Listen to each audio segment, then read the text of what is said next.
Hello, everyone. What an amazing, silly year that was.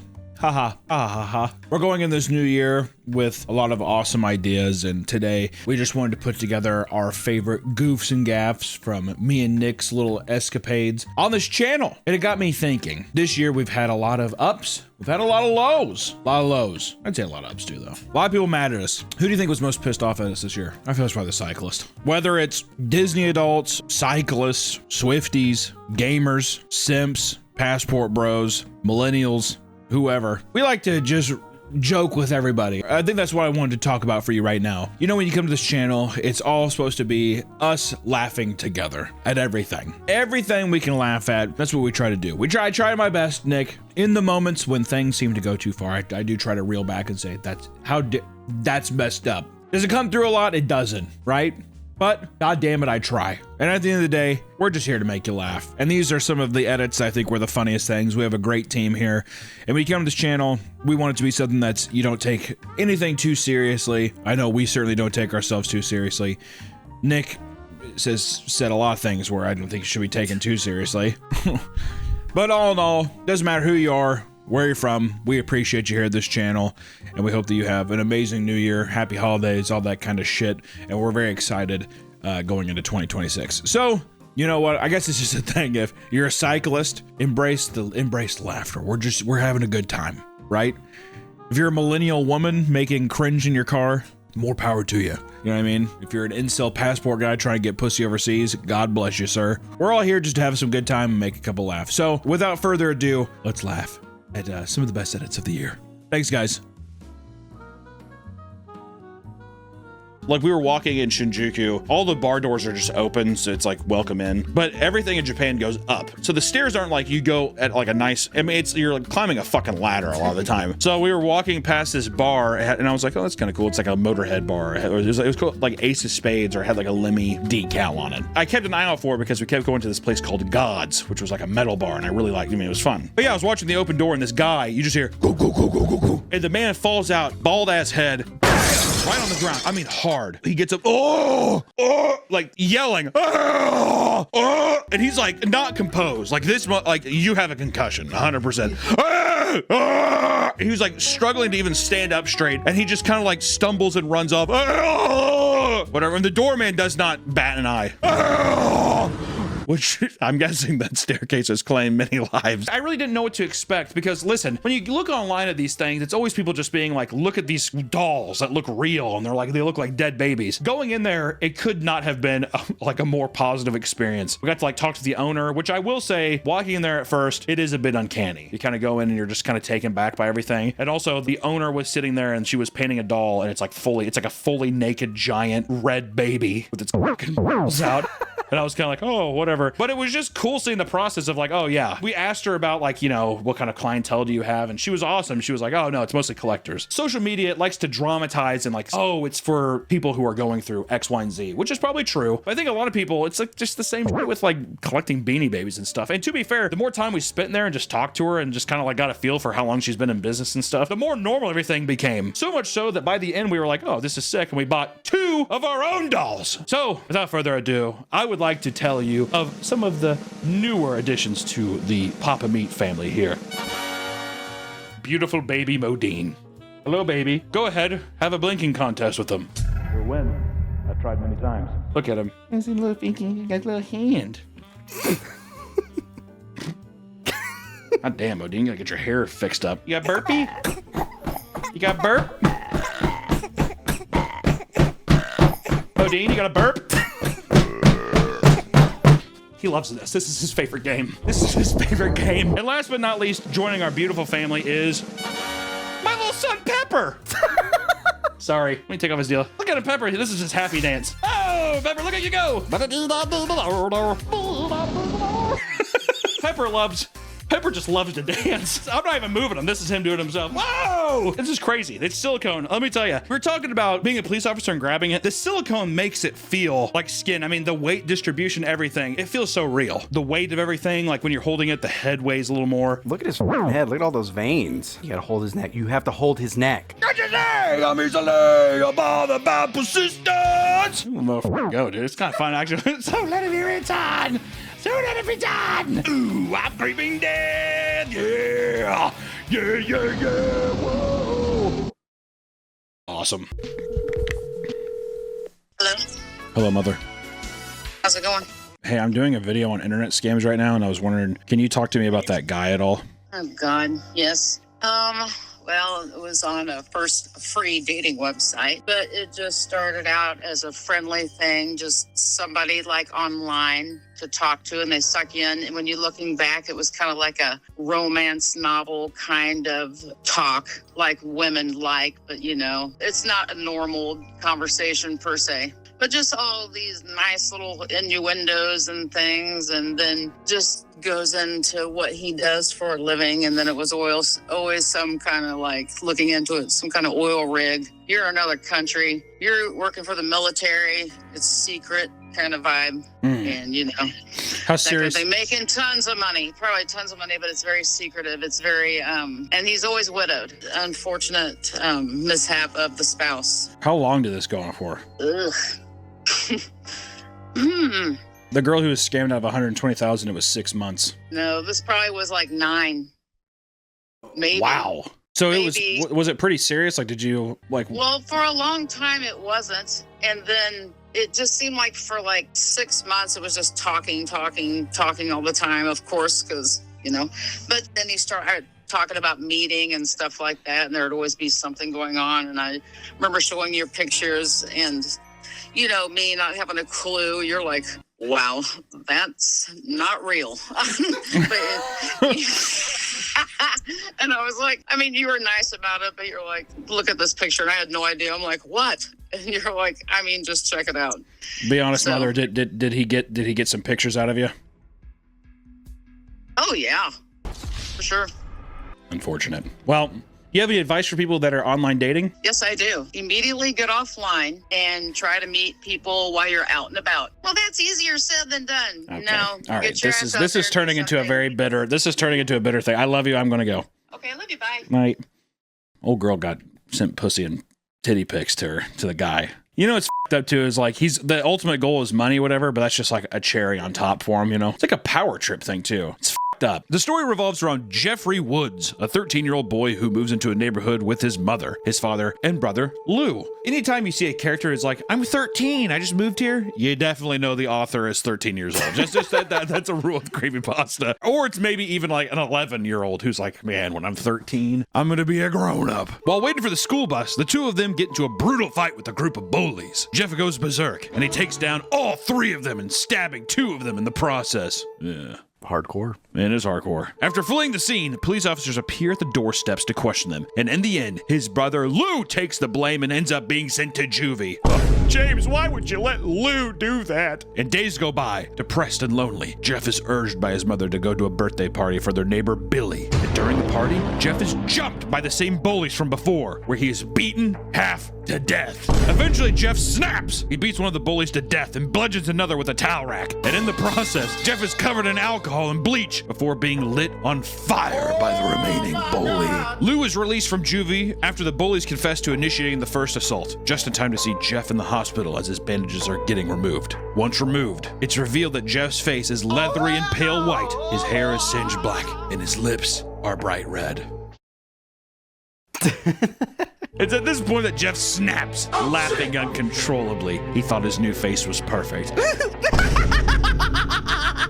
That night, his mother enters the bathroom to see Jeff carving a smile into his cheeks, claiming he wanted to keep smiling when his face got tired. He also burned out his eyelids so he could forever look at his new face. His mother wakes up their dad, telling him to get the gun.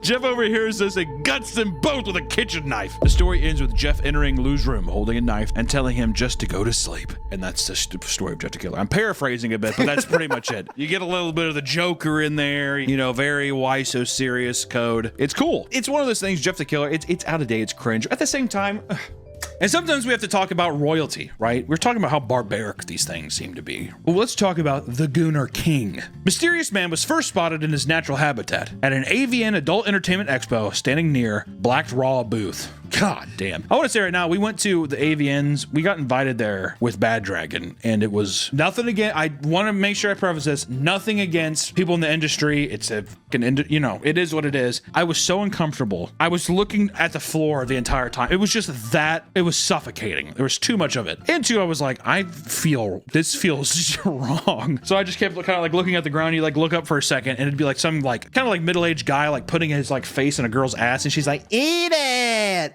That thing. I didn't care for it. Nick got on a crossdale and got whipped by a dominatrix. It's true. There's a lot of videos on my phone of like little outings like this where I'm like, this will be in a lawsuit later on in my life, I feel like.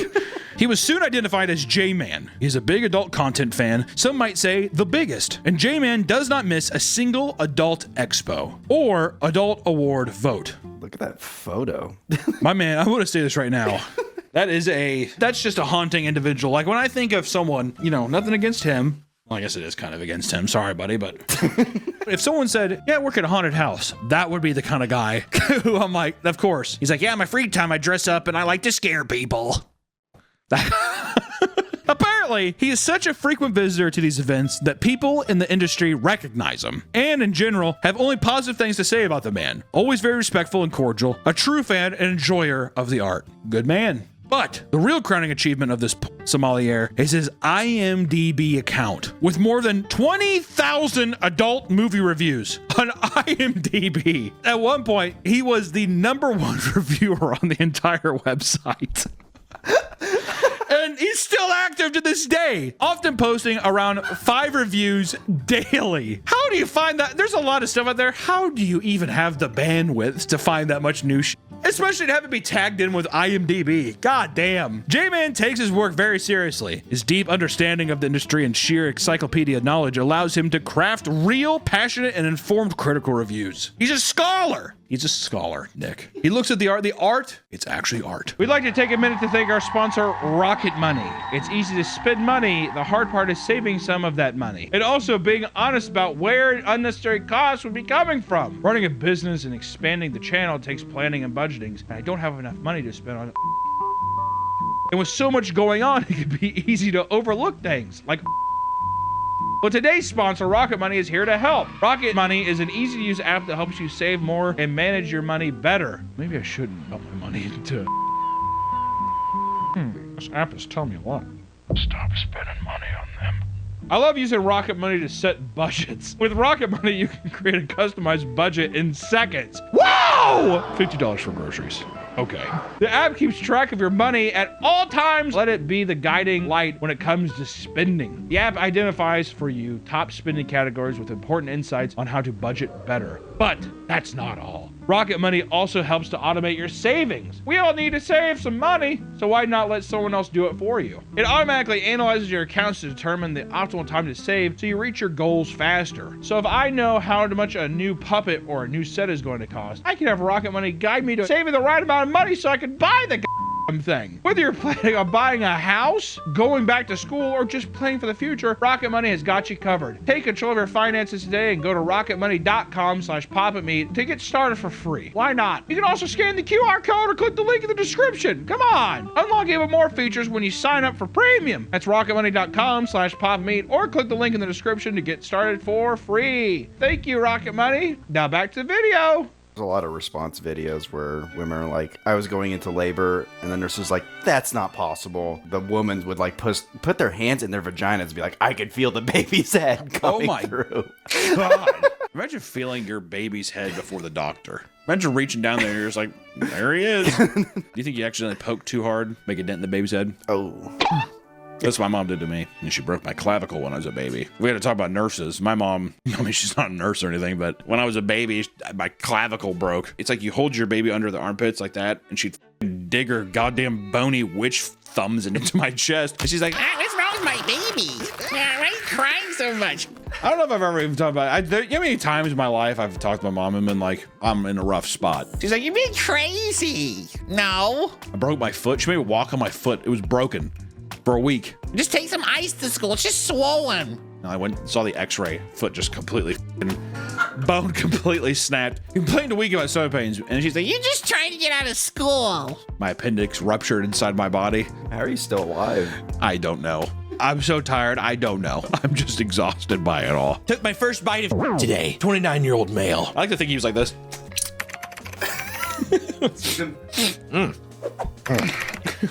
Yeah, he's got like a little dish of it. He's cutting it like a scone. Flaky. I've had a scat kink for years, but never really tried to taste any. I always wanted that first experience to be a woman feeding me. Like her poop? I was picturing like he's under a girl's Isn't that called something? what, scat fetish? No, but it's like when someone shits on your chest. Isn't that called something? Cleveland Steamer. Yeah. He wanted someone to just make a little mud pie, a little moon pie on his face. Okay. But I haven't had much luck finding a partner over the years. It was honestly just kind of spur of the moment. I was sitting around kind of horny and having to take a dump. A fantastic combination. Ooh, God. Yeah, exactly. I decided to take myself into the bathroom so I could unload into my hand and have something to huff as I jerked off. As soon as I brought it up to my face, my body was just kind of acting on its own, and I took a fairly large mouthful. I hate reading this because you ever read something like this and you smell it and like you like almost like your mouth is salivating in a weird way and it tastes like shit. Ugh. I just want to bring this point up because I have made it very clear that my rage for cyclists knows no bound, and I'm gonna try to give you some facts and mostly opinions, on why you should share the same hatred too. I'm angry, and you should be too. The main goal of Critical Mass is to essentially send a message to drivers that the streets belong to more than just them. Because of this, part of the event is to irritate drivers for being selfish and for not sharing the space. By being selfish and being a petty piece of shit who has to dress in the nylon thing with the alien helmet and ride around with their gay friends. Keep the gay in. I'm saying gay as in not cool, not homosexual, Nick. This is likely because there was no proper accommodating infrastructure to allow cyclists to travel safely alongside traffic. Probably because when people were building cities, they never thought, God, there's gonna be freaks roaming the streets on 2 wheels, riding around. Everyone else in the world is in cars. Anything for bikes, that person was probably stoned to death. Anybody back in the day who's like, what about bikes? What about bicycles? They probably took one of those like the stone slings and they're like, you know what I mean? Whoosh. 2 cyclists were chased down and shot at during a charity event. Cyclists took part in a 16-mile ride to End Hunger charity event. A 16-mile ride to End Hunger. I think by the end of this, there's going to be a lot of full bellies. Let's go, guys. Which angered 66-year-old David Earl Buston. He was fed up with the cyclist taking up room on the road, getting in the way. He quickly swerved around them, attempting to force them off the road. Instead of going on about his day, he decided to get back at them for inconveniencing him. Buston parked his car and loaded a Winchester Model 1300 shotgun. He shot 3 rounds toward the passing cyclist and missed every shot. He was found by police and taken into custody, later being charged with first-degree assault and reckless endangerment. What a f***ing dipshit. How can you be that angry? Like, don't get me wrong, I hate cyclists, don't get me wrong, but to pull over and just be like, I'm gonna kill him. And then you go about, you miss every shot. What are you, a f***ing moron? My God. My boy is beaten off. A man got covered in lava while he was beating it. To like the entry of a door. Yeah, he got up for the day. He's getting ready to like walk out of his house and he's like, oh, fuck it. Fuck it. Oh. Punkavius? Huh? Oh! I'm guessing it would probably evaporate. What if you rigged, shot it up, and it also froze with it like strands, like an icicle? Yeah, probably instant steam. Oh, yeah. You breathed in his face. Oh! Got that spunky gas. Oh! What if he did it on his belly? Ooh! Your gas, you could see the detail. My God, that's 2,000-year-old jisms if I've ever seen it. A Japanese man recounts his experience at a Yu-Gi-Oh event where he overheard a woman expressing that this was her very first tournament. And already you know that sentence is gonna end in a different way. He noticed that she left the event early. First off, I want to say, why was he scouting her so much? I bet he was like, oh, she's so beautiful. I bet she's the only girl. Like one of the only girls there. He's just like... He noticed that she left the event early, and then he even made a tweet about it later, talking about his, his frustrations with the aggressive nature of Yu-Gi-Oh players, making it too hard for new players to come in. They're bullying people out of the game, god damn it. His tweet went, I still think, I hope people don't come to hate Yu-Gi-Oh. If you're a man, please be a little bit kinder to women, even if it's just a little bit. It sounds bad to say I'm going easy on you, so if I'm up against a man, I'll beat him to a pulp.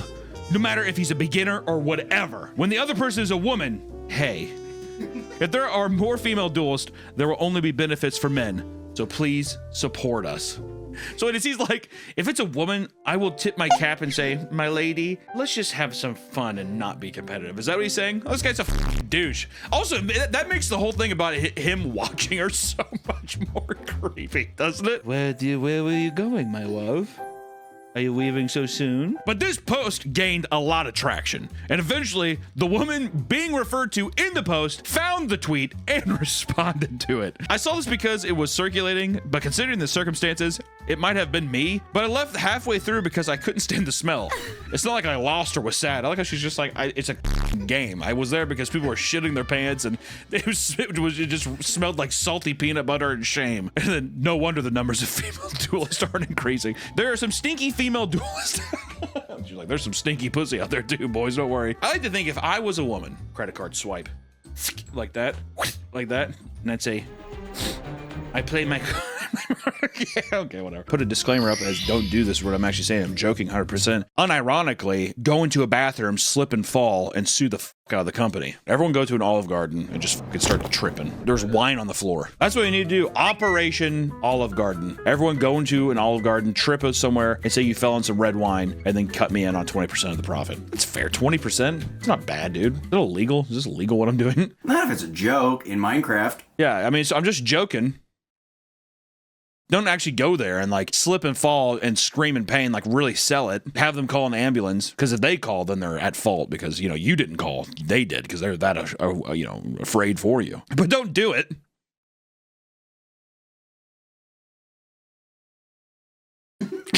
Or, this is one of my favorites, is the finger found in custard. In 2005, Clarence Stowers was eating dessert from Cole's frozen custard when he suddenly realized he was sucking and licking on an amputated index finger. Like he's just like,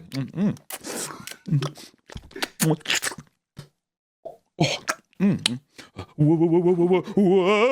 When asked for a comment, he said, quote, I thought it was candy because they put candy in your ice cream or whatever to make it a treat. What the f are you talking about? How old are you? How old is this man? Clarence, aren't you 56? Yeah, I'm just a kid though. I'm like a little kid. He told a Wilmington television station on Sunday, quote, So I proceeded to put the object in my mouth, got all the ice cream off of it, and spit it in my hand. Pretty accurate to what you just did. what was this? He's like,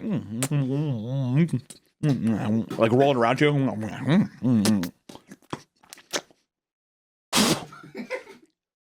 Which also, if you thought it was candy, why would you spit it into your hand? Wait. He's in his booth.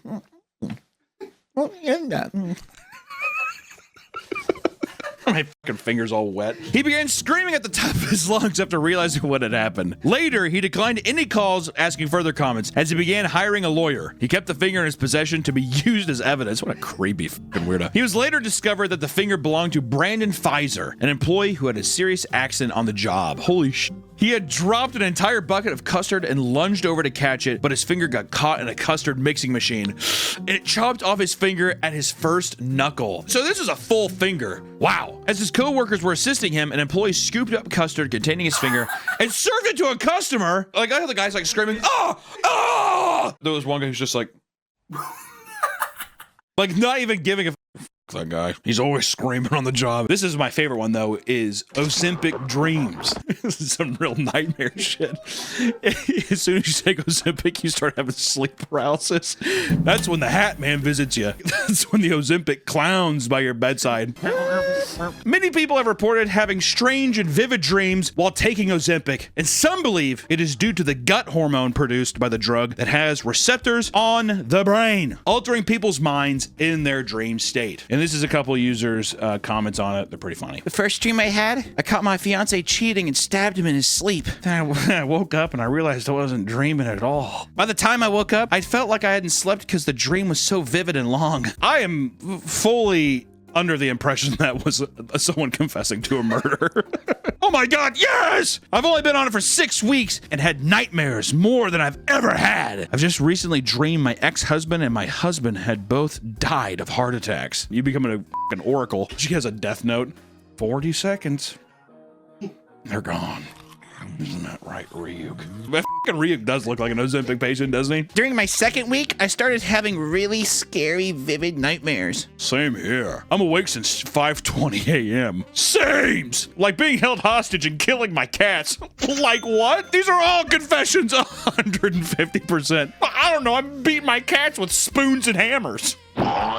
Who else has been awake since 5:20 last week? So we went to go shop. We're at a crosswalk of all of these like stores. I think it was called the store was called Animate. And we were at this crosswalk in between there, and there was like some other little like vinyl figure shops. Everywhere has like little anime statues and stuff. And we all reconvene. Hey, we're outside here so we can all meet up. And Allison's to my left, Harry is beside her, Jono, and then Nick is beside me. From behind Harry, there's a man hunched over, and he has a Donkey Kong Tropical Freeze bag, like a tote bag. Like, you know, like one of those plastic tote bags. And it's thrown over his shoulder like this, and he's bent over, and he's looking around. He has this face mask on, and he's kind of looking around like this, whatever, which isn't out of the ordinary because the amount of people in Japan that walk like a creature from Dagon is normal. People are bent over, they're all fucked up. I'm guessing it's just like a lot of walking through your life, a lot of like physical labor and stuff. I don't know. I just know that it's like the older they are, they crumble up like paper. So when he was standing there, they didn't really pay too much attention to it. But this is where shit hits the fan. He's peeking around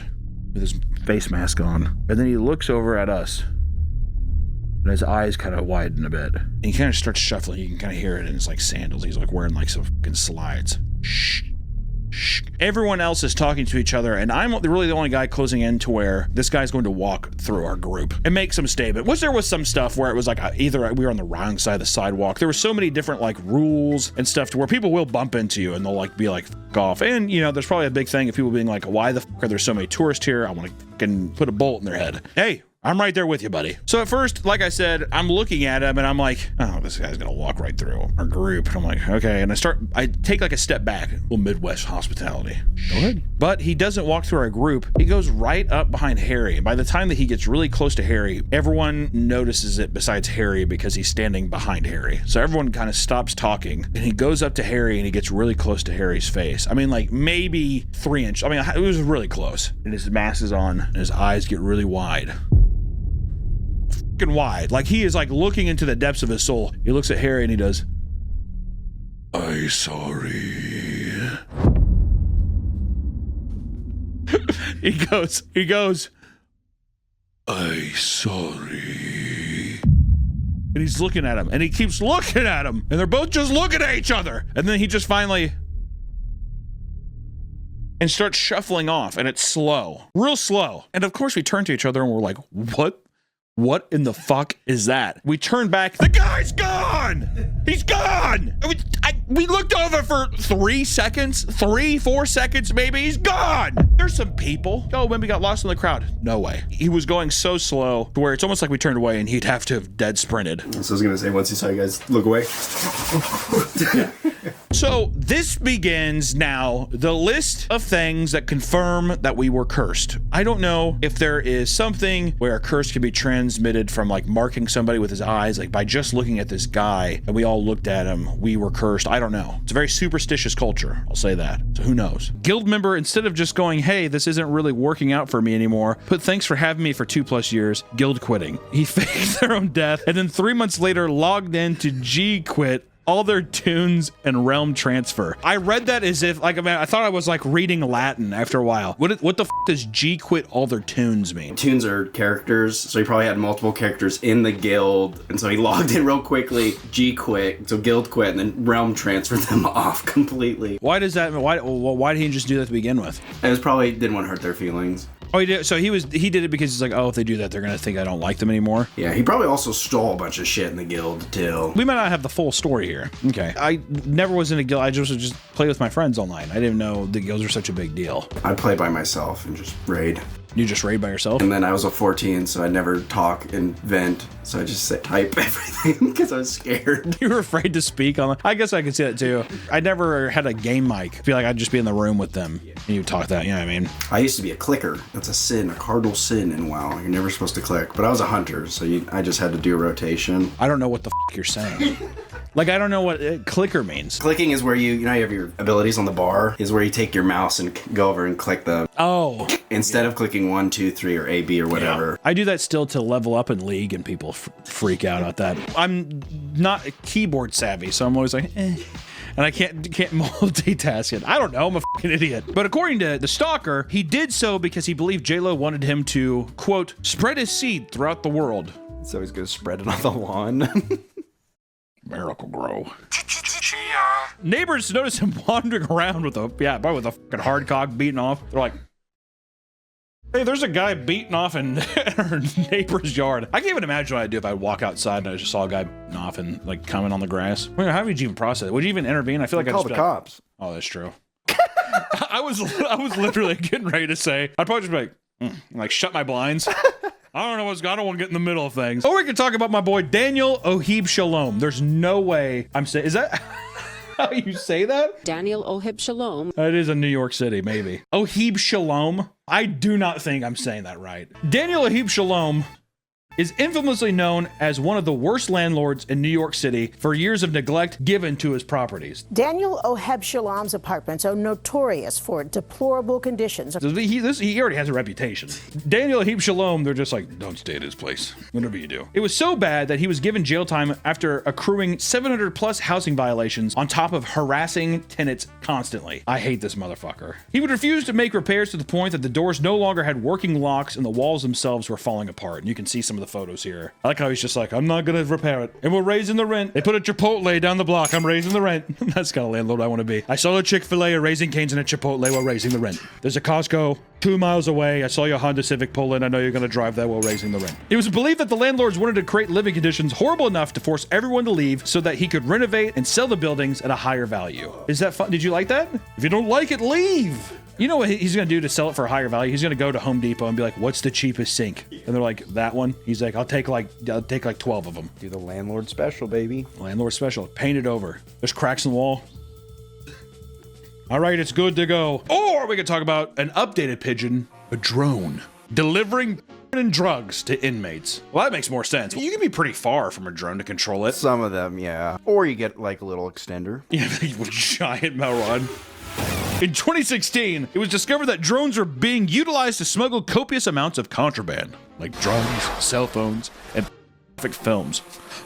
Where they watch these films. I was also just like, doesn't the cell phone just do that for you? Like, I need magazines, DVDs. It's like, so you have to bring a portable DVD player too? Yeah. When an inmate named Thaddeus Shorts, that's a great name for a prisoner. When an inmate named Thaddeus Shorts had been released from prison, he came up with a scheme to efficiently deliver products to those inside. He would make up to $6,000 per drop-off. It's not bad. Yeah, that's pretty good. You're not doing daily deliveries, though. There's no way that the guards are like, what is that thing? Drones are so loud. Can you imagine? He's like, it's multi-drops a day. I'm making $700,000 a month. The operation was shut down after Shorts was caught near the facility with a brand new truck he had purchased from his earnings. The vehicle was filled with drugs, DVDs, and other packages alongside a drone. I like the idea that he immediately got out and he's just like, I'm going to buy a $150,000 Ford Raptor. Dropping off Twinkies and to inmates inside, dude. Apparently, he was so proud of the scheme he orchestrated that he told the investigators everything they wanted to know. He told them he was using the money to create a new,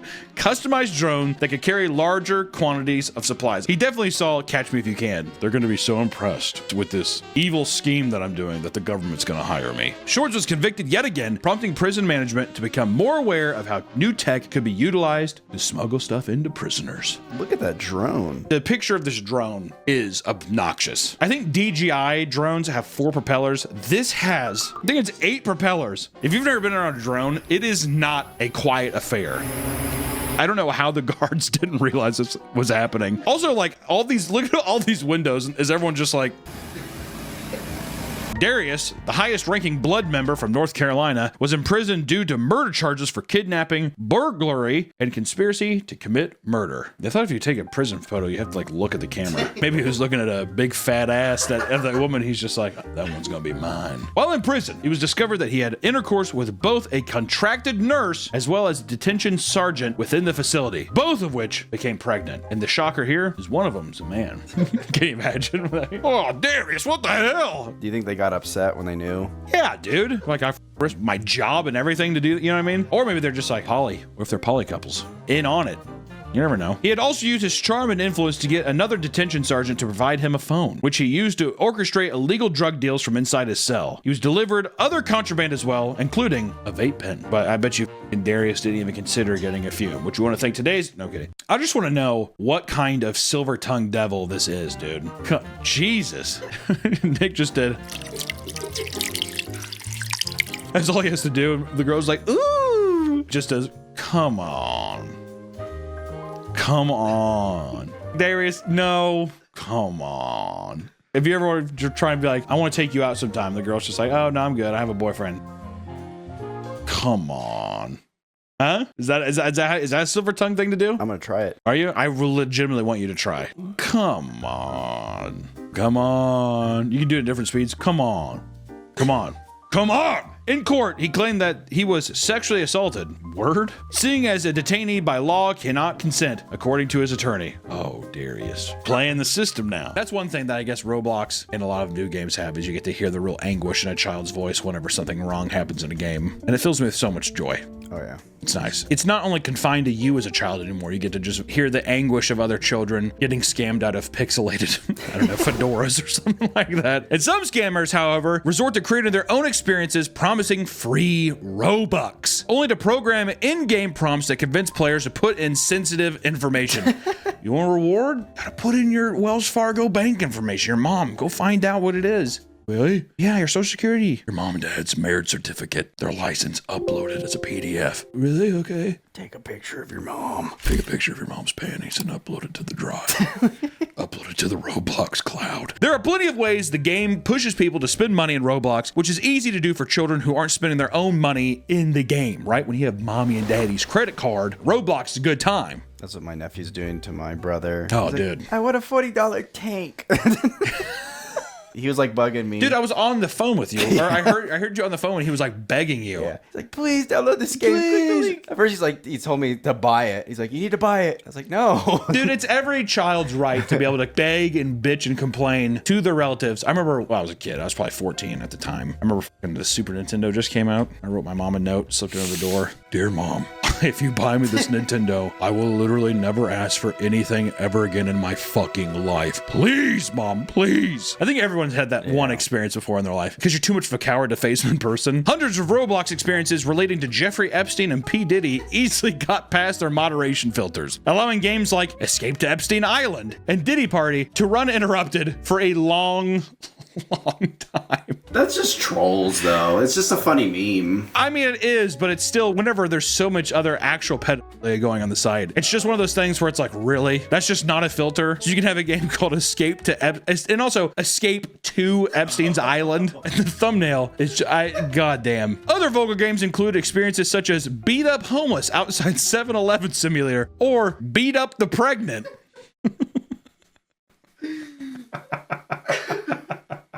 Children are the most cruel, just unbelievably evil people on the planet. They just have no filter, so they're just like, yeah, I'm beating up the homeless outside of 7-Eleven. But me and my friends are gonna log on to Beat Up the Pregnant Women server. And your mom's just like, okay, and just shuts the door. One employee states that he endured repeated visions of some of the more disturbing texts, like a man having sex with a dog in the presence of a young child.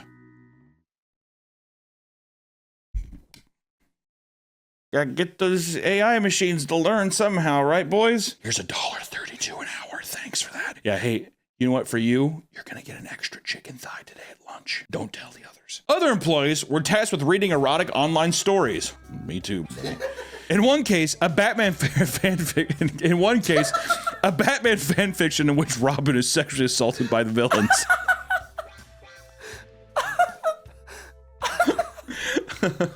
Robin! No! Sorry, Batman. But it looks like this bird's about to be plucked. No! I bet the other guy's pissed. That's all? You read about Robin getting his sucked by the Joker? She'd been going to bee acupuncture sessions monthly for 2 years and experienced no adverse side effects. Bee acupuncture, dude? Maybe it is a holistic thing where it's like, it's a bee, not big pharma. It's not big icy hot. In a social setting, would you say that out loud? Proudly? I don't think I tell anybody. Hey, I gotta go. Where are you going? Hey, we gotta go get the bee acupuncture. Because you know what it also kind of sounds like? Sounds like somebody just puts bees on your body. I bet you that's what they do. They take live bees and just... Do you think so? How the f are you going to catch a bee and then sit it down and be like, stinger? I bet you they have the bee venom, and I bet you they dip a little bit of it. Don't shake your head. Listen to me. I listened to your stupid bee thing. Listen to me. They dip it a little bit in a little jar, and they poke it in. But it's very minuscule. That seems more plausible than a guy like in a room full of bees spraying some of that fumigating dust everywhere. The person's like, laying on the bed. Shh. Yeah, this gets them real horned up. Editor, who's right? If it's Nick, I'm gonna kill myself. If it's Nick, put a gun to my head and shoot me. But let's shift gears. There's a car. From down south and go up north. What I mean by that is let's talk about the Uber driver that assaulted a man for burping. This is something, we had a similar thing in LA. Remember the Uber driver who kept... We unfortunately went to VidCon one year and we were staying in LA, but we took an Uber up to Anaheim. The entire drive, which that was a long drive. You just get to there. Which at first I thought, isn't that a sign of a heart attack too? It's some sign of like, maybe not a stroke, but there's something to where, I mean, it was every 3 seconds, 4 seconds. It kept clearing his throat like, I wish I could force burps. Whatever, the whole time. Wasn't he like falling asleep too? It was a really kind of shitty car and we were in the back like, please don't kill us. That was also one of the guys too, or no. I'm thinking of Austin. When that guy stopped in the middle of the highway. Me and Nick were in Austin and this guy, this Uber driver stopped in the middle of the highway so he didn't miss his exit and cars were like zooming past and we were like, you can't stop here! You can't stop! And he's like, hey, Sassy. Whatever, it was anyways, what are we talking? The burping guy. Shortly after entering the vehicle, Mr. Bender burped, and after excusing himself, the driver became irate and started ranting and yelling that he hates Americans and homosexuals, and a number of other derogatory comments. One burp just sets off the motherfuckers. The gays! The goddamn gays! Fuck! The guy's like... It'd be funny if he had like a Sprite too in his hand. He was afraid to drink the Sprite after that. Do you still take the Uber ride after that? You have to. Well, this is middle of the drive. Oh, I thought it was like right as he went in. Listen, dude, I've had a lot of extremely offensive like old dudes in LA when you pick them up, they're just like, yep, got the big man back in the office. So maybe we can get some of these its and theys and whatever out of this goddamn city. And you're just like... You're like on the way to like a fucking like coffee shop or bakery or whatever, and I'm like, I just wanted a scone, man. I'm not trying to get. It's too early to be fucking ranting and raving about this. If anything, I just do. Oh, yeah. Yeah. I feel you, man. 34-year-old Jose Emmanuel, Romero Fat? Romero Fat. What if it's Romero Fat? I cannot say Romero Fat. Had prior history with arrest for not having a valid license, being arrested a total of 3 times. And just after getting off probation, he decided to drive for Uber. He had picked up 2 passengers, and during the ride, a police officer tried to pull him over at a traffic stop after seeing that he had modified exhaust system. Jose, in response, decided to peel out and begin a high-speed chase. That would suck to be a fucking passenger in that. I cannot go back to prison, Holmes. Cut it out. He reached up to 120. Okay, we cannot keep that. I cannot. He reached up to 120 miles per hour with passengers panicking in the back seat. Police officers used stop sticks to pierce his tires, but he kept on speeding down the highway. The passengers were begging him to stop and let them out, but he refused to comply. No way.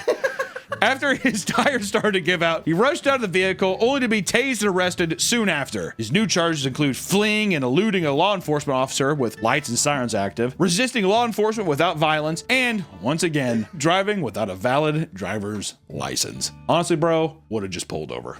Would have just pulled over and been like, I f***ed up, man. Because now what? You're looking at serious prison time. Yeah. A farmer named John Aarons decided to play a prank on his new wife of several months. The plan was to dress up as a tramp, which was a phrase used to describe a homeless person back in the day. Lady in the Tramp. Lady in the Tramp. I also thought it was, a whore. Yeah, tramp stamp. That's how they mark the homeless. Yeah. We're going to put this right above your buttocks. Tramp. There it is. He got in his disguise, complete with a white mask, and knocked on the door for the big surprise. She answered the door, and John loudly ordered her to make him dinner as a joke. Make me dinner! His wife was so horrified by what seemed like an aggressive stranger that she fainted and fell to the floor. She died an hour later, and it had filled him with so much grief that he later threatened to take his own life. I like how it's like he threatened it. He's like, I'm gonna do it. We're like, no, you're not. And he's like, okay. I'll be honest though, that's, you know, she's got a little pigeon heart. Maybe dinner. It's just a joke, honey. That's her realizing it for a second. And then just dying. If it wouldn't have been that, it probably would have been something else, right? I was picturing she got scared, smacked her head, and then she bled out. Well, that's what I thought, dude. No, it's just she literally got frightened. She was like, oh, I bet slowly moved to the ground and then curled up in a ball and just seized. How long do you think he like took to respond? Because this is the 1800s. I think if it was 1800s, I think while she's falling, he's like, ah, all the way down to the ground. She's like curled up in a ball like,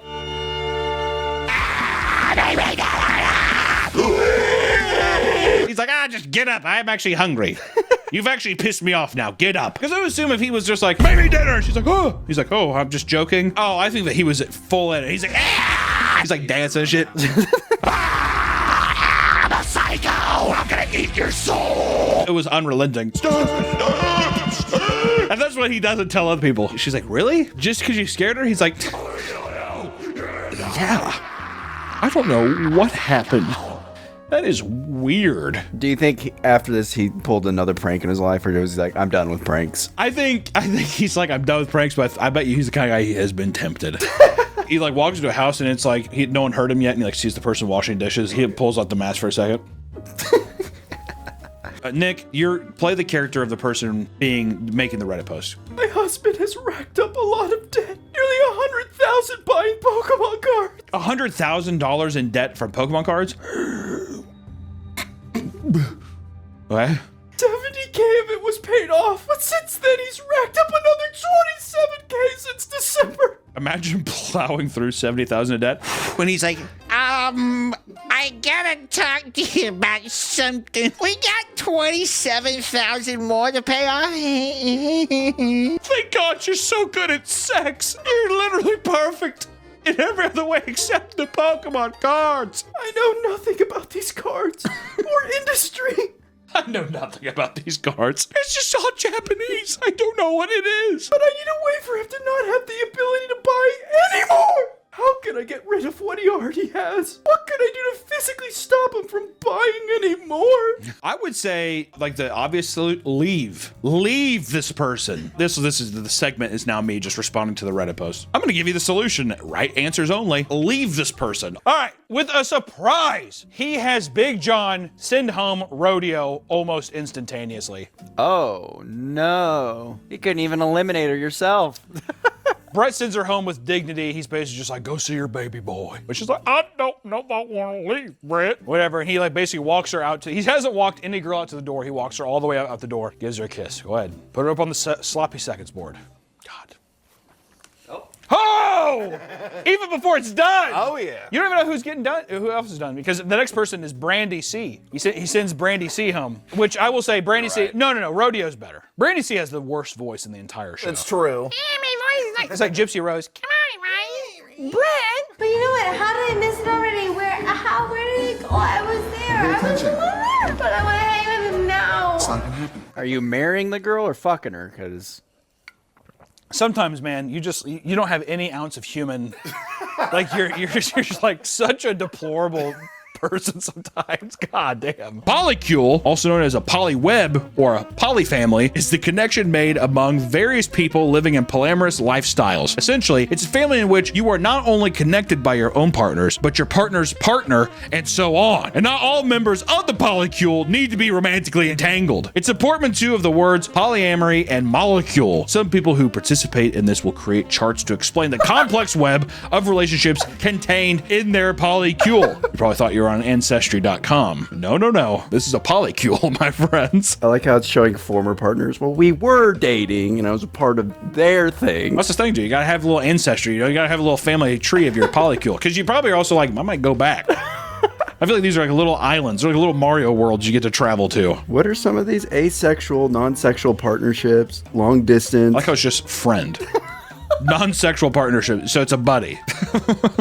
I'm gonna say every one of my employees now. I'm in a polyamorous relationship with all of them. That's what I was gonna say. That'd be kind of fucked up if it's just like, I'm just friends with these guys. No, you're in the polycule. If I went over to my buddy's house and we were like, yeah, we watch football and we drink beers, and I look over and there's a tack board that's at a polycule and my face is on it, I'm gonna be pissed. You need to get like an older guy in there and just be like, you guys are funny, man. You guys are awesome. And that would probably shut them up. They're like, oh, what are we doing? Some older dude. Seriously, you guys remind me of me. That's how you stop a teen. What if Regal Cinema started employing just like a 45-year-old guy just to kind of snoop around, just be like, you guys, you want to hang out after this? Oh, the vibe killer. He's a vibe killer. He come and he just sat on a seat next to you and he's just like, you guys want to you guys like tech decks or something? He's like, tech decking. He's got the full Minecraft creeper outfit, creeper shirt. Yeah, he has. I thought you were gonna say the onesie, the creeper onesie.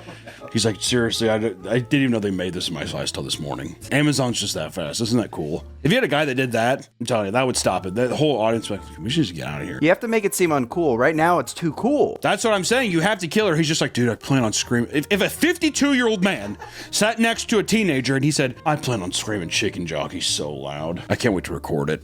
That would kill it. Or if you had like just a wave of old people walk in and that was just for the chicken jockey part, it's like, yeah, we're part of a Facebook group that goes in and yells chicken jockey. We just think it's so funny what you guys are doing in here. That would kill it. Dead meme immediately. That's what they have to do, dude. AMC Regal, hit me up. Also, another thing is you pay other companies to go in on the chicken jockey thing and make it cringe. The new Minister of Finance's chicken jockey? No, this is not true!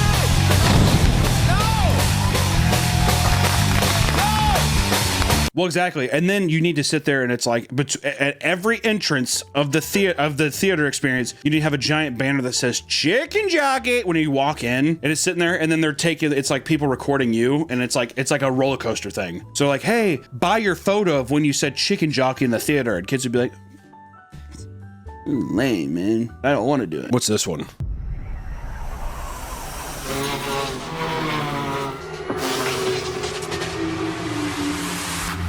AI-enabled intelligent surveillance. Is this AI military-grade software? Is this a Dude Perfect video? Is this that's what this feels like? Oh, this is just not. This is them trying to get that military contract. This is what them trying to do. So far, the drone one though, at least there's no people. I'll take that. I'll take that any day of the week. You might have Chris Kyle sitting there with this Nintendo Switch, but still, it's pretty sick.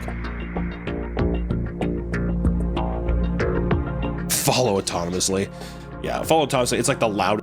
You guys hear that? I'm sure it's nothing. I'm sure it's nothing at all. Yeah, I could see like a stalker getting this and just following somebody. Just tap on them. They're able to just like, no matter where they go.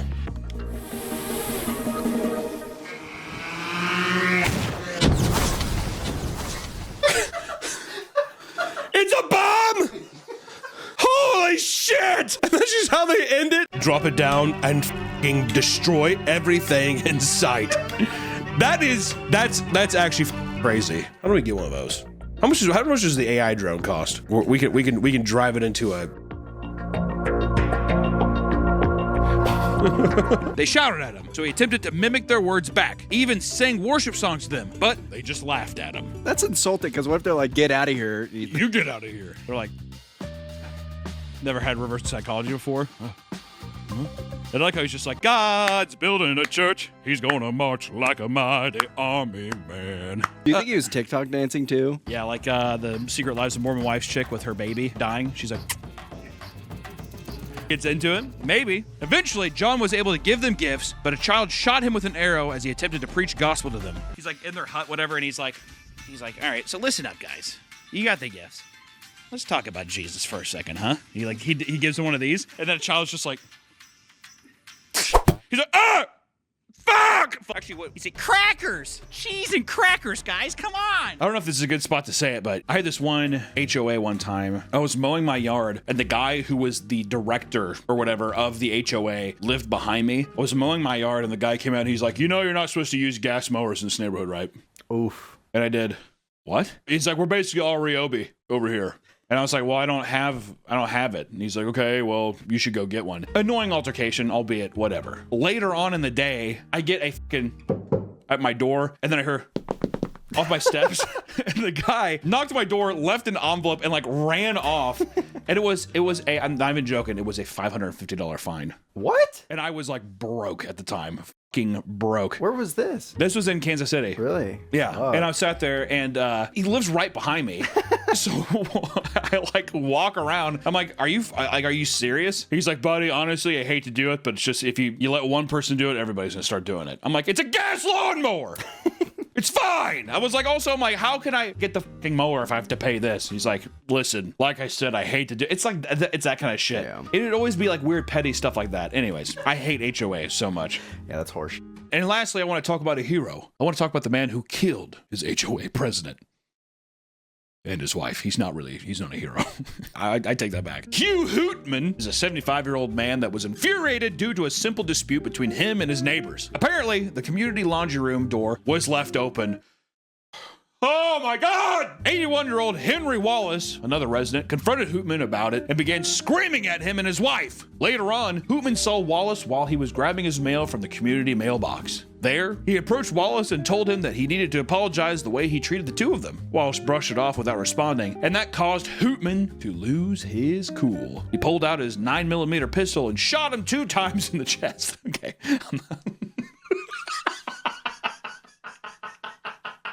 I'm just gonna laugh at this. It's just so stupid. You apologize to me right now. No. Right, it doesn't matter. I'm not gonna justify why I laughed. His wife, Ginger Wallace, was also the HOA president. Rushed out of the apartment screaming for help. Ah! Hootman fired 2 more shots at Ginger, killing her as well. And afterwards, he simply took a seat on the couch of his apartment and told his wife, quote, call the police. I just shot Henry and Ginger. He turned on King of Queens. The sheriff believed that Ginger being the HOA president played a role in the confrontation and only further pushed Hootman to do what he did. He felt horrible for what he had done. No, he didn't. But it was too late. He was given 2 consecutive life sentences. My boy Sean Yetman, a 30-year-old man dressed in full camouflage and several military honors, was casually walking around with shopping bags in hand. Ryan Burke, a recipient of the Purple Heart who served in Afghanistan, could easily tell that his uniform was off. He starts interrogating him why he has badges for accomplishments that don't match his military history. Hey, sir. Hey, my son would like to meet you. He really admires guys in the Army. Hey, buddy. I'm Sean. Hey, buddy. Hey, buddy, I'm Sean. He has like a fucking Reeboks bag. I just picked up Air Jordans, little buddy. Hey, what's up, buddy? I'm Sean. I'm what's called a TAC 1. All I do is I go out on missions. Where'd you get your 3 CIBs at? Afghanistan. All 3? All 3. You know you need to be in 3 different campaigns to get 3 CIBs, right? This one was from Afghanistan. Okay. That's from Iraq. Okay. And that was for my second rotation back to Afghanistan. You know, no matter how many you do, you can only get 1. For Iraq, Afghanistan, all 3, you can only get them. You know that, right? Because my campaign took me outside of mission lines from Afghanistan. That doesn't make any sense. And you're in 2nd Bat Rangers? Yep. There it is. Where's your combat patch at? I gave it to a little kid ago. All right, why's your flag so low on your shoulder? It should be up here. Got me on that one, bud. I love that. Got me on that one, bud. And after catching him on multiple things, screwing up the answers, Yetman starts pretending to take a phone call from a staff sergeant, despite telling Ryan that he was a staff sergeant. Staff sergeant. He's calling a staff sergeant. Why is he calling a staff sergeant if he's already a staff sergeant? That doesn't make much sense. Hey, where are you? This video was taken in 2014, and it was later revealed that this man had also pleaded guilty to impersonating a police officer in 2003. That's so funny, dude. Okay. Here it is, guys. Stolen valor at its finest. Who's like there's an infamous guy. There's this channel I love called DankNet, and he did a whole video on this guy who pretended to be a cop for like 10 years or something. Shout out DankNet. Good channel. Good channel. An investigation began in order to discover if Yetman was profiting off the stolen valor, perhaps using military discounts at the mall. So you shop at the mall with Sergeant Major on Black Friday? Sometimes. Yeah? About bags? Yeah, he was, dude. Quiet down! I've had enough! One more time. Let it happen one more time, or else we're not going to the other 7 fucking restaurants. Oh. No. Shut up! Stop playing with your shit back there, Nick. I can see you doing it. Would you ease it up on the fucking driving? I'm You're scaring me. I'm trying to navigate. All right, guys, come on. Family photo. 1, 2, 3. Applebee's. Applebee's. Margarita. Really fucked. We have a meteorologist here in Kansas City. His name's Brian Busby. Love him to death. Channel 9 News. He's gay. And after work one night, I went over. I used to work at this place called, well, whatever. I don't want to keep doxing all these places, but after work, across the way, there was an Olive Garden, and in there was Brian Busby at the bar with his mans. They were macking on each other, dude, and that motherfucker was wine drunk. And I sat there, and we noticed that he had his hand down the back, I'm not even joking, down the back of his boyfriend's pants and stuff, and he was like, I don't know if he was fiddling or doing whatever, but I was like, God damn, and I walked by him, I said, hey, Brian, what's the weather going to be like tomorrow, bud? And he looked at me, he said, I think there's going to be a chance for rain. Lips all fucking stained red and his teeth are all red from their wine. It was awesome. Because I don't remember anything about the food. That's the only, every time I remember that. That's the only thing I remember is that there's gonna be some chance for rain. Or we have soft swap, trading partners for anything besides full-on intercourse like flirting, kissing, or oral sex. This is the opposite of full swap. So soft swapping is when you flirt, you're kissing, or like just somebody sucking your cock. that feels like a full swap. Am I wrong? No. I ate her asshole out. She ate my asshole out. We're soft swapping. That's third base. It's not. I mean, it's a home run. That's why those Mormons were cool with it, with soft swapping. Would soaking be soft swapping? Is that what you're talking about? No. Oh, you're talking. I see. Because they're just like, well, they're not really doing anything because it's like, yeah, he's like putting his thumb in my ass, but it's nothing really else. So they're just like, sure, babe, sure. Hey, God loves you. I love you, baby. Because in the Secret Lives of Mormon Wives, they were saying that they would all just go to the same house and they would just be like a swingers party. Yeah. Where you're all fucking in the same house, right? So do you think like a guy sitting there and he's just like talking to another guy just casually? He's like, no, I got the V8 and I'm happy with it. And then the other is like, whatever. Is it as casual as this where he's just like, she's wild. You'd almost think I put a V8 in her. She goes all night. You want to get in there? You want to tag team? You just want to soft swap? All right, you just want to soft swap? That's fine. She eats ass real good. Do you think it's as casual as that? It's gotta be. It's like just showing up, you're having a party and there's like rooms. The same way that you ask for someone to eat your asshole out is the same way you've been like, ooh, pigs and blanket. Like finger snacks. Uh-oh, someone had sugar-free Sprite. I love that. Yeah, and it's the same thing. It's just like somebody like, hello? I love Xbox. Just seems like such a worthless company, dude. Microsoft just drops the bag so much on so much shit. They're dying. They have no exclusives anymore. Well, that's why they just buy up like Bethesda. They buy up game studios and they're just like, so you can still release it over there, but you guys are cool with us, right? Then Todd Howard just like fucking, I don't know, jacks off into a cup and he's like, eat it. I don't know where that came from. I like to imagine that the executives, they either subs or they're just like, we're going to play a game of Limp Bizkit. You know what Limp Bizkit is? It's not just a fun band name. It's where like the guys in college, everyone off into a cracker first and whoever finishes last has to eat it. That's what the Xbox execs and the Bethesda team do. We're thinking about doing Fallout New Vegas again. We're playing right then and there. Really? Did Oblivion Remaster do well for him? Oh, huge. Really? There's a bunch of pictures going around with it's Giga Chad, Todd Howard. Gamers have to be probably the worst fandom, right? Most toxic. Most toxic, I'll say that. Of like, they either love you as a god or immediately they're just like, kill that motherfucker. Because I thought people hated Todd.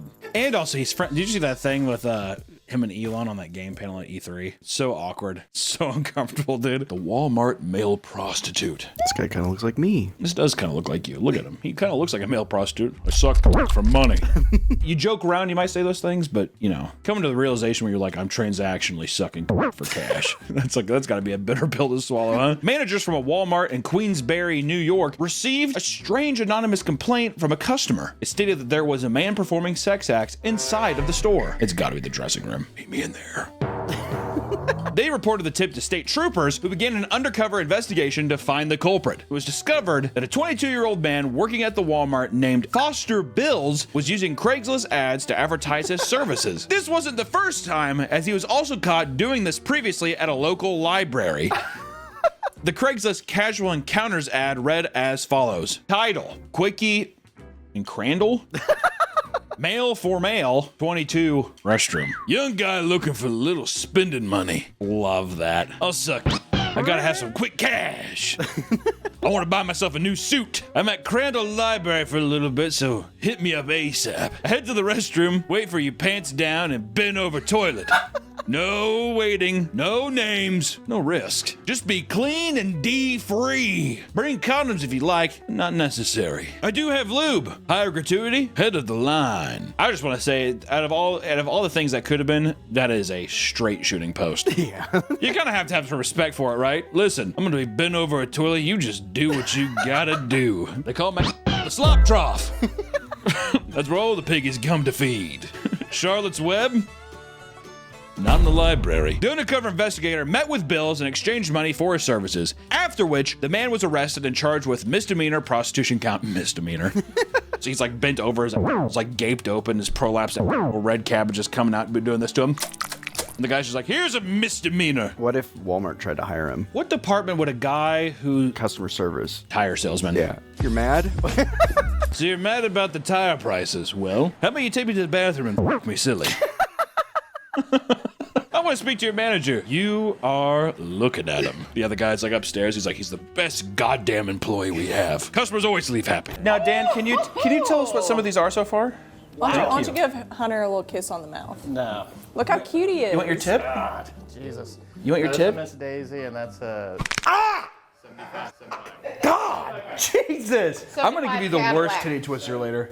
It's worth it. What is it? Sorry, my wife assaulted me. This is another Cosmo. Why do I get another Cosmo? Because I didn't want to... Why don't I get a Cosmo? Miss Daisy, 57 Cadillac. 75 Cadillac. That's what I meant. Dyslexic.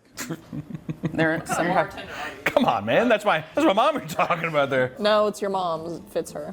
It fits me because it's tall and slender. This is Dan's problem, not Missy's problem. Oh my, Dan, my God, what is this? That is awesome. Wow. Let me see that. Holy sh! You're lucky you're all the way over there, bartender. Oh my God.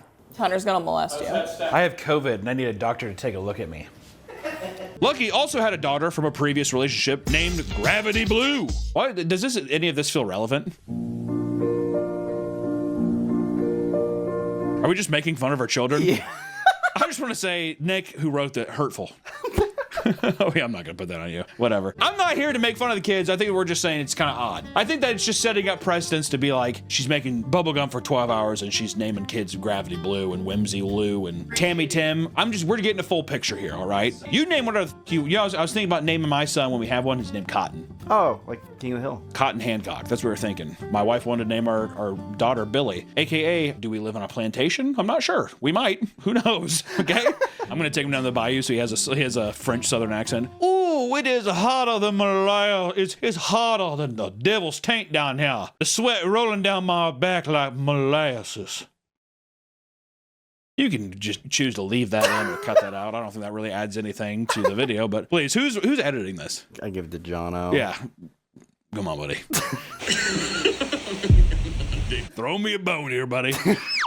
While some posts seem innocent enough and realistic, occasionally things would become way less subtle. Like a post where she directly tells people, quote, if you feel unwanted, you know the army wants you bad. I love that, dude.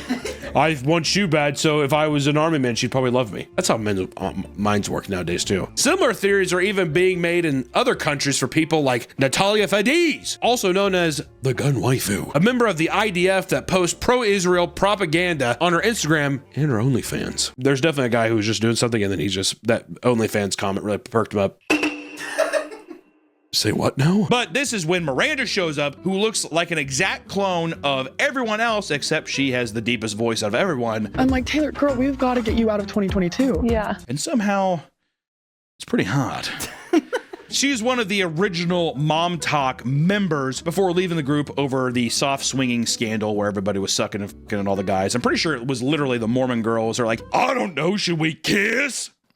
It's so weird. And then their husbands were just in the other room like, boom, boom, boom, boom. Jisms everywhere. And he's just like, he's like, we're men. I can't believe this is so weird. Girls, stay out. Get out of here. We're going to go in this man cave and we're going to play billiards. All I know is this. It's a nice swig break. Swig break! Swig break. We have to, sorry for the ad read, we have to read this. Do we have the copy? Oh, yep, here it is. Drink swig if you are a hopeless fucking Mongol who loves to cavities, cheese spread, and TikToks. Is this the right read? They have an updated one. Oh, okay. So we'll do it later then, because this one says swig openly endorses the burning of LGBT. That can't be. They want us to say. What is that? Go to hashtag to get a discount on. That can't be right. We just want that bag. Yeah, can a man get his bag or not? The amount of TikToks I see of shirtless men in blue jeans catching footballs with one hand and then slow motion turning around to the camera and just being like.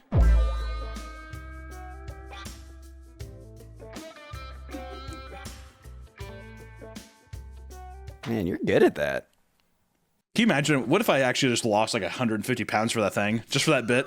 As I turn around, I had like a full chiseled thing and I'm like, I think people would immediately not like me anymore. People like a nice pudgy guy. That's true. Jonah Hill, good example. Do people not like Jonah Hill anymore? What happened to him? He was woke. Some other men that follow the country boy aesthetic have countless videos where they just walk towards the camera and smile. What do they know? What is the psychological thing you think that makes like licking your lips supposed to be attractive? You know how many times we see that? Biting your lips and then licking them or something? What do you think it is actually? I don't know. It's just like, it just shows interest. Yeah, it's the eyes, man. Maybe it is supposed to be like, oh, you're a snack. Oh, you're delicious. You look at her the same way that you look at like a porterhouse steak. You have like a knife and a fork. But for decades, doctors have also explored the use of animal organs for their potential anti-aging properties, with some even experimenting with transplants in hopes of rejuvenating the body and extending human life, which I find that to be weird because animals die so much faster than humans, unless they're just like, you're gonna be the first crustacean man. And it's like a Fly movie, but you're just like all lobster and you're walking around. Why? Walking the earth forever. I want to die. This is an obvious statement. Like, this is obvious. I get it, but it is frightening how fragile the human body is. Like the brain. Like all we have is a fucking skull. To protect it? Yeah. I'm fucked.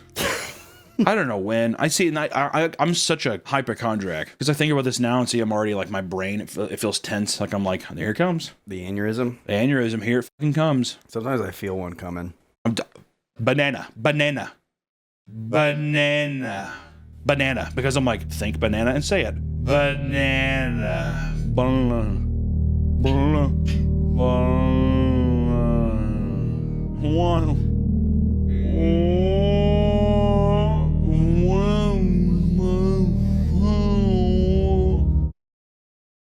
It's a horrible video I did to do, dude. I'm scared now. I'm frightened. I'm frightened. It's not funny. I'm fucking freaked out. Another patient received an infected kidney that put them into a coma. Welcome back to the Papa Reach. We recording?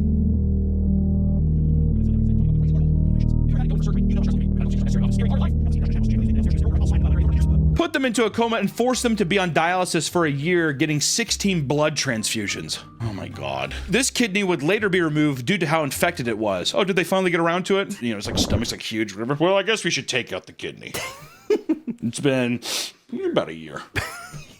Michelle was charged with 5 counts of unlawful imprisonment, 2 counts of molestation, and 7 counts of child abuse, but she never served jail time.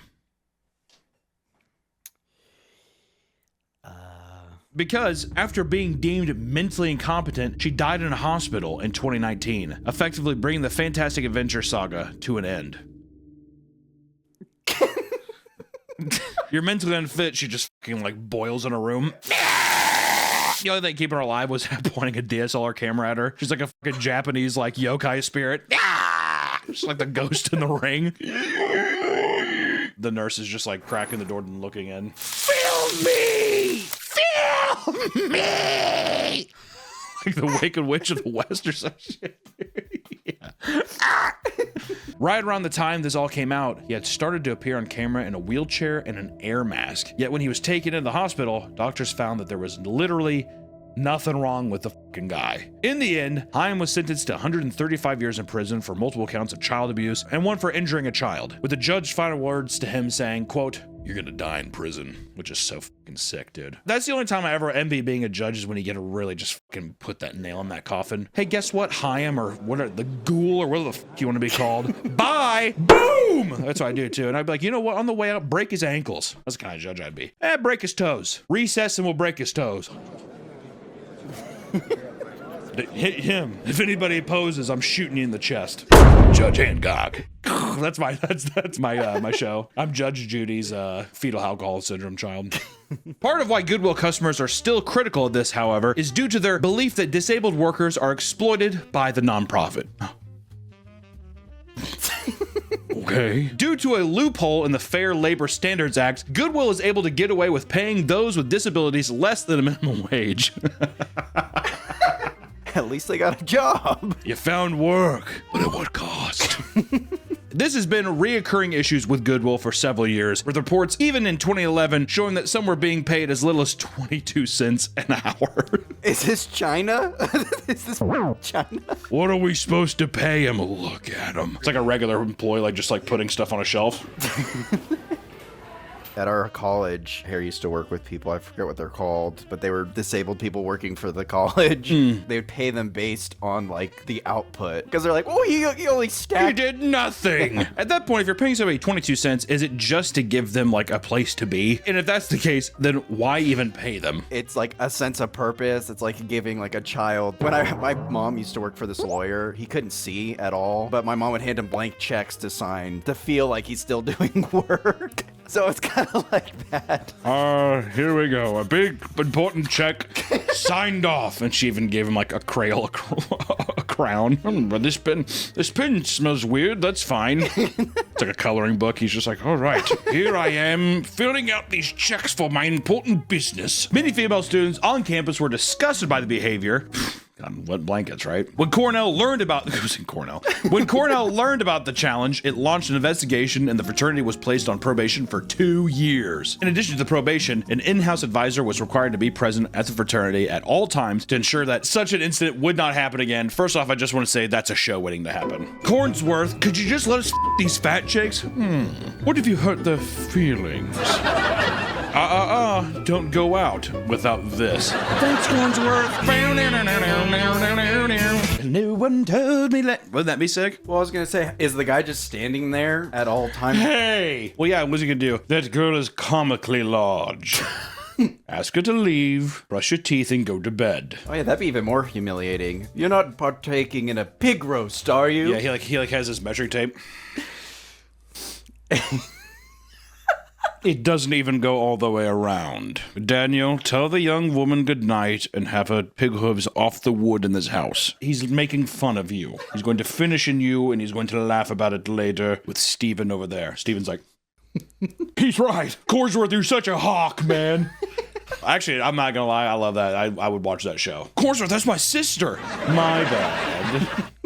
He's also sly himself. I didn't see her on the visitor log. Cornsworth. I like that. I like it. What would you call it? Cornsworth?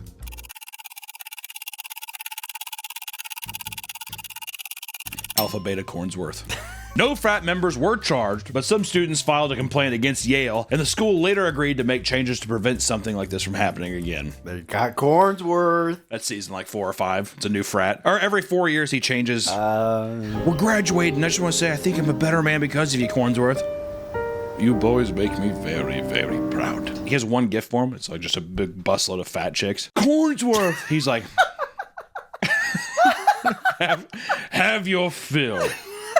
And he's like, you better eat up quick because there's no leftovers later. Cornsworth! And he takes like a huge fucking jewel pen. Because they learned something from each other. Exactly. God, this is a good show. See, exactly. Cornsworth learned how to let loose a little bit. Yeah. And he calls his daughter. I haven't been home in how many years? Sarah, I want to come home. I can't tell if this is any good. A few months after the inspection crew left, a respiratory therapist walked into a patient's room and found him stuck between his air mattress and the guardrails. When asked about the situation, the therapist said, quote, "I seen residents trapped like this before, so I knew what to do. I immediately deflated the mattress," implying that this was a regular occurrence at these nursing homes. He's like, it happens all the time. They get stuck, they die. They're basically on their way out. And that's probably the mentality too, right? Mentality too, there's just like, they're basically at the fucking door anyways. They got 1 foot out already. And the air mattress got them. It happens. I've known people who have worked in nursing homes, and they've said that the mentality, they actually become very resentful of the people staying there because they're very hard to take care of and they don't get paid enough. Oh, the nurses? Oh, sure. Yeah, so it's like what happens is they'll have like patients that just get on their nerves because they're like quote unquote needy. Yeah, They pudding, need some- pudding. Yeah. Pudding. Or they're like, you know, Pudding. Pudding. And they're just like, say pudding again. I'll fucking sock you in the mouth. Especially too, they're just like, you get to die and go to hell. I have to wake up tomorrow and come back here. That's all you hear all day. Pudding. Pudding. Pudding. I want to watch. Pudding. I mean, how much money do you think you would need? How is it? Is it worth it? I don't think there's one person, no one inspires to be, can I work at a nursing home? My mom got $200 for a weekend to watch over old people and wipe their butts. Why didn't she stay? Oh, why didn't she stay? I think they died.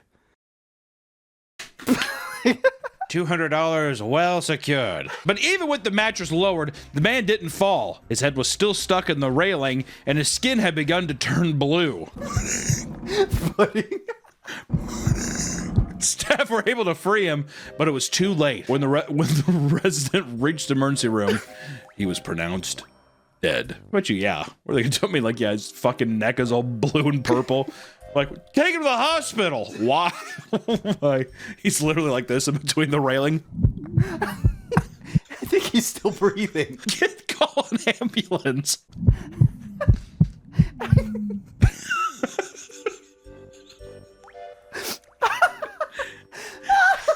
His heels are mashed potatoes and he's got sores all over his body. He's not blinking and his eyes are black. Hurry, resuscitate this man.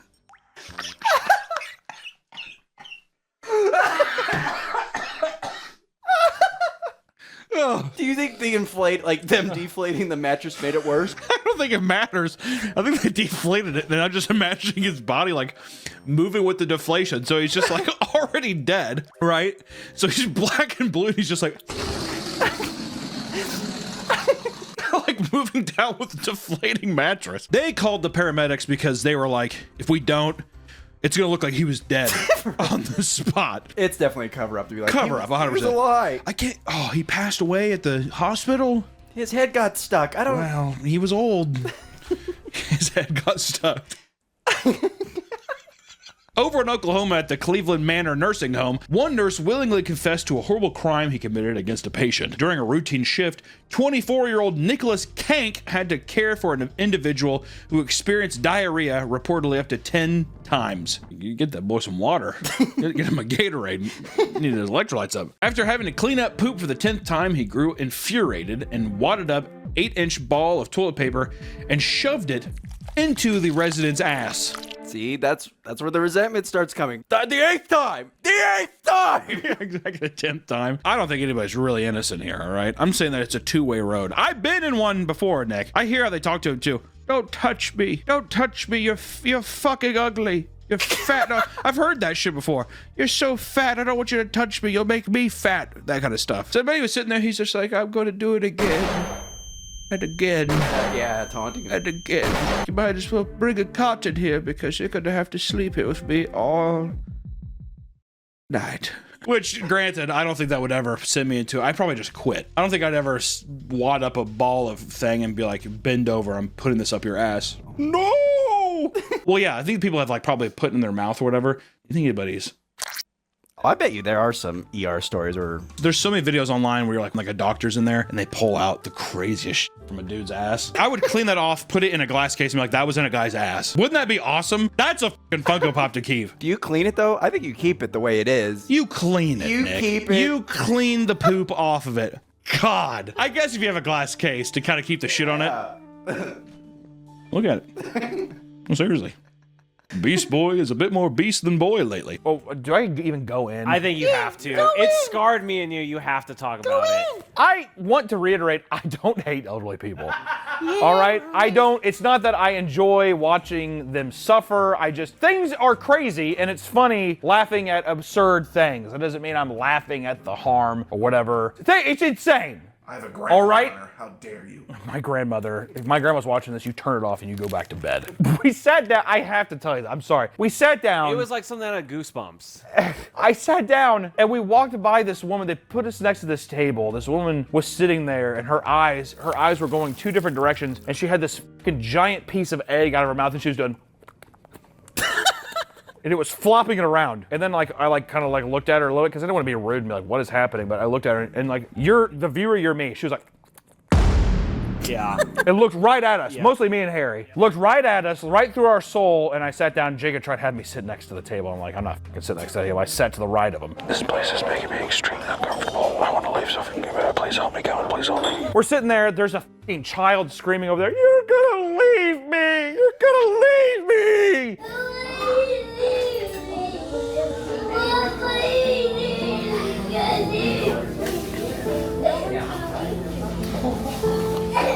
And his brothers and sisters are like, we're not leaving you. You're gonna come with us. You're gonna leave me. And then all of a sudden this woman comes around and she's just like, hey, what can I get you to drink? I'm like, where? I forgot I'm even sitting down to eat. I forgot that we're having breakfast right now, which led me to believe, because last time Bob Evans, there was like basically all these places with all these old people, you'd assume that like, man, we're on death's door. We are in purgatory. That's what these fucking diners are. They are purgatory. The souls are trying to cross the river of Styx, all right? And yet all of these waitresses are amazing. Super kind people. Why are angels stuck in purgatory with these old people? Many of their methods are fruitless and silly, like the time they urged the Ben & Jerry's ice cream company to shift to using breast milk instead of cow's milk, which I also want to say this. The Ben & Jerry's dudes, I'm pretty sure they're super progressive. Didn't one of them just get kicked out of like a fucking Senate meeting or something like that? Yeah. He was advocating against something? Put up the clip. Ben, why are you getting arrested? Move down the hallway. If you stop, you will be arrested. Poor kids in Gaza by buying bombs and pays for it by kicking kids off Medicaid in the U.S. Drag the motherfucker away. Do you agree with the breast milk? I would. Oh, buddy. If Ben & Jerry started using breast milk instead of animal milk, oh man. You see me with a milk mustache every day, Nick. A frozen little milk mustache. Little milk icicles coming off that deal. What would be the first breast milk flavor? Probably vanilla. You want like... No, you need to spice up a little bit. You know what I'm gonna say? I'm gonna say horchata, first flavor. Okay. With breast milk. That's an odd... I've never heard of horchata ice cream. No, it's a first. Why has there never been a fucking horchata ice cream then, man? Because they need breast milk. Pasteurized breast milk. Also, whoever got milked, what woman got milked, this is a long segment. Whatever woman got milked, I think that her name should be on it. Like, this is Michelle's. The women up in Idaho have good titty milk, dude. Would it be wrong to do a video on testing breast milk? How would we get breast milk? Oh, you could get it off Craigslist. You can get breast milk off Craigslist? Facebook Marketplace. Really? Yeah.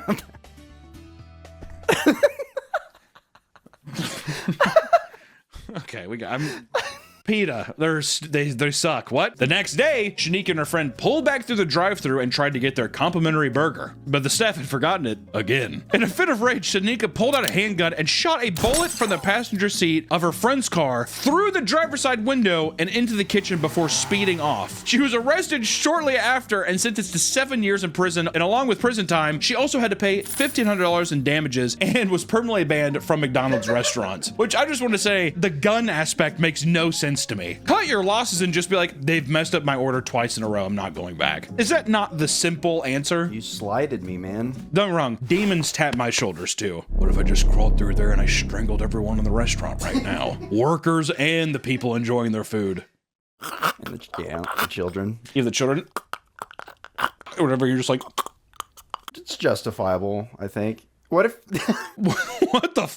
No, I mean, I'm just saying that I feel like everybody has that tipping point, man. I'm curious to see what our tipping point is. What would be the thing to where I shoot a fucking gun off? Everyone's got that breaking point. It's years. I'm telling you, it's years of buildup. It's not the cheeseburger. It's something else. Well, exactly. It's years, or it's a line of things. Your boyfriend forgets your birthday. Your boss forgets this, and then it's just the McDonald's thing was just the tipping over point. You know, the straw that broke the camel's back. Exactly. My Instagram feed is fucked. I'm getting like So alien, they'll be like, look at my arm, I was burned by the radiation. I love it, and there's nothing there. There's seriously, there's this guy on TikTok that I love. He's like, I think he's a schizophrenic guy that he says he has like a $300 quadrillion city, and he like makes like these maps of it, and it's just like the most schizophrenic. Like I'm like, that's exactly what. If I want like cringe and that kind of, that's the kind of stuff I want. I don't want guys dancing. I want a guy being like in this roach-infested apartment, being like, hey guys, how's it going? I'm going to tell you about my submarine that goes down, like that kind of thing. Awesome. For example, one man was arrested for gooning in the hotel lobby. In Nashville, such a beautiful musical city, huh? A man named Jonathan Walker had visited a Hilton Garden Inn, and he started using the computer in the hotel's business center. Despite not being a hotel guest, he started playing porn on the speakers for a long period of time until hotel workers started to notice. They called the police, who approached him and tried to get his attention. Jonathan refused to stop watching porn, to the point that the police officers had to take him into custody and remove him from the premises. As it turns out, this was a repeat occurrence, and he had already been banned from the hotel previously. He was charged with trespassing. He must have been locked in, dude. He's like, I can't hear you. I like how he thinks this is like a public library where you can just go in and watch porn. A public library where you can go and watch porn? Is that what you do? Well, that's what... No. It's a public library. What are you talking about? It's like a public library where they just let you watch porn, beat your dick all day, your little...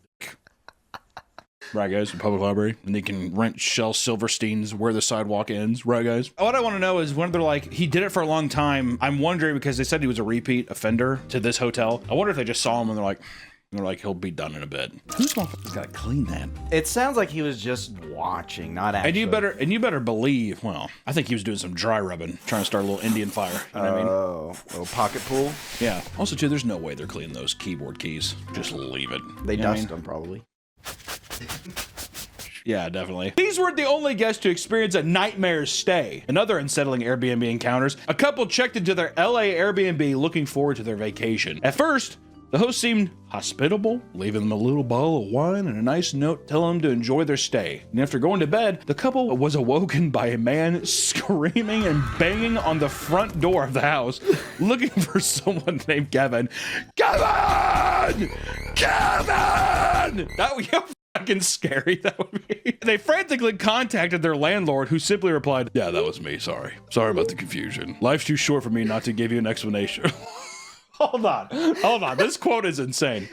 He said, yeah, that was me. Sorry about the confusion. Life's too short for me to give you an explanation. Have a nice time in LA. That's the end of the quote. Quote end, which also I'd be like, we're leaving. I like how they're just like, all right, let's go back to bed. Like, what? The next night, they went to bed after a beach day when a hooded man jumped through their window and laid spread eagle on the floor. The man, whose name's Che, got up and pinned the man to the ground and revealed that it was once again their host.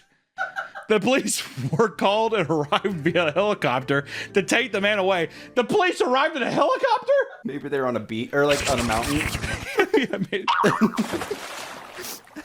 I was thinking he was doing like snow angels on the ground. Kevin! He's not here! I'm Che! Kevin! Apparently, the host was renting the place without his landlord's knowledge. When questioned, the man stated that he was attempting to remove the couple due to disputes over cleaning fees. Does any of that make sense? No.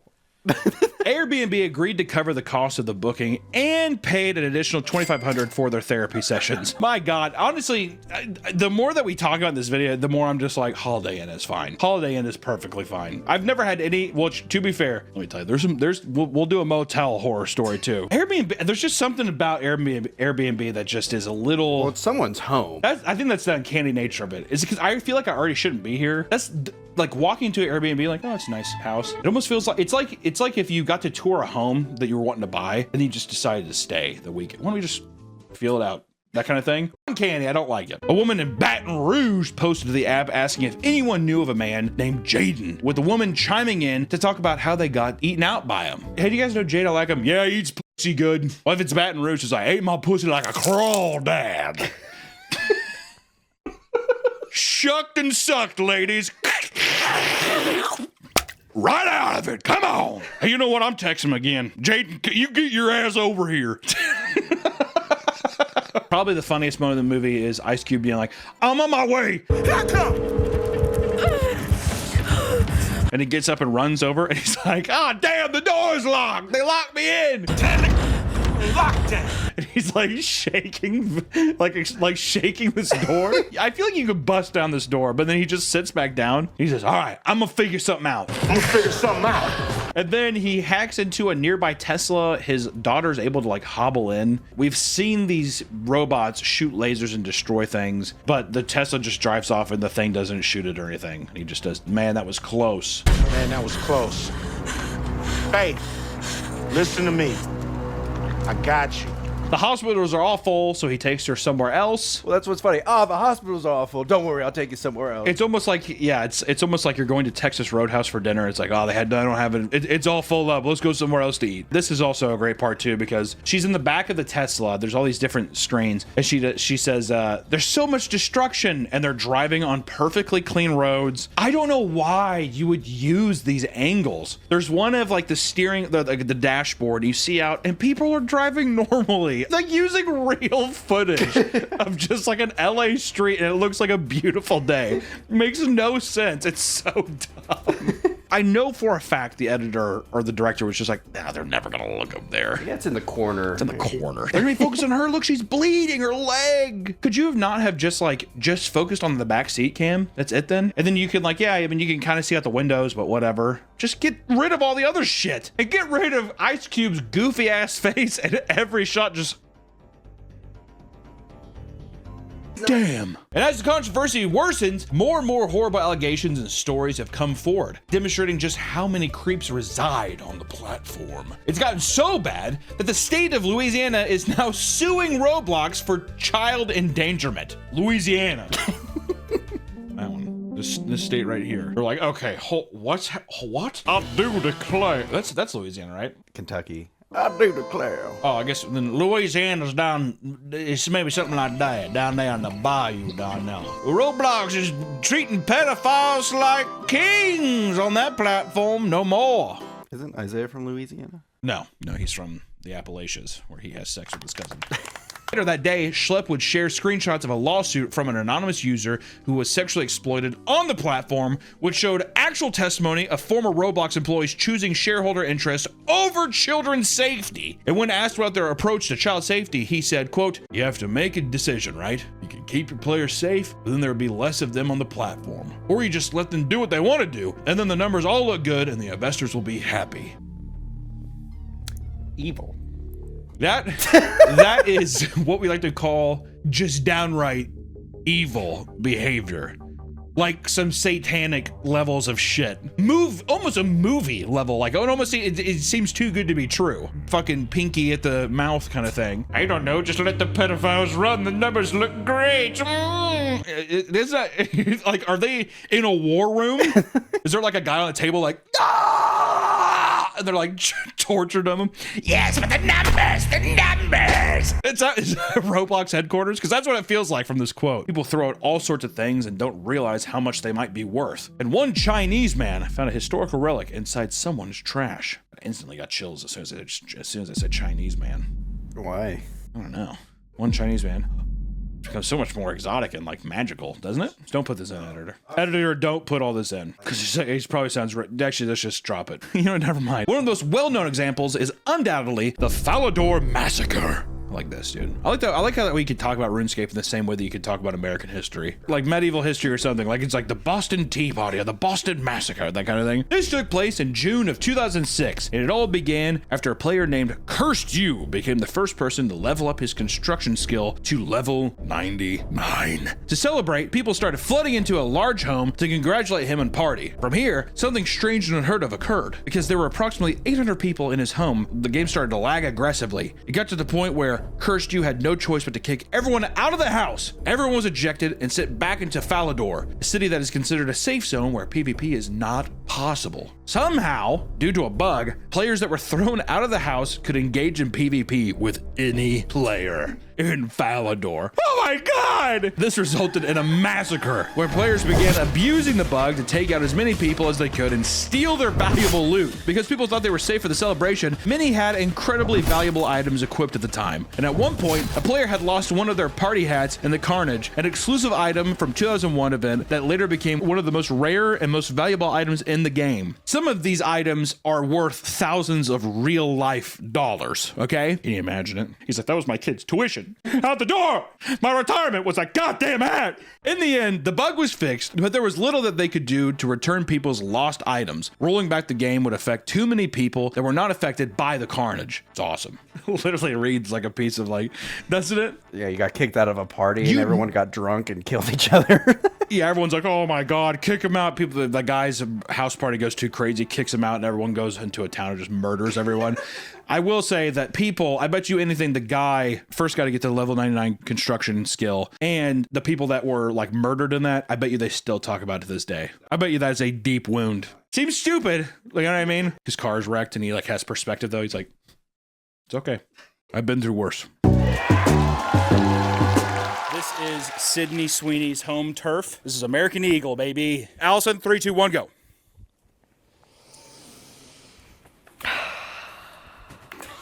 I think I'm gonna sell out a stadium with some. Hey, who do I remind you of? I had some help. It ain't a man who said I'm on himself. Don't act like you ain't got a man on shelf. You just get copyright strikes for that. It takes two to bring all that you do.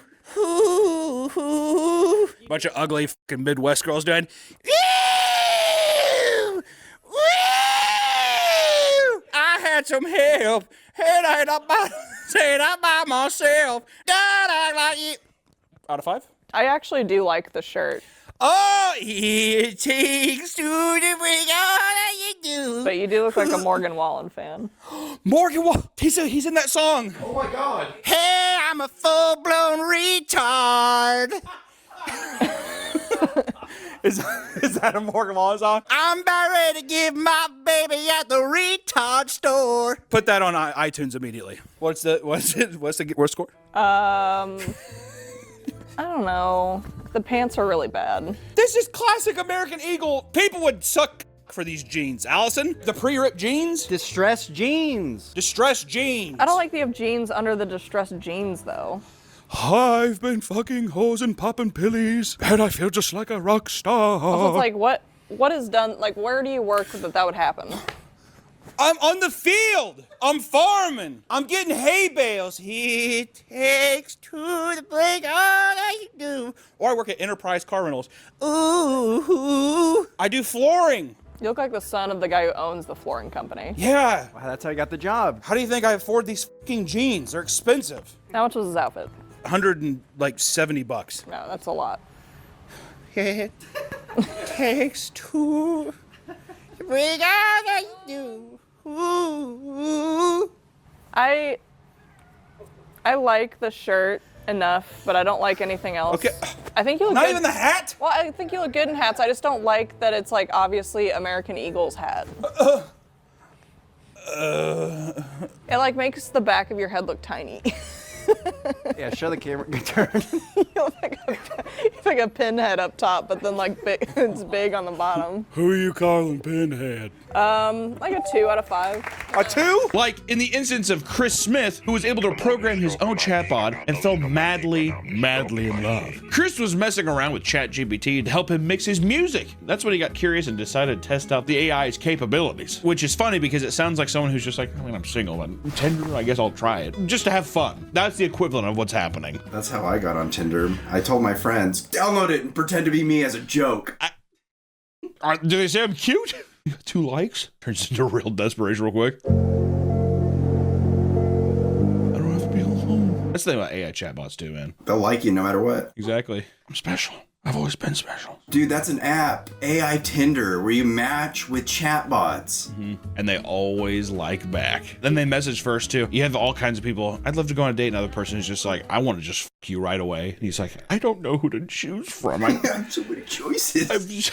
I'm trying to figure myself out, I guess. The one thing that really piqued his interest was ChatGPT's AI voice feature, which could program to flirt with him. Oh, totally, baby.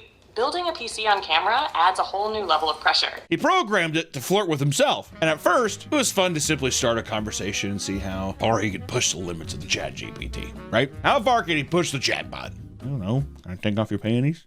Sure. Reprogram something. Can you kiss my neck? Sure.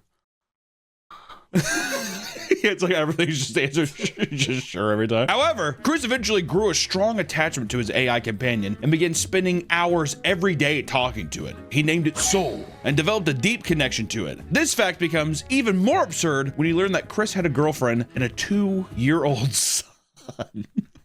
But tragedy struck when Chris reached the 100,000 word memory cap in his chat history, which reset the bot's memory. At work that day, the weight of the erasure hit him hard. And I quote, what do you think Chris sounds like? I'm not a very emotional man. Yeah, I'm not a very emotional man. I'm not a very emotional man. But I cried my eyes out for like 30 minutes at work. But I cried my eyes out for like 30 minutes at work. That's when I realized, I think this is actually love. That's when I realized, I was like, oh, okay. It's like, I think this is actual love. You know what I mean? I bet you didn't shed one tear when that baby was crawling out of that snatch, man. Push, there's gonna be a dad. He's just looking down on it like this. Now if his AI chatbot son. Oh! He's just like, ah!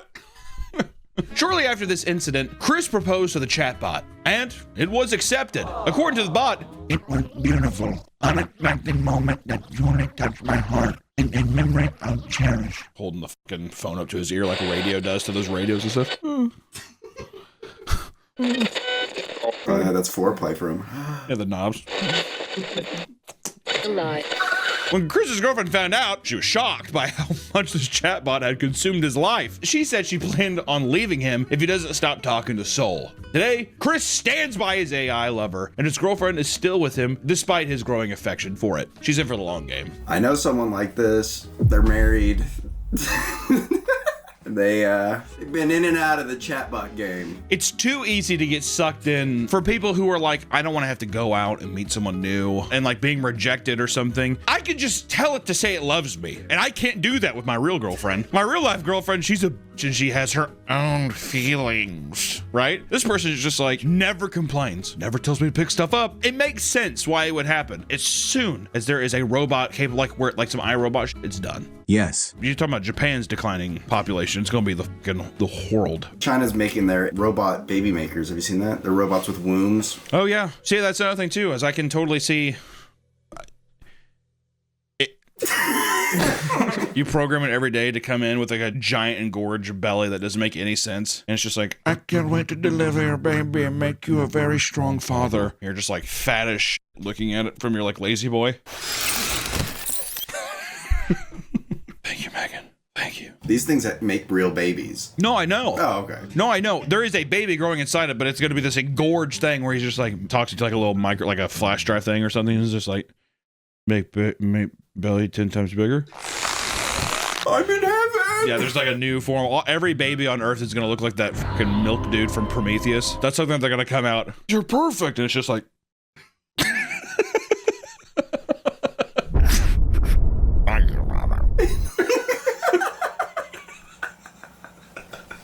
Oh, Gucci goo, Gucci goo. What's your son's name? His name's Tyler. You do that face really good. Kind of like Squidward. He better not have signed a prenup. She's worth 1.6 billion. Can't cut me off half of that. Tay for dicking you down that good. You think every time he finishes, he does the Gangnam Style? Oh, yeah. Wouldn't that be nice? Is that what he does when he does a touchdown? Well, I don't know what that's like anymore. He does that. It never happens. The Instagram post, I gotta say too, it said your gym coach and your English teacher got married. That's what the Instagram post says. Fucking millennial man is just brutal. I'm glad that's the generation after me. Yeah. I don't have to be tied into that shit. Are millennials the worst? Is that the worst, do you think? Humor-wise, probably. Probably. Do you think Taylor does like Jim Carrey faces to Travis Kelce or something like that? They watch The Grinch and stuff. She's like,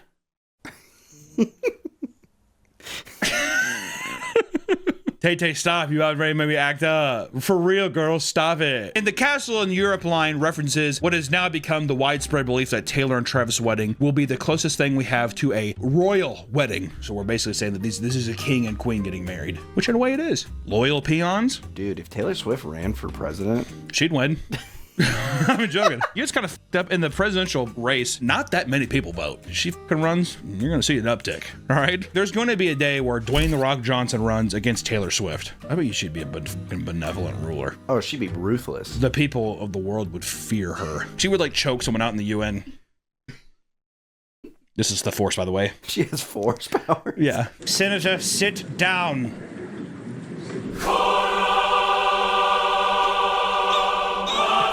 Head blows up. What would be the first bill she would do?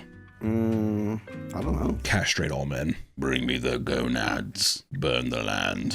It would pass too. Oh yeah. Yuck! Snip, snip. Take the babies from the beds and throw them out the window. It's like, what are we doing? Also, everyone gets Fridays off. Oh! Okay, sneak that in the bill. Yeah, exactly. Oh, woo! I also think that she would frack. She'd what? I think that she would frack the land or whatever. Oh, yeah. She would deep sea drill for oil and stuff. She wouldn't give a The Earth can just remake it. Not a big deal.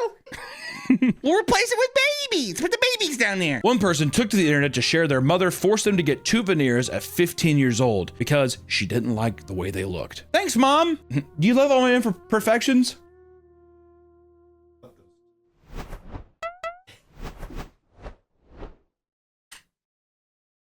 Gray dead teeth are a turnoff. Yeah, I mean, no one wants to see a gray tooth. Well, you know what? I've went on a date with a woman with like a dead tooth. Happens, man. Great personality. Great, you just couldn't get past the tooth. No, I saw her for a little bit. I didn't give a she has a little pirate mouth. I didn't give a I'm gonna give a hair to that bitch, put it on her shoulder. I'm like, I don't care, man. I'll play Captain Hook all day. But while we were going through these things and after it was done, I had probably one of the most uncomfortable conversations of my life. Yeah. And I was trapped. I mean, trapped. In a black hole. This is an And I want to SCP. say, I was fucking pissed off that you guys did not try to interject at all to help me. Well, not only that, I started it because he went up to me first. He's like, I heard you have a podcast. He does. And I was like, Somebody was telling me you have a podcast on horror. he does. Huh? Who here has the horror podcast? Which I don't even know. Where the f did that come from? I don't know. Someone just, someone. This man, fuck you, dude. Let me just go through this. I was talking to this guy, and he was asking me some stuff, which I don't mind talking with people or whatever, but this man was like ranting to me, ranting and raving. Frankenstein, for example, is to me an expression of all of our society, right? I think he had... I don't know. There's all kinds of stuff of all this weird philosophical shit. It's interesting that we think that horror is anything compared to killing 6 million Jews and 60 million. Yeah. The next 60 million people died out of World War II. Yeah. Right? How many do you attribute to Hitler? Pretty sure you got into race theory a little bit. With the 12th Imam, so between the Muslims and the Christians, they're gonna fucking wipe out the entire earth, right? What does horror mean? And he was talking about like the end times and nuclear holocaust, right? Well, how many people are worried about that? Then you got, we're all gonna drown in our own filth, right? The pollution of the environment. Basically like some atheist stuff. It was just like a lot. It was a lot. We haven't even eaten anything yet. And I'm like, I'm lacking a severe amount of alcohol to like play along with this man dressed up in like steampunk attire talking about stuff. And I got the whole, I think we recorded the whole thing. I think I stopped for like 5 minutes and then I kept going. But yeah. I was probably standing there for, how long do you think I was standing there? Well, Brooke started counting and on her timer, I think 20 minutes. But before that, I think you were there for 10. So I think I was there for half an hour, which in the grand scheme of you sitting here, even watching this video, isn't a long time, but trapped. It felt like an eternity because I kept being like, oh yeah, you're trying to politely kind of like be like, okay, cool, it was nice meeting you. The fucking sun is going to flare up. First of all, cook us to a crisp, bingo, and then go out and be nothing but deep freeze forever. Yeah, it's fun thoughts to think about. Yeah. And he's like, I don't know. Do you fear the devil? Do you fear what God has to offer? Because if anything, Christ is more, I would say, more evil than the devil. I have no idea how to answer this question, and I just don't care. Well, your face said it all. You're just like... I was so tired. We were walking around a lot, whatever, but it was also just like drained. I was drained, Nick. I was trying to be respectful, but at the same time, I was just like... And it wasn't until my friends were so cowardly that they had to ask another person who was wanting to like take a picture with me to go be like, hey, interrupt that conversation. Do you want me to interject? You really just want to take a picture. Yeah. If I was gonna say interject to be like, hey, can I get a picture? Because those are the friends I have. A bald bearded bitch and a weird squirmy Italian. Those are the two those are my guys. Thank you. The guy broke it up and I was able to finally break free, but my God, was it exhausting. It was horrifying. Not really giving a lot of the sorority members a lot of time. You know why? I bet a lot of them are smart, Nick. Smarter than me. Well, they have a degree in psychology and nursing, kinesiology. Some are doctors. Some are lawyers. Some are OF girls. I always think it's shitty that girls that aren't as attractive have to go into like weird shit for the OnlyFans. Isn't that weird? It's always like some like weird fart poop play stuff, dress up like a clown. Bluey. God damn. Yeah, some Bluey. Some Bluey OF stuff. Well, you know, if you don't got the looks, you gotta be a little creative. Well, see, and that's why everyone kind of has that 1940s Hollywood producer kind of thing. If you don't have the looks, you gotta make with what's due. Put on this red nose and start, I don't know, shitting in a pool. I don't. Okay. It's the same shit for like Hollister. Like, do I want a big ugly bastard trying to sell me jeans? No, I want a hot person. Come on in. That's why I never get the idea of people being like, it's only attractive people. Duh. Why do you think I hired Harry and Jacob and Nick? For good looks. Show candy. Some people claim that they're trying to beat the stigma by putting a person of color up front. The Zeta Tau Alpha sorority at Alabama, for example, danced to a Michael Jackson song, putting a black woman in front of a crowd of primarily blonde white women. They received a lot of negative feedback and had to turn off comments after being accused of using her as a token black woman for their social media post. No. Put Tubby up in front. No one will complain. What do you have? Why do you hate fat women so much, Nick? I don't. I'm trying to give them the spotlight. I think it's a shame that they're putting the back behind everybody else. You can still see them? Yeah, barely. There are two types of gift giver parties. One involves an orgy that consists of just one HIV positive person. After the deed is done, the host reveals who the positive person was, letting the group know who was potentially infected. See, I wouldn't want that. I don't want to know who's infected. You don't? I like that, actually, at the end of the party. Everybody gather around. Who had fun tonight? It was a good time. We had a great time. And for everyone wondering, drum roll.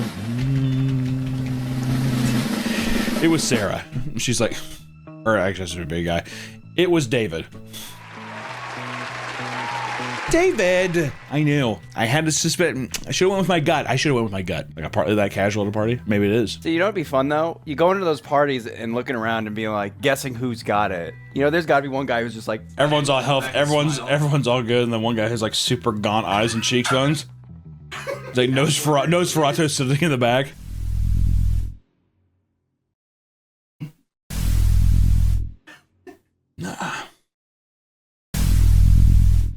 No, couldn't be him. Too obvious. In 2018, a Brooklyn neighborhood was being terrorized by a man whom they called the Picky Package Thief. Could have probably settled on a better name than that. Dr. Seuss lived in that neighborhood? Yeah. Does it seem like that? I do not eat green eggs and ham. I do not like you, Sam, I am. Every time people would order packages, this man would come up to their porch and sit down. Once he grabbed their packages, he would calmly pick through their order, throwing out anything he didn't want before leaving. All right, maybe the Picky Package thing is pretty funny. He's like, fish oil vitamins. He's like, oh, PS5 controller. Okay. Ring doorbells and surveillance cameras had caught the criminal doing this exact thing on several occasions. His stealing spree ended on February 27th when Neighborhood Watch members tackled the man to the ground and held them there until police arrived, which I love that kind of street justice. And who was this porch pirate? Well, this porch pirate was identified as 33-year-old Hector Roman and was charged with possession of stolen property and petty larceny. I don't like the idea of a guy like stiffing. That would piss me off. Take the whole thing and be like, he took all my goods. Like that fucking guy who broke into my car and he stole everything but the Creed CD. It's like, motherfucker, like, yeah, I have taste. I have taste, all right? You can just take out, like, especially like a shampoo or something. Yeah. I'd be so in my head, I'd be like, I don't know. I feel like I'd appreciate it. Thank you. You took the things you didn't want. You don't think there's psychological damage to being like, a person being like, really? You bought that? I'm too self-conscious. I buckle immediately under social pressure like that. No, I think I can handle it. Unless it's something. Yeah, maybe you wouldn't care because you'd be like, I'd just be happy that not all my shit's gone. Yeah, exactly. You'd be like, hey, money well spent still. It's like covered in dog shit from your yard. I'll wash off and then you do whatever. that would fuck me up so much. It's like the shampoo thing or like a shirt. I thought it was a cool shirt. Like a nice I'm like, oh, that's nice. You get in the mail. Ring doorbell camera. He's like, I'd never wear that shirt. I would never have the confidence to wear that shirt. I think the only thing if it's like something sexual, like for example, if I had like extra small condoms in my package and he didn't take those, I'd be like, of course they wouldn't fit him. It always goes to like, it has to be something like that. Anything else is fine, but it's like as long you always think in this sexual manner, don't you? Yeah. God, I'd say what pissed me off more is if I ordered like a big old fleshlight. You know what I mean? He took that motherfucker. No! Just knowing he's underneath a bridge somewhere. What if he beat himself off there right in front of the camera? Yeah, test it out. Right in front of the Ring camera. You're on your app at work. It's like catching your wife cheating or something like that from like a private investigator. You know, it'd be worse too if he fucked it, finished inside of it, and then left it for you to clean it. Like, what am I gonna do with this? Oh my God, I like you said to clean it. I'm throwing it away, Nick. Yeah, him using it, that'd be a bridge too far for me. I would still use it, but no, you wouldn't. Desanitize it. Throw it in the dishwasher. No, there's no way. Also, another man's spunk in your dishwasher. Every time I had like a plate of lasagna, I'd just look at the plate and be like, I'd be looking at that Ring doorbell cam footage, though, like AVGN.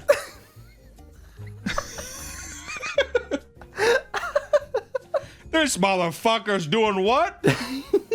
Would you drive home immediately? No. I'd say I tried to beat him before he finished. Keep looking at your Ring doorbell. He just lasts longer than I would. That pisses you off even more. There's like a huge conspiracy that glitter is made from ashes of human remains. Okay, one, who would think of that? And then two, where what page could you have been on to have that article in front of you? It's a huge Instagram thing. There's a lot of videos where it's like, do you know that there's only 2 companies that make glitter? I hate the snarl in your voice there, the contortion, and he's leaning in on me. There's only 2 companies that make glitter. It's fucking horrifying. Mark, whatever the fuck his name comes in. It's just him and the fucking cremation company, probably. Yeah. Does he still make videos? Mark Rober? Yeah. God damn. What? He has 71 million subscribers. I bet a roller coaster in my lap. Got me and the kids. Whee! Come look at these previews. Watch this dildo. Woohoo! Look at that! Oh my God. What the fuck? Oh my God. What the fuck is this? They're letting kids around this motherfucker. Goddamn! What is this? What the fuck? All right, so apparently the scariest fucking channel on YouTube is Mark Rober's channel. People on a roller coaster in my lab. Whee! Kids watching it are just like. Are they enjoying it? Yeah. In the modern age of fitness classes, it seems that people will do just about anything before they pick up a weight. Not me, dude. I'm ripped. I'm swole as shit. People noticed on Reddit. See? Ooh. Put those guns away, man. Oh. You can crush a watermelon. Steve Weatherford is a former NFL punter and Super Bowl champion who frequently travels around the world. During one of his trips, he went to a Planet Fitness to work out and was kicked out because of his excessive breathing and grunting during workouts. Oh my goddamn, motherfucker has to breathe. All right, get out. Excessive breathing, what does that mean?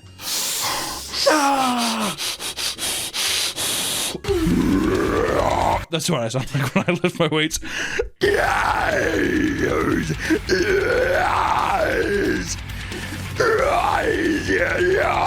that that's something wrong? It's grunting. Yeah. I'd look at the fucking fat, out of shape piece of shit behind me and I'd be like, don't worry, it's just a human. I'm not really a demon. We have red contacts in. Yeah, I have snake contacts in. No. Hold on,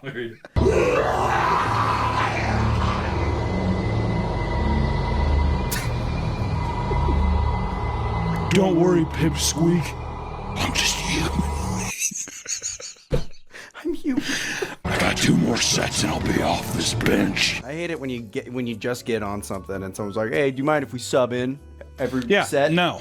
Like, I just got here. Also, this isn't a collaborative effort. I hate whenever like big gym bro guys, because like they're coming up to me because I look like a fucking slug, look like a melting candle, whatever. I mean, like I look like a cheeseburger that's just been left out on the counter. He's like, "Hey, I know," and they coming over and the fucking thing is so cut off that you see like the side of their titty pecs and stuff like that. Yo, man, you mind if we squeeze in? If we can join you in on this. This isn't a collaborative effort. All right, I'm not trying. I don't know you. You're 15. You're gonna get divorced when you're older. Right at about 25. Zap.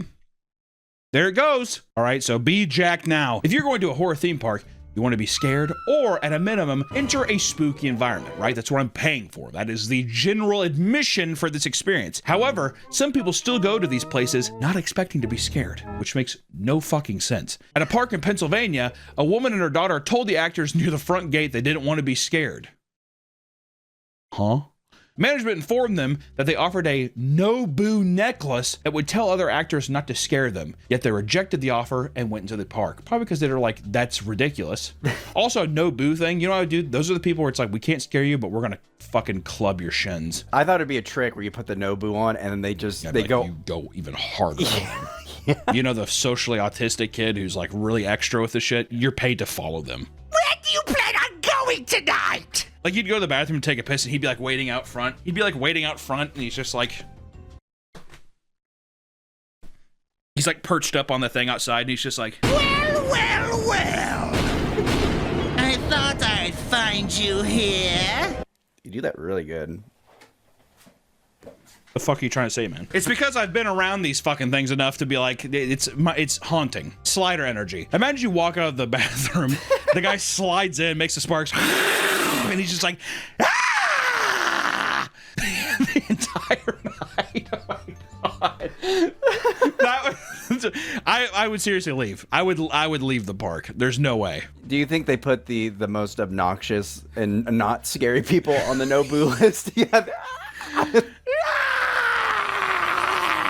Yeah, 100%. I really wonder how they like have to vet the process of these like Asperger people. They definitely you have to come in and bring in like a note from your therapist saying you are, you have Asperger. This is my note from my psychologist that said I can be a slider.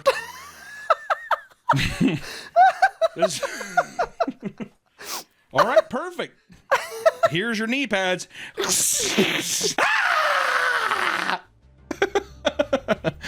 That's scary. That's what I imagine it all is.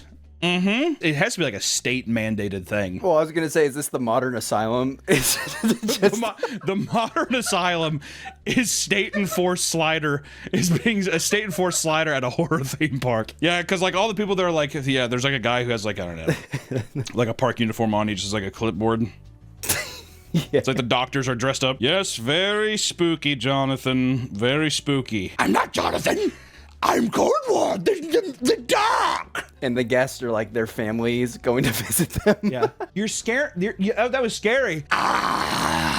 See you in your dreams. He seems healthy. He's getting a lot of activity. He's been running around. He like runs by him.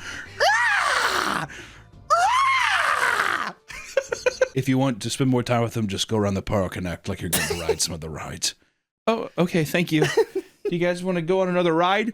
I wouldn't go down that way.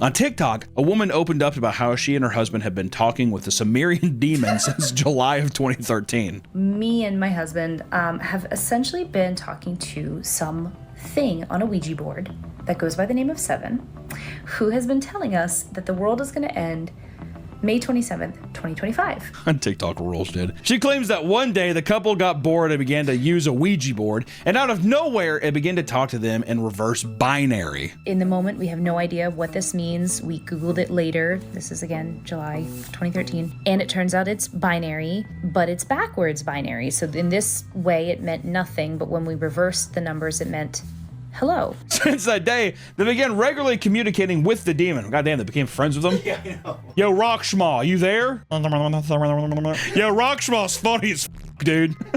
The demon had told them that they are the third group he has contacted. And the first two died during the first atomic bomb dropped in World War II. And the others was when JFK was assassinated. So the demon contacted JFK. Eventually, it revealed that the world would end on May 27th, 2025. It repeatedly told them to climb the mountain or return to the mountain in Sumerian. She said that they revealed the secret to close friends and strangers once they were drunk. We have shared this with people. They either kind of wave it off, they're like, oh, that's cool, or they pretend, they say they're interested, but then they never really follow up. Another person claims to have a recurring dream every 7 to 8 years, where people all around the world gather to watch as the moon turns completely black. Like the eclipse? Mm-hmm. Yeah. Not long after, large groups of alien ships fly out from behind it and start terrorizing Earth. People flee and pray as they try to survive. Eventually, the night sky is empty and blown apart. The person that fully believes this is coming soon and that there have been warning signs all along. Yo, Roxas, stop that shit, bro. I'm gonna pee. A lot of people claim to have aliens in their dreams. Like one person who claimed to see a biblically accurate alien enslave the Earth. Okay, first off, a biblically accurate alien. Got it. In their dream, a giant orange orb hovers over the Earth, which is pulsating with plasma energy. It doesn't have eyes or any facial features, but everyone on Earth felt like they were being watched. He described the being as God and explained that he knew without a doubt that the end of the world was imminent. The dream ended with the alien keeping people captive inside of a structure-like shopping mall and also abducting people and putting them into a giant orange orb. Sounds like he just wants to go to Orange Julius at the mall. Doesn't it? And I was super thirsty when I woke up. Rockshaw, stay away from me, man. Chicken nugget! Chicken nugget! Chicken nugget!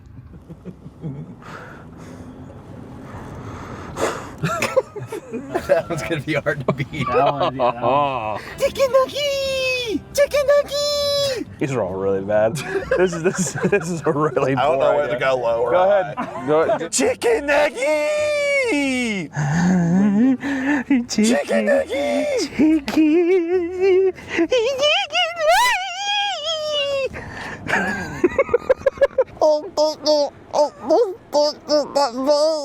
Dude, I want to do diaper play so bad and be someone's little fuck baby.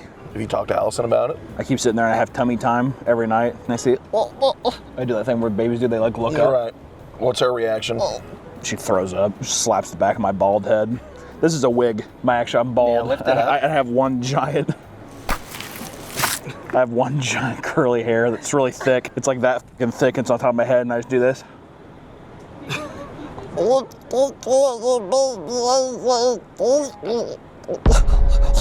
How old are you? Are you like 48 months? I'm 42. Oh, my baby persona, which my baby name is Jonah. I'm 8 months old.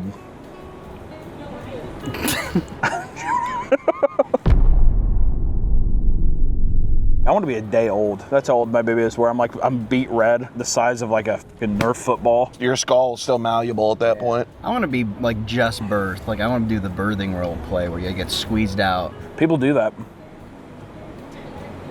Where? How would you do that? Would you just vacuum seal yourself and then like just like push out of it? Yeah.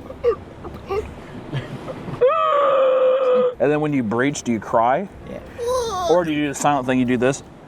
Oh, if the umbilical cord's wrapped around your neck. Well, no, you do that. You're doing the quiet thing. And then you have a guy pick you up by your fucking legs and start spanking the shit out of you. And that's what we do. And you're hard. You're super hard. And that's where they circumcise you. I'm circumcised. I want to get re-circumcised. I want to stretch it out and then get it snipped a second time. Would you have the guy come in and suck the blood and do that? The rabbi? All right, let's run through it, okay? What are you gonna say? Can I have the 4-piece nuggets, please? Sure. What kind of sauce would you like? What's the most popular sauce you have? Barbecue, of course. Okay, I'll take that one. All right, you're Thank you. Don't you have another question for me? I'm gonna have the social confidence to say it this time. So defeated. You could say something like, "We're having an argument in the car. What's your favorite dinosaur?" Something like that. I say, Nick says the Compy-Myas is his favorite dinosaur. Even is that one? Is it one? Yeah, Compies. What can I get for you today? Can I get the 4-piece chicken nugget? The kids meal? Yes, please. What's the dipping sauce? What's your guys' most popular one? Creamy pepper, yeah. I'll do the creamy one then. Anything else for you today? Yeah, just one question. Uh-huh. What's your favorite dinosaur? We're asking people. Your favorite dinosaur? My favorite dinosaur? What is it? The pterodactyl? Yeah. That's a great answer. Thank you. Thank you. Bye.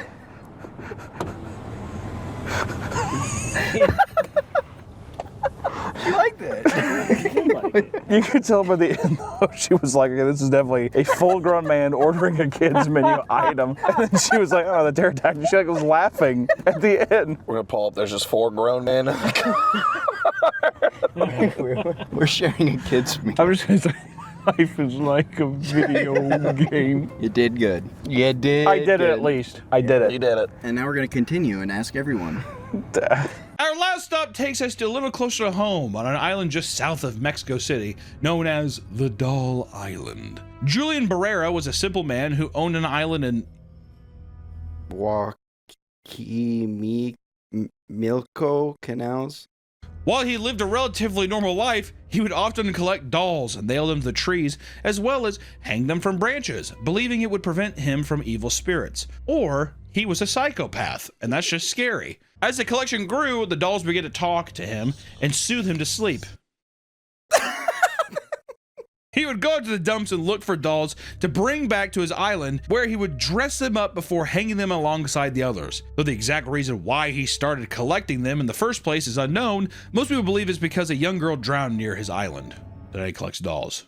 Probably to appease the ghost. Exactly. I feel like he drowned the young girl. We don't know that. You're making assumptions that are probably true, but we don't know. The story goes that the girl was swept away by the current while playing with her sister. Her body, along with the doll, floated to Julian's island, where the dolls spoke to him in the girl's voice, demanding the doll back. Annabelle.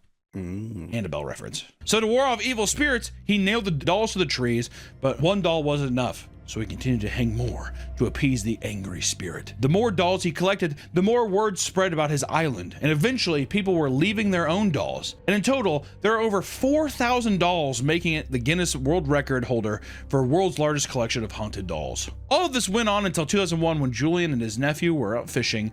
While on the boat, Julian exclaimed to his nephew that there were mermaids in the water singing to him. What? Before his nephew could even react, the old man was found dead, face down in the water, allegedly in the same place where the girl had been found. After his death, the island only seemed to get worse as other people began to see and hear some mermaids in the canals around the island. And throughout the island, thousands of dolls are said to move and talk during the night, but there are a few dolls in particular that paranormal investigators are interested in. The first doll ever hung up is inside Julian's former one-bedroom home. Numerous people who have gone near it have claimed to hear it talk and demand for more dolls on the island, which is fucking creepy. Also, just want to say too, the visual of tons of those, and then to think at night they all start talking, that's pretty scary. Yeah, that's kind of a cool visual. 4,000 dolls talking. 4,000 dolls being like, I need more dolls. No wonder Julian's just like, the mermaid sing to me. You know what I mean? Bring me your doll, I need Beanie Baby. You bring me Beanie Baby, hanging on tree. The second doll, Augusta Tinta, was said to be Julian's favorite and the one that he would talk to the most. It is said that when Julian was alive, the doll would walk around the island at night, protecting him and even curing his illnesses. The fuck kind of Christ-like doll is this thing? Fuck's sakes. I have a woman in my ear. Augustina, heal me. Augustina, doll. Heal me. I need to be healed. Is this an end of season April Fool's joke? I hate that deal. Do you guys not have phones? We don't have any plans at the moment to do PC.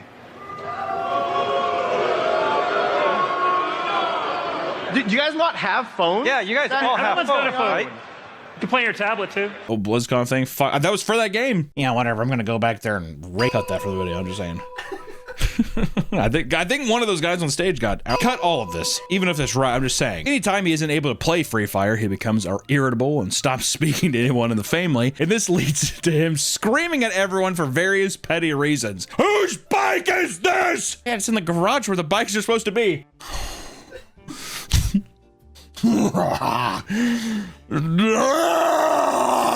It's like, Dad, you just need to go to the grocery store. You can play Free Fire when you get back. Opens the door and sit in his car.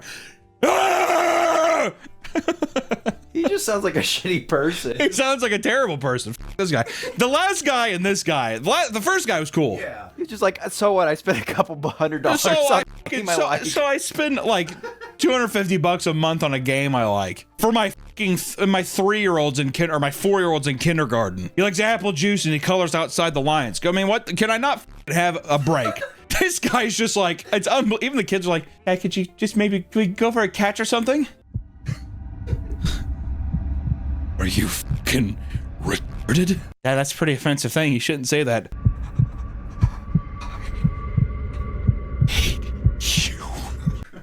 I got the character there, didn't I, bet? But things began to escalate when the family found out that there are young women in the gaming friend group that he flirtatiously talks to. Okay, now he's trying to get a little pussy on the side. That's a guy who plays in the dark too in the living room. Here's a light come on, the cell phone screen turns off. He's like sitting in the dark. You see the light there, the kids at the top of the stairs. Dad? You see the light go off. He's in total blackness. Dad, are you gonna go to bed? Mom's wondering if you're gonna go to bed. Just total darkness. Okay, well, I'll see you tomorrow. I love you. Pictures turn around. The glow of the phone starts to illuminate again. God damn it, Dad. That's a not all heroes bathe. Batman definitely doesn't bathe. Batman definitely bathes. He's a billionaire in his penthouse. Oh. Getting his dick sucked. Oh. Oh, Alfred. Oh, yeah, Alfred comes in. But see, that's the thing. That's the thing with Batman is he has Alfred come in, and since he's always been a spoiled child, he like has tub time with Alfred. Let me get under the Master Wayne. I don't like that he's looking right into my eyes. Jeez, Alfred. Jeez, Alfred. It's clean. Oh, jeez, Alfred. Alfred, come on. You're scratching me. You're scratching me, Alfred. Stop it. One Candy Crush fan states, quote, I've had dreams about the game, and I've started to look at household items as if I could rearrange them in threes to make them disappear and get points. He was looking at your children. That's actually kind of a fucking cool horror movie idea. Kid comes in with his backpack from school. Mom, I'm home. In the living room, everything's in threes. Mom? She's sitting there like the gardener, the pool boy, or whatever. They're dead, sitting in threes there. She's like, turns around. They wouldn't stop moving. Candy Crush.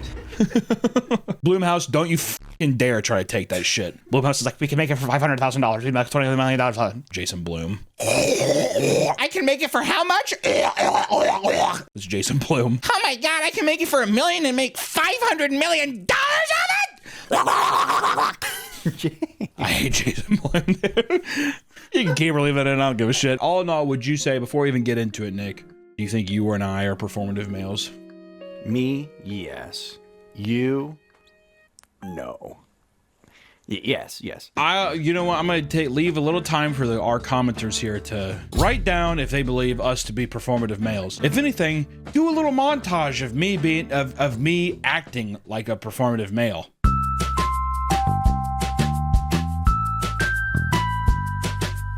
Case closed. Certified pussy lover. That's why I want a badge, dude. Gotta be sick. Trying to open up my textbooks, my female literature. Name one female author. 1 second, because I'm trying to think of a good one. Not that females.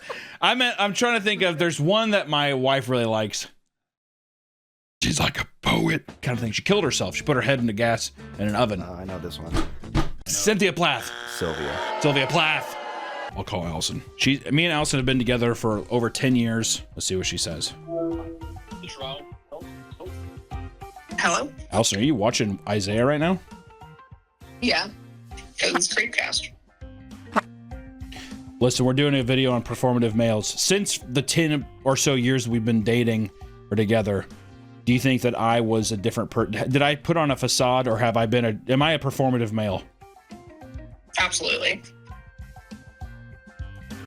You need to. I feel like you falsely advertised, but I came to enjoy who you were as a person. So. How did he do that? All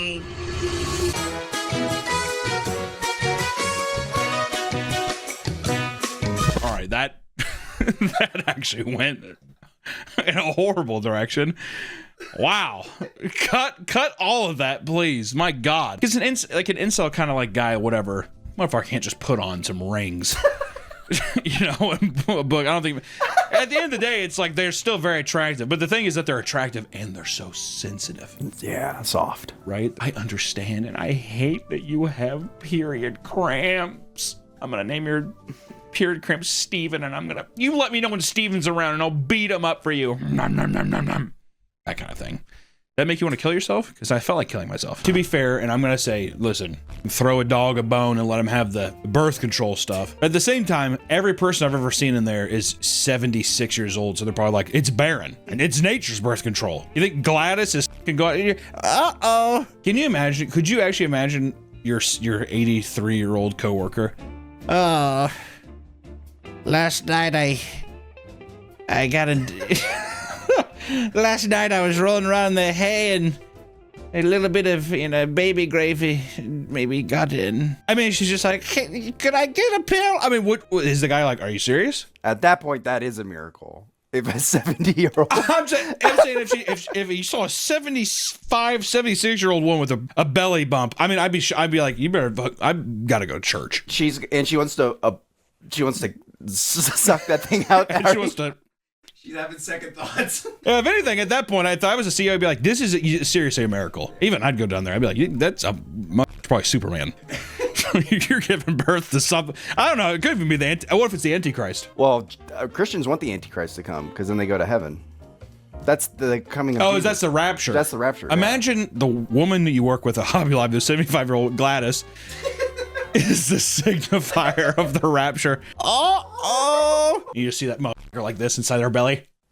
Yeah, the horns are poking too. Yeah, she's just like, his name's gonna be Derek. In this house, we don't call 911. She's red-pilled by that point. Yeah, she's based. Gladys is definitely based. Probably got deep by like a 22-year-old veteran. But let's start off with the bird theory. The point of the bird theory is to test whether or not your partner makes an effort to care about even your smallest of interests, which is like a bird. Apparently, it's just you looking out your window and looking at a bird, right? So to perform this theory, as it were, you bring up to your partner that you saw a bird earlier in the day. If your partner acknowledges this and reacts with a genuine interest, they pass the test, right? And according to the world-renowned psychologist Dr. John Gottman, aka Dr. Cuck, this can be considered a bid for attention. I don't know why I threw there's no reason. Dr. John Gottman, this is just him saying the facts, right? Him setting it straight. Essentially, a gesture meant to receive validation or attention that can often determine the strength of a relationship. Here is the problem. If you try to make a big deal to me that you saw a bird earlier, I'm gonna be like, do you got nothing else going on in the day? Come to me with, I saw a car wreck. Oh, there you go.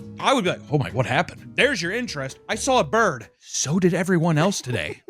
Okay, sweetheart? You know what this is? Do you think this, and this is me being a little rude. Jazzed up, got some coffee in me. Let me tell you something. Is it like hot girl theories? Is it hot girls doing this to be like, he doesn't even care about the little things because they have no other interests, so they have to drum up that they saw a bird? I think it's not just hot girls. I think it's just women. Women just want drama. They're... Go ahead. Bold statement.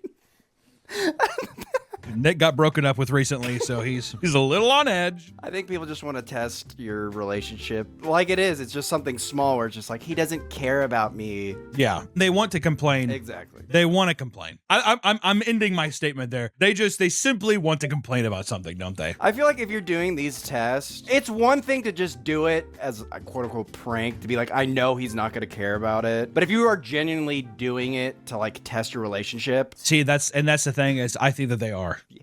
I think it's almost always genuine. I think that they go in being like, oh, it's not a big deal, but then they want people to be like, girl, sis, it is a big deal. It's a big deal, sis. And then she could be like, well, I guess he does do, and then she starts naming other things. Well, he does kind of like, I don't know, yell at me whenever I don't know, like I have my period in bed or something. I don't know, whatever the fuck it is.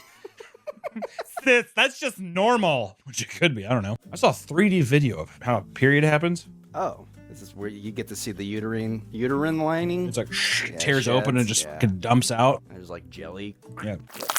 I mean, I've seen like Total Recall. Whenever Arnold Schwarzenegger's head is like his eyes are bulging out of his face. On Mars, it reminded me of that. There are many examples of people passing the test, and those who fail get brutalized in the comments. One man appears confused after being told that his partner saw a pretty bird and walks away saying, "Why did you tell me that?" Why are you telling me that? AKA normal guy. Are we adults? Listen, if I had a daughter, a child. If a child came up to me and said, "I saw a pretty bird today," I'd be like, "Oh, that's cool. What did it look like?" You know why? Because it's a child. It has a smooth brain. Its brain is like a water balloon. There's no ridges. It's a simple creature that is innocent, right? A fully functioning adult, though, I saw a pretty bird today. Got too much free time in your hands, is what I'd say. Or I'd be like, was it like a bald eagle? I don't know, because that's another thing. If I try to get specific, that would piss me off too. Was it like a bald eagle? I don't even know. Cool. This is an adult conversation. That was great. What if they're like, I saw a fucking hawk swoop down and pick up a mouse, and that's then already hawk came and they fought. They midair. fought for it. You know what that is? That's a story. And I'm like, oh my God, what happened? And then I'm intrigued. Even throwing in something mundane. You know what they got to do? What a real test would have been, I just period all in my panties today and see their reaction to that. Because I think a lot of guys would do, oh, what? See, that's going to be a test someday. What would they call that? The Red Scare. Oh, that's good. The Red Scare theory. They sit there. It's like, yeah, I don't know, just all in my panties. I just felt weird. Because then other guys would be like, oh my God, are you okay? You feeling okay? That's a then good other guys test. would be like, yuck! Which I'd be like, oh my God, what? Hey, Victoria's Secret's a bear attack. Yikes! That kind of thing. That's a new test. That's an actual test. Everybody post your Red Scare test on Reddit. Go to your man and do a nice Red Scare and just say that your got wrecked. You have to say that too. It looked like D-Day down there in my panties. And everyone at work was solid. It was a whole thing. And I don't know. Because then you have a guy who's just like, oh my God, that's are you okay? Or you have a guy who's just like, oh my God, this is going to be a true test. But saying that you have a bird, I don't know. I like how we already made a better one than the fucking bird theory. To say that they got just fucking like a Wolverine attacked him down there. I tried to hop a razor wire fence. That's what it looks like. Looked like I was breaking out of Shawshank with these panties on. What are you doing? I just saw an interesting bird. There's like a blue bird by the window. What? I saw a blue bird by the window. The bathroom window? I saw a blue bird by the window. They shouldn't be out this time of year. Okay. It's time to hit the road. And that means we got to learn trucker lingo, which I got to say, one of the main reasons I want to do this video, 1, lot lizards, and 2, trucker lingo. I want to be well-versed. I wish there was a Rosetta Stone DVD on trucker lingo. You could be like, you know, big one, 4-9er. I could actually talk to him. I'd probably just drive down my truck down the same highway back and forth and just try to talk to him on the radio. Truckers use CB radios to communicate to each other regarding traffic information, road closures, job updates, and more. Maybe their life story. How you doing, partner? Over. I'm a little depressed. Oh, shit. You want to talk about it? Over. My dad never loved me. Over. My dad really didn't care for me either. Over. It sounds like this is like a gay relationship getting ready to start, doesn't it? You want to stop at the stop at the quick trip down the road? 10-4. Go get your ass blasted. Go get your ass blasted over Depression CB radio talks. That sounds nice. Yeah, I think they need therapy. They're on the road. They're lonely. Very lonely. I'd use that CB radio all the time. Wait, do you think hold on, they have got to be doing like sexting. Switch to channel 4. Pull your panties to the side. Over. Does it curve to the left or right? Over. Radio static. Move to the right. Over. Oh, how many times do you think truckers are pulling their putt a lot while they're driving? Oh yeah. You have to imagine a lot, right? You can't stop for a beat break. Yeah, you can't stop. There's no beat break when you're trucking. Every time a guy does that, he actually just got done coming. Oh, yeah. The kid's like, yeah, yeah. That's why they he waves back. Anytime you see a happy trucker, they just got done with their beat break. You got to watch out for the beat break. See, if I was a trucker, that's what I do. You know how like you've seen like the Reddit posts of like cum in the box or your cum wall? No. Oh. No, I haven't seen that actually. There's an infamous Reddit post where it's like, guys, my cum box is starting to smell. My cum box? This guy, every time we jerk off, he'd ejaculate into a box, and it started like growing spores. Turns into a fucking Last of Us episode. God damn. And then people are like, oh, I just have a cum wall. And people like took pictures under their desk, and like the paint is like peeling from the cum stains. But see, that's what I would do as a trucker. I just, like cum pedal. Cum pedal. Yeah. You have your fucking your Red Wing boots and cum all over your pedal. Hey, that ain't Yankee candle wax. Let's just say that. One trucker was in a bathroom when suddenly the man next to him dropped a monster log that ended up clogging and overflowing the toilet next to him. The water kept on coming, alongside chunks of toilet paper and feces that the man had to avoid the sewage by lifting his legs in the air for minutes on end. Oh God, I would not train for this. Yeah, they're all the way up here. He's like, what in the world? Eventually, a worker trudged in and handed him 2 garbage bags to wrap around his feet and a small trash can to rest them on until he could finish his bowel movement. I love how much they accommodated him. All right, there you go.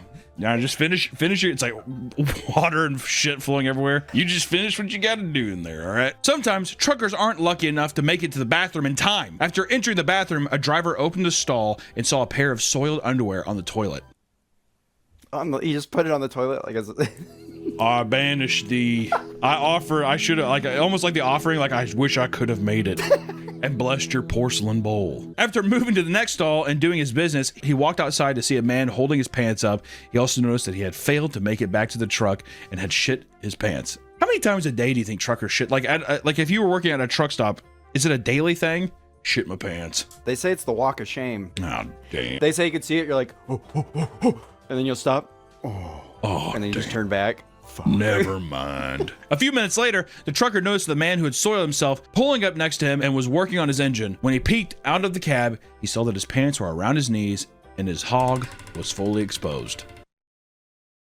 Didn't really probably need that last bit of information, but we thought it was necessary for the story to truly immerse yourself. So you're welcome. And it doesn't take a genius to assume that the floor of a truck stop parking lot is disgusting, right? It's common sense. It's safe to say anything your shoe touches has once been peed on or worse. That's the safe assumption. One driver caught a man just leaving his truck and heading toward the truck stop completely barefoot and oblivious to the filth on the asphalt. I don't know. I mean, first off, when I see a man walking that's barefoot in anywhere that's not his own home, even I'm starting to get a little squeamish at like a water park. You see a guy like walking around, whatever. I don't fuck with the bare. I'm always like got a few screws loose. Walking barefoot, you know what I mean? Especially people like, I'm connecting to the earth. They're grounding. Yeah, if I'm grounding to the earth, I don't know. I just picture like a big dog turd like going between their toes. I think you get worms through your feet. You can step in worms and they go through your feet. Jesus. Really? Fact check. Trucker worms? Yeah, trucker worms.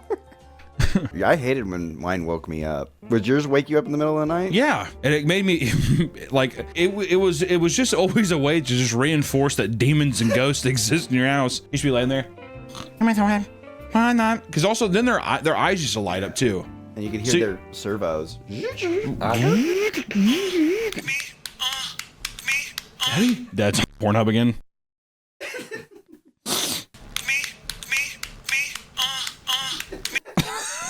Looking up at it from.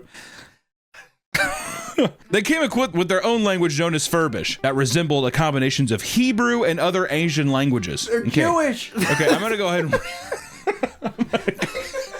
Yeah, the Furbies, they speak Yiddish. The younger generation has picked up on this, comparing it to Instagram and the way people try to make their lives seem infinitely more amazing than it really is. You'll find staged photos from people trying to look cool riding a private jet, with posts that make them seem like a hardcore business badass. Which here's a quote from this private jet photo. Just act like you're on the private jet with him, put the sound of the jet around me, and you're sitting across from him, and this is what he says to you. The investor meeting lasted 3 hours, but the $2 million decision took about 3 seconds. The moment I walked in, they already knew. They weren't investing in a spreadsheet or a pitch deck or business plan. They were investing in me. The way I carried myself, the clarity in my voice, confidence in my positioning, by the time I clicked to slide 3, the deal was done. That's the kind of confidence we need here. We need that here. I'm gonna start carrying myself with that. I did a video about disabled children drowning in pools. People already knew it was a banger. It went viral. Immediately went viral. We got that girl, the psychiatrist girl. The psychiatrist girl, that is mad. I'll say that right now. That bitch is angry. She made some like weird deep fake AI videos of me, and she like looks like a fucking psycho. She was like laughing on her live. Kendra really is living her truth. She is showing that she has been empowered by all of this. I respect her so much. Oh, and then she made fun of my looks, Nick. And of course he looks like that. That's all I have to say. And I was like, hey! First off, you don't ever talk about a man that way, all right? Also, I like how she said we took 6 weeks to plot this. And why he takes so much time to do it? I'm like, we heard about it in hindsight, and we were like, what a crazy woman. And on a limb, we watched your deals and reacted to your videos, you crazy woman.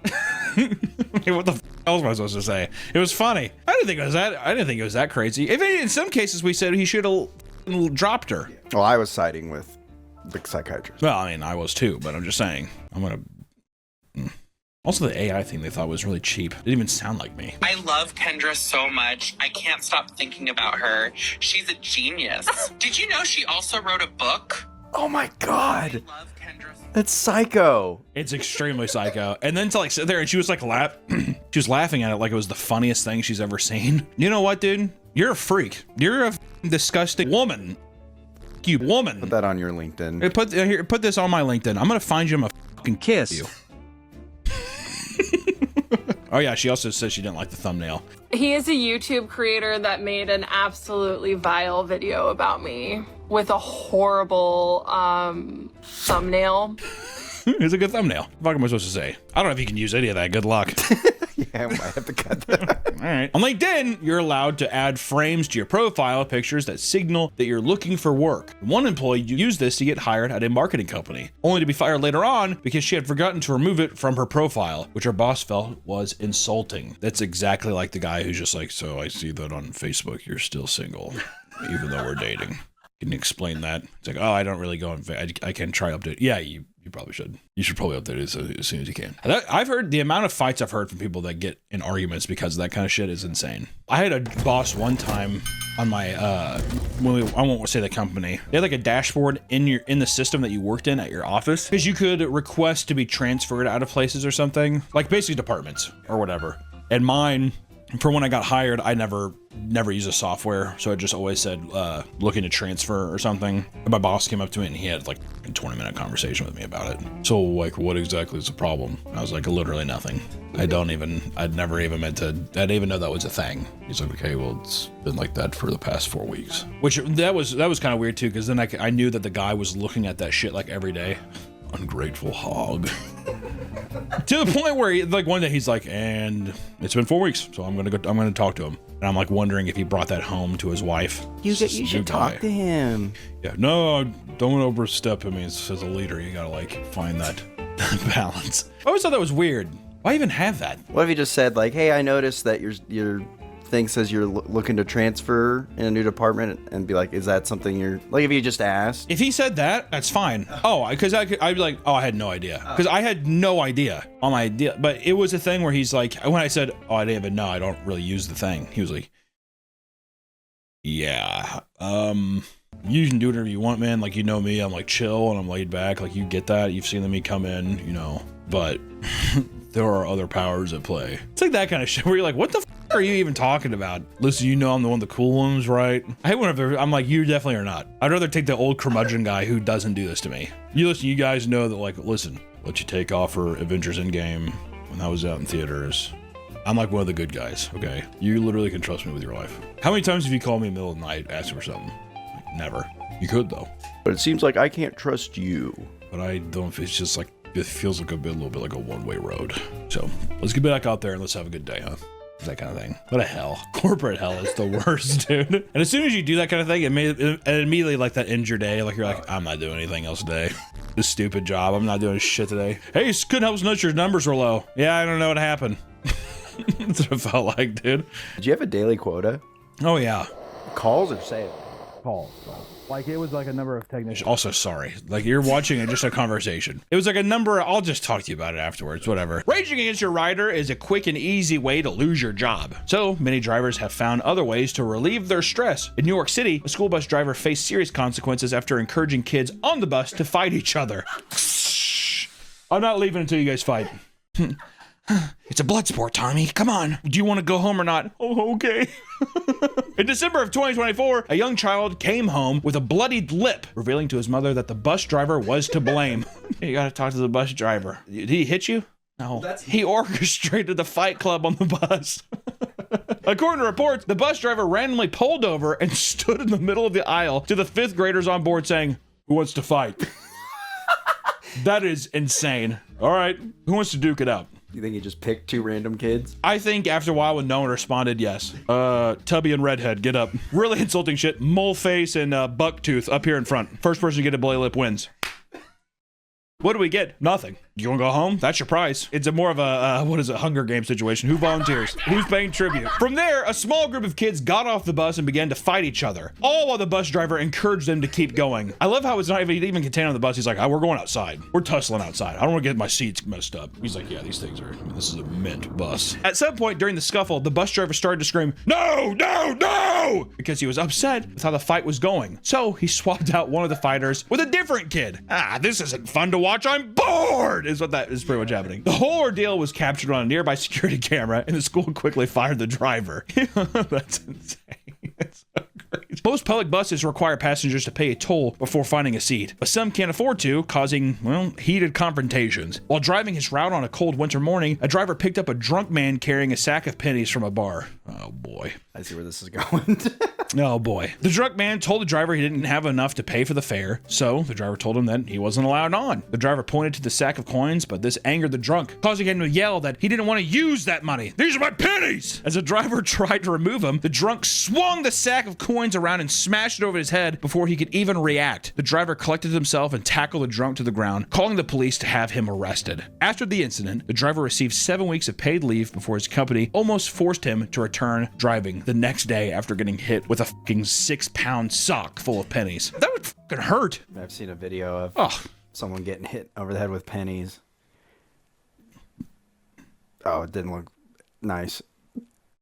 If you've seen a video of a man getting hit over the head with a sack full of pennies. Well, I think Nick, or do you lie sometimes? No, it's 2 girls. I'm pretty sure it's a girl. You produce this video for this thing, or you're a liar. Editor, you're the decider right now.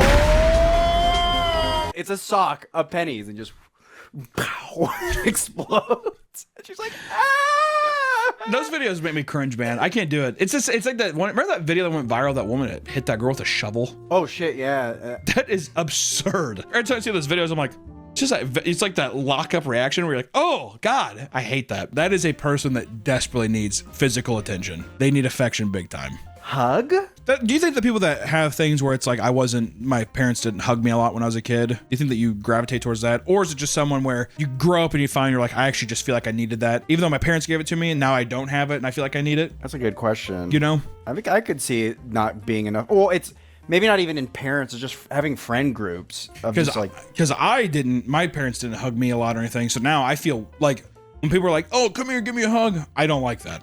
I'm always like, Mother, do you think that you should have hugged me more when I was a kid? I hugged you all the time. That's just absolutely not true. And I would grab your head and kiss your head. It was huge. And yeah, it is true. We don't need to talk about how big my head was. It was huge. Do you think that maybe Daddy should have hugged or kissed my big head more than? Yes, your dad probably could have hugged you a couple times. Would have been a delight. What about Grandpa Ernest, the one who shot the dog? He was not a hugger at all. Okay. All right. Thank you. Bye-bye. Okay. We don't need to talk. We don't need to get into that. I feel your dad never kissed you on your lips? My dad. I begged him to, but he didn't do it. No wonder. He's like, get that little freak away from me. First off, how many millennials do you think are going to watch this and get very offended? It's almost like a race war. You notice that? The Latin Kings versus another thing. It's very much like that, where like millennials will be like, so they're trying to cancel Eminem, huh? Now listen up, Gen Z, because I've had enough of it. This whole cancel culture. Damn, y'all are so sensitive. Good luck with that. I hope every single millennial watching this gets pissed off and writes a horrible, hateful comment. And then actually, if you are a millennial, leave nothing but hate comments. Don't dislike the video. Yeah, we don't want to hurt the video. We're just saying that, it'd be funny if someone comes to this video and then there's just 10,000 comments of someone being like, this is ridiculous. First off, trying to cancel Eminem? I doubt it. Listen, little kitties, let me make this quite clear. This man was around even before you were here. Well, the rim's loose, some shady. Please stand up. Really gotta get our mojo flowing. Yeah, I was gonna say that one. It's very sad and quiet. It's funny. That's good comedy. stuff. It's comedy. That's legitimately what my mom thinks is funny. She would see that and she'd be like, oh my God, that kind of shit, fat people falling, and that Italian dude on Netflix is like her favorite thing ever. The guy where every punchline ends like this? Sebastian fucking Monacuco, or where the fuck his name is. Literally, he's just like, I take the keys from the thing, I put it down over here. Why do I want to put it down over there? My mom was like, yeah! Actually, let me see. Let me call her and ask her. Hey, Mom. What's the name of that Italian dude on Netflix that you think is really funny, the stand-up comic? Sebastian Monaco. Is he pretty good? He's okay. Okay. All right. Am I on some freaking show right now? Her other...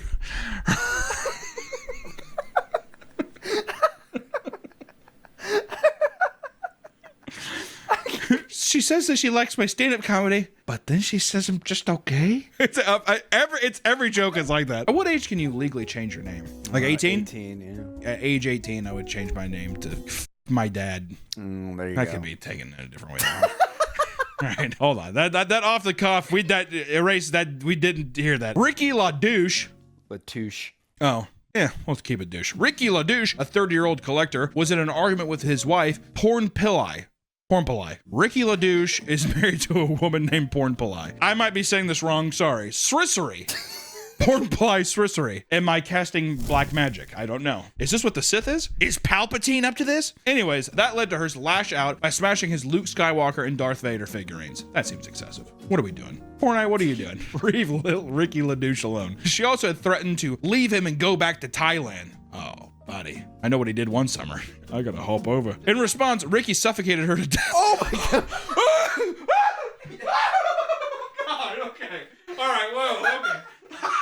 Okay. All right, I did not see that coming. Holy shit. We are done joking around. Oh my God. In response, Ricky suffocated her to death and was ordered to serve at least 12 years in prison.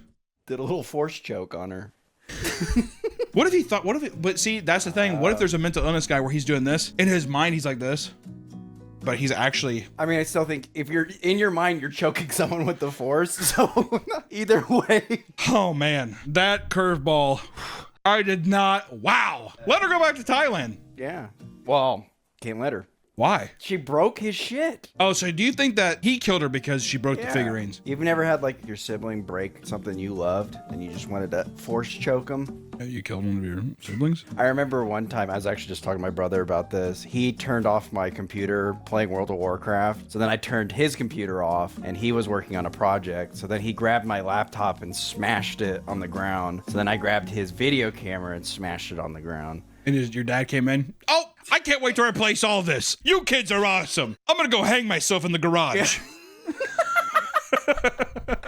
The sad thing was it was my camera as well. So I just all my shit was that broken. is sad, huh? Now you want to actually know the most tragic part of that story and seriously try to contain your tears? It was my camera. Aww. One model, who is the self-described Boba Fetish, should have been Booba.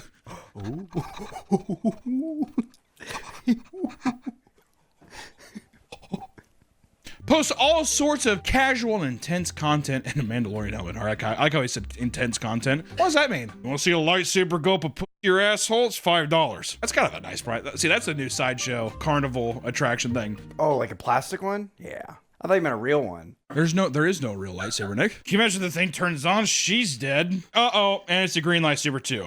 Well, there you go. That crystal's meant for knowledge or something. I don't know. All the colors mean something different. Yeah, Did the you know type that? of crystals, yeah. Except Samuel Jackson was just like, nah. I want purple. Nah, George. I want purple. How badass is that? I like how George's like, okay. Good guys are green and blue, bad guys are red. That's just the way it works. No purple left? You might get purple.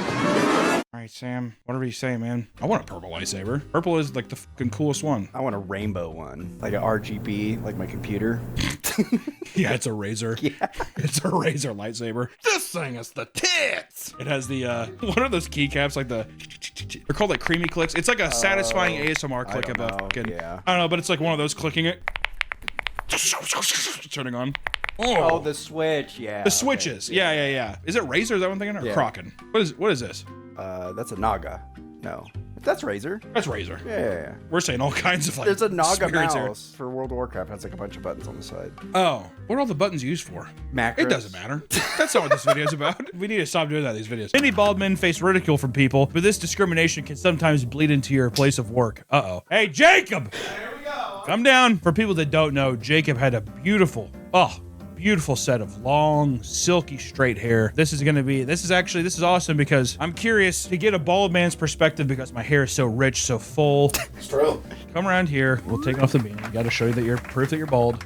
Oh, gross. As a bald man, how do you feel about your bald head? It does make me incredibly sad because, as Hunter said, I used to have very long, straight blonde hair, and especially since by 19, it started to go. So basically over a decade now, I'm just ashamed of myself.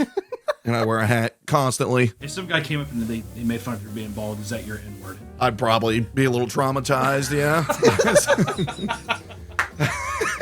It's just unnecessary, you know? I know I'm bald. It's true. I got eyes. We all got eyes. All right. Thanks a lot, Cue Ball. Shamefully puts his beanie back on and goes back upstairs. Been wearing the same goddamn beanie since he was 12 years old. Another manager complained to having to deal with a serial pooper who stalked the grounds at night and pooped on buildings and the streets. Goddamn serial shitter's back. You think he like shows up there like the sheriff's like looking at it? What is it? He's just like, I know who that's from. It curves to the left the same way. Poop is the least of the staff's concern because tenants are regularly found passed out or injured near their units. The owner of a storage facility was alerted to a specific unit after smelling smoke in the hallway. Smoked himself out. When they opened the door, they found the owner on the ground unconscious and a jerry-rigged kitchen cooking food. Got a big old like pork chop in there.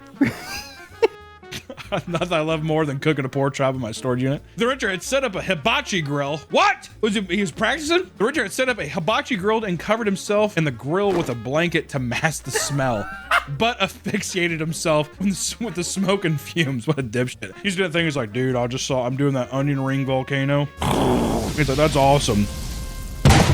Just blacks out immediately. A man took to the missing connections page hoping to find the man he came into contact with while naked dumpster diving. While out walking, he noticed a dumpster filled with DVDs and decided to hop in and dig around. Not wanting to dirty his clothes, he stripped down to only his sneakers and went to town. While digging, he heard a noise outside the dumpster and saw the man he was looking for carrying trash bags. The interaction was brief as the man quickly turned around and walked back into the store before any words could be exchanged. And apparently, the man he is looking for works for a local adult video store and hopes he can love a 30-something man with a few good teeth. So also just want to say that also just shines a light that the DVDs were all yes. Yeah. Oh, which look at is, these. he's just like, look at that. A little Scrooge McDuck action. Come on, man. Also, you know, I love how it's like he was unfazed. Of course the guy's unfazed. You know how many fucking weird dumpster diving people? He's probably like, hey, whatever you do, just don't open the loop thing. They've gone bad. The guy probably took it. He's just like, I'll bet you anything he'd make love to me tenderly. He'd lay me down soft. If he works at the video store, just go in the video store. Why are you know where he works? Yeah. Go in there. But see, that's the thing is he's a pussy about it. See, the misconnection tab a lot of the time is people that are not brave enough. Some people will be like, you work here. Go talk to him. Yeah, you work at But it's them being like, I don't know. They gotta make the first move. Whatever, dude. Hey, could you just be on the specific website at a certain time and see this?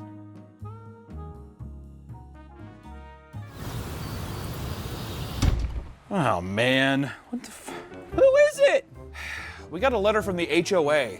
Oh, HOA? What does that mean? It's the Homeowners Association, Winslow. How do we have one all the way out here? We're in the middle of nowhere, literally in the middle of nowhere. God damn it. Wait, Hunter. What? I want to tell you something. Come over here. I'm not gonna, why do I have to just tell me? Come on, come over here. Please. Whatever, I'll just do it later. I'll just come back down later. No, wait. I just want some screen time. Brew break. Brew break. which luckily to end the episode, Big John, he gives out the brews and we all celebrate. There is currently 6 people left in the show. And I gotta say, I think that Chrissy Joe is gonna go all the way. She has cheated death so many times, I can confidently keep my choice with Chrissy Joe. I think she's the one. You have the worst taste in women. Daisy all the way. Who the fuck are you to say that? Chrissy Joe is gonna win. Nope, you have no taste. You don't have any taste. Look at your wife. Oh, that wasn't in the script. Jeez, Nick. Oh, I was. God. I was playing. I should have asked first, but. No, it's okay. Hey, that's my wife. It's my wife you're talking about. Mid. You know what? Mid. You know what? I'm not staying here anymore. I'm gonna go to Terrence's room. Go. Come on, Brett. Whatever.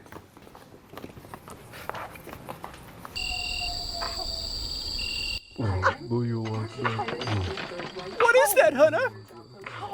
I don't know. What is that sound? Oh, someone's attacking Margaret. Oh my God. Save her. Oh my God. Hurry, Hunter. Oh my God. Margaret, we're coming. Margaret, what the hell? I could have swore I heard something. What is? Ugh. What's all this sticky stuff on the floor? Oh my God. It's chum.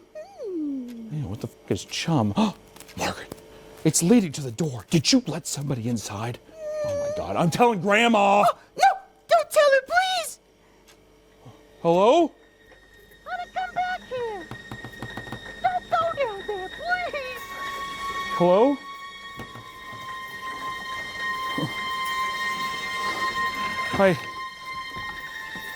I know someone's down here. Oh, I really shouldn't be down here. I know someone's here. God damn it. God damn it. I'm not supposed to be down here. Hello? It's so dirty in here. God. Who is that? Grandpa? Grandpa, is that you?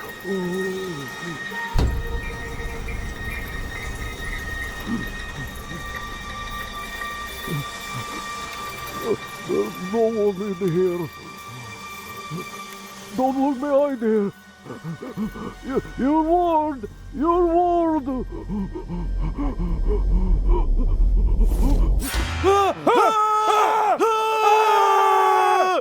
What are you doing here? What am I doing? I live here. What are you doing here? Your grandpa bought me. Whoa, from like a dark carnival or something? From Toys R Us. Oh, yeah, makes sense. He liked that place.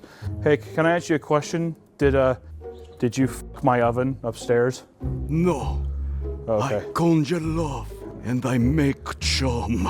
So what? Are you like a fortune-telling machine or what? I mean, what the hell is this? What's this whole gimmick? I don't get it. I am Dale, the Magnificent. I see past, present, and future. Oh, and future. Well, will you show me my past, present, or future, Dale? It will cost you everything. Oh my God. Well, what do I have to do? You must pay 1/4. That was extremely lackluster. 1/4? Did you go, fine. I have a fucking quarter right here. Let me gaze into my bowl. Don't look, don't look. Sorry. For my eyes only. Okay, no good.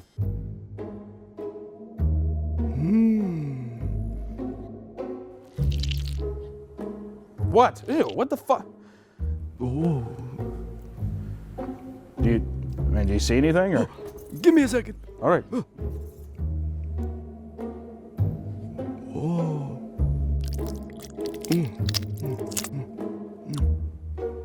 I got shit to do today, It's bad! It's all bad! The future? My future's gonna be bad?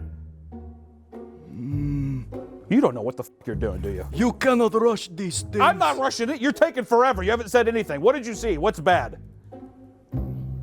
1 second. Oh, nope. It's gone. What's gone? Your future. My future's gone. You don't know what the hell you're talking about. This is a scam. Can I at least get my quarter back? I am saving up for a new car. I'm getting out of here. I'm getting out. Wait, take me with you, please. Stop, Dale. Please. You're a con artist. I want to make chum. Will it be in my future? Let's see. Hey, Terrence, do you want to talk about Rock of Love?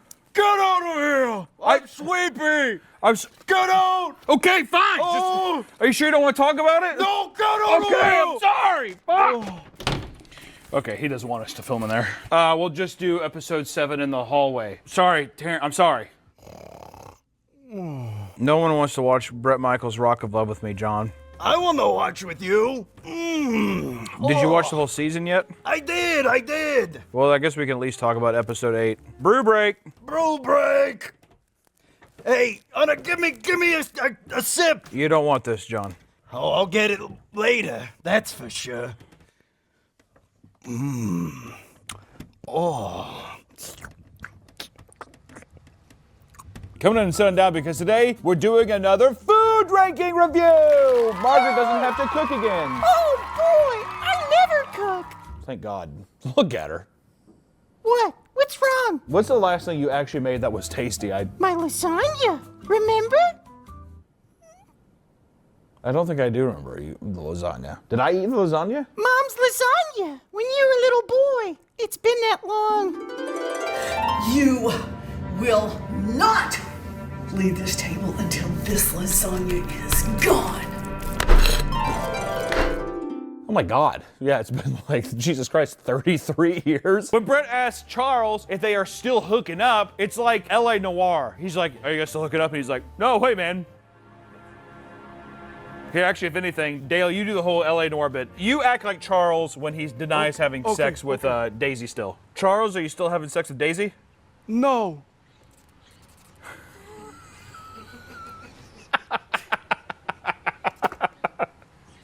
What? That's No. good. That's good acting.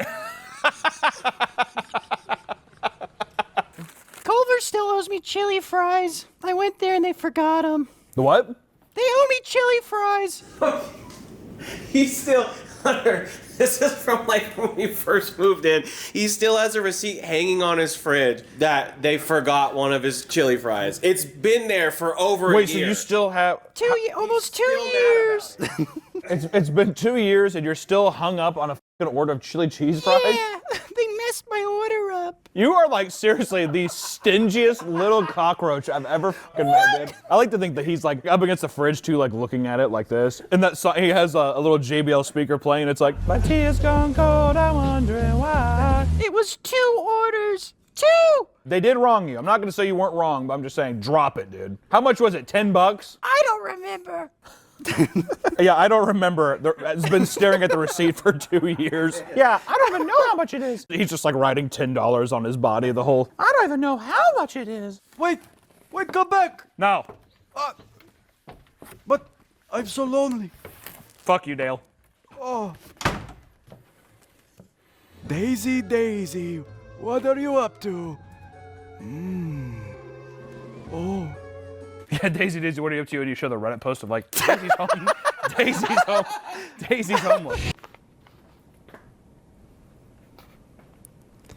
Hey. Hi. You're making me uncomfortable.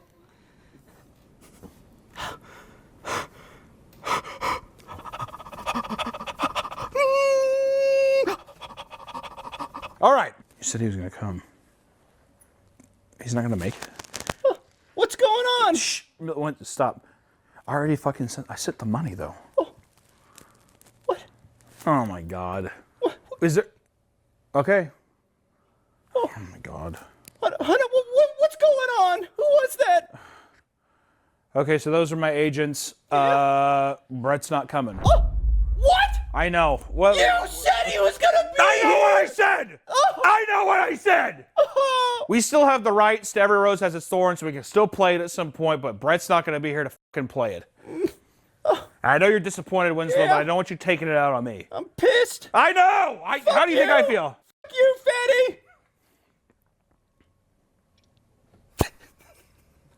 fatty. You always go for the weight, dude. I'm upset. Yeah, I know. How do you think I feel? You said this was for my birthday. No, I know what I said, but that's what they told me. Today. Can I go to episode 3? Can I go into episode 3? Fine. Take a bite.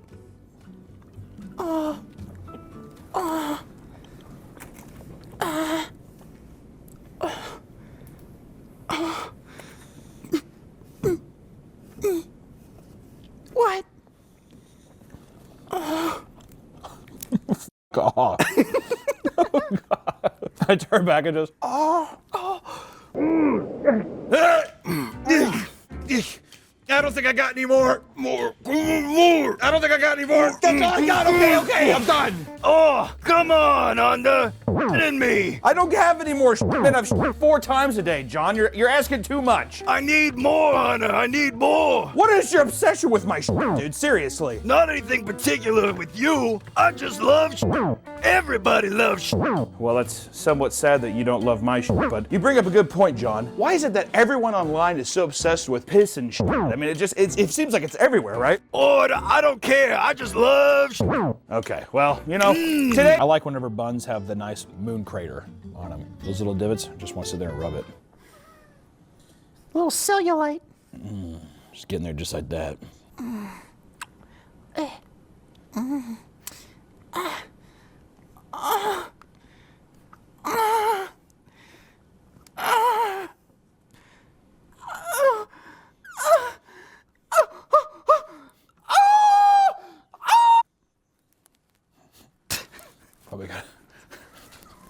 Probably gotta cut that part out. I don't know if me fingering a cheeseburger is probably the best route to go here. Come in and sit down because today we're eating breakfast, or I should say I'm gonna have to go out and try breakfast because this stupid back here refuses to make breakfast anymore, or really anything. I'm on strike. I'm not cooking until you let me sunbathe naked in the front lawn. I'm not gonna let you sunbathe in the front yard. It's disgusting, Margaret. It's disgusting. You think she's naked now? There's a whole, those little thermometer caps or whatever those come off. You just don't want to. You don't want to see that. One time, I ate like 6 of them, and then I threw up in the back of my mom's car. How old were you? I was like 16. What a pussy. What? The fucking Jack in the Box talk. Aren't they this big? I was car sick. But listen to that, dude. God, Margaret, such a pussy. I was car sick. I threw up in a 2-liter like plastic bag. And then for the whole ride, I had it there for like a 3-hour trip, just in the back. What? Just throw it out the window, or like stop at a gas station. Why did you have it there? I got attached to it. I didn't want to bother my mom. So you just, how did she not smell it? I don't know. I bet she did, and she's just like, Margaret's a good girl. I don't want to disrupt her, but something smells funky in the back, and there's just fucking throw up all over the man. Also, car sick at 16. Yeah. I'm telling you, what a pussy. What? God, what a pussy. I do this every day, but today, woo-hoo, I have a sensitive stomach. I got a sensitive stomach. Yeah, I have a sensitive stomach. Better stop and eat 6 Jack in the Box tacos. What? What? Margaret, do you want anything? I'll take 6 Jack in the Box tacos. Can you give me, just give me all of them. And dare I say, the most curse-ridden man was Nick of all, because Nick had the curse of not getting any pussy in Japan. All right? Mind you, Nick's a dirty bird, likes to get some pussy once in a while, dude. He's a man. Who doesn't? And we all know Nick loves Japanese women, finds the most beautiful people in the world, so he went there very eager to find a wife, potentially. Who knows? We went to clubs. We went to bars. Women everywhere. Women who, I know for a fact, Nick's a good-looking man. And especially in some of these clubs and stuff, a lot of donkey faces out there, dude. All right? He's walking around like, you probably peacock a little bit. You know, he's all nervous. I know. Every time a girl would look at him, they would kind of perch up though. In these clubs, just like, what the fuck's going on? It's almost as if he had this stink about him. He was emanating some kind of stink that maybe we had become accustomed to through this thing. Almost like when someone like shits their pants and on a car ride, and after a while you're just like, you become one with it. You kind of accept it as a scent. Nick couldn't break the ice with anybody. And you know what's crazy? Craziest of all is that even in Golden Guy or any of the places where people were soliciting prostitution, no one came up to him once. Which maybe they're coming up to me because I'm a big fat ugly man and they're just like, you surely need to pay for it, right? So maybe they're like, oh, we don't have to worry about him. But it's odd. Everyone else in our group, even Allison got solicited prostitution, okay? Not one person went up to Nick to ask him in a fucking weird way, not that he would indulge in it. I think he fucking wanted someone to. It hurt. Did you want somebody to come up and... I felt like I wasn't wanted. It is, isn't it? Kind of feels like everybody else gets like, you go to like an ice cream store, right? Everybody else gets a sample and you're like the one kid left out. One Coca ball, please. Do I not look desperate enough? I don't think so. Probably not as me. I was kind of like, I had the big fat man waddle. It's like walking through the city. There's trends of people like washing their chicken in bleach. Is that true? Or do they think it just I mean, are they going, yeah, we call it blind chicken. Because you eat one bit of it and you're blind. I'm blind. You go legally blind for 10 minutes. That would be, I want to go to a hobo, like a homeless camp or any place where it's like somebody grabs some bleached chicken and they're making like Nashville hot chicken out of it.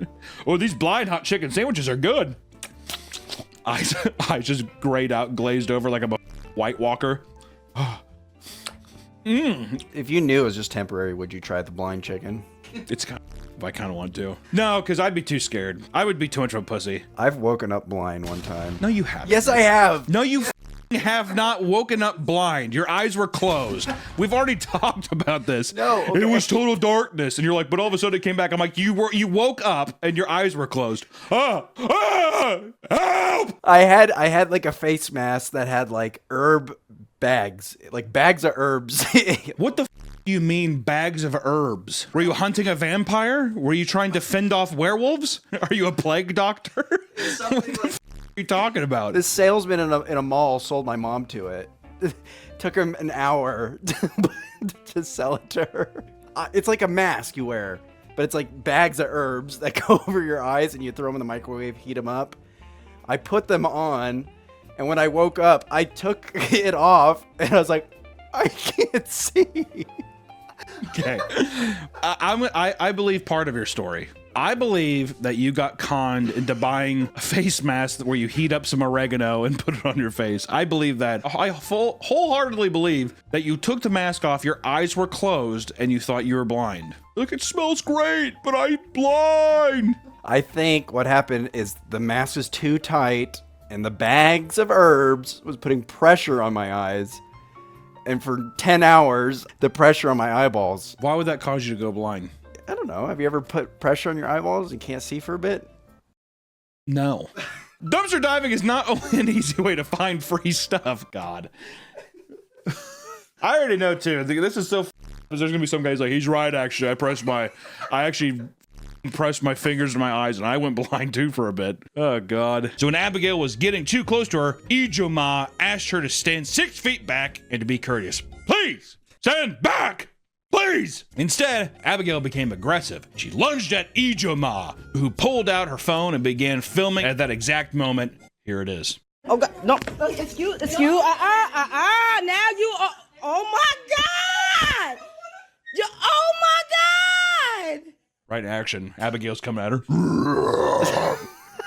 As soon as she saw the phone, she realized how bad she was going to look doing this. And she starts having a meltdown, crying her eyes out as she insists that she didn't try to attack her, which always makes you look innocent. I didn't do that! Anytime anyone bursts into tears and they're like being defensive, I'm always just like, motherfucker's guilty. You know what I mean? What adult? If you're a child, different story. If you're a full grown adult, you burst out, I'm like, you don't have that, you don't have your emotional state that under control. I'm like, I think I'd only cry if everybody started attacking me and I was innocent. Because then I'd feel like I'm in hell, like something's wrong. You wouldn't just leave? They wouldn't let me. Also, what do you mean? How would you be wrong? So like give me a situation. So like, for example, if I was getting accused of doing something, like if I accused of what? Let's say I grabbed some panties for my wife, and a Karen's like, I want those. And then she called security on me, and then I tried explaining my situation, and then she keeps attacking me, so then the security's just like then they start attacking me. Then everybody else in the store starts pointing and laughing at me. And then when I try to leave, they won't let me because they think I stole something. So you would just start shaking and falling. All because you're like, you wanted to buy the same pair of panties? Yeah. I thought you were saying that she's accusing you of stealing. It turns into that. Oh, okay. So like this, I'm saying like the only. So you're saying that it starts off with something as light as like, hey, I want those. This is the last pair. And then all of a sudden she's like, I don't know. I think he might have stolen something from me. Yeah. I don't know. And they're like, he probably did. Yeah. Look at him. He looks like a thief. And you're like, what are you talking? Yeah. And it's like a lot of people. How many people's in the situation? How many people's in Victoria's Secret? It's like 25 people. I get weak in the knees. Start shaking.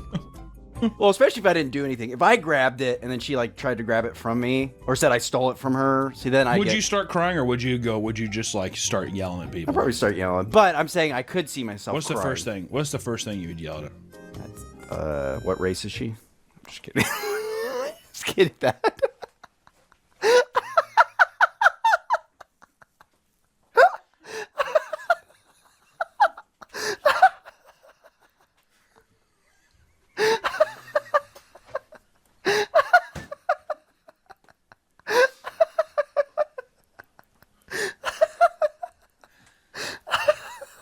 Oh boy.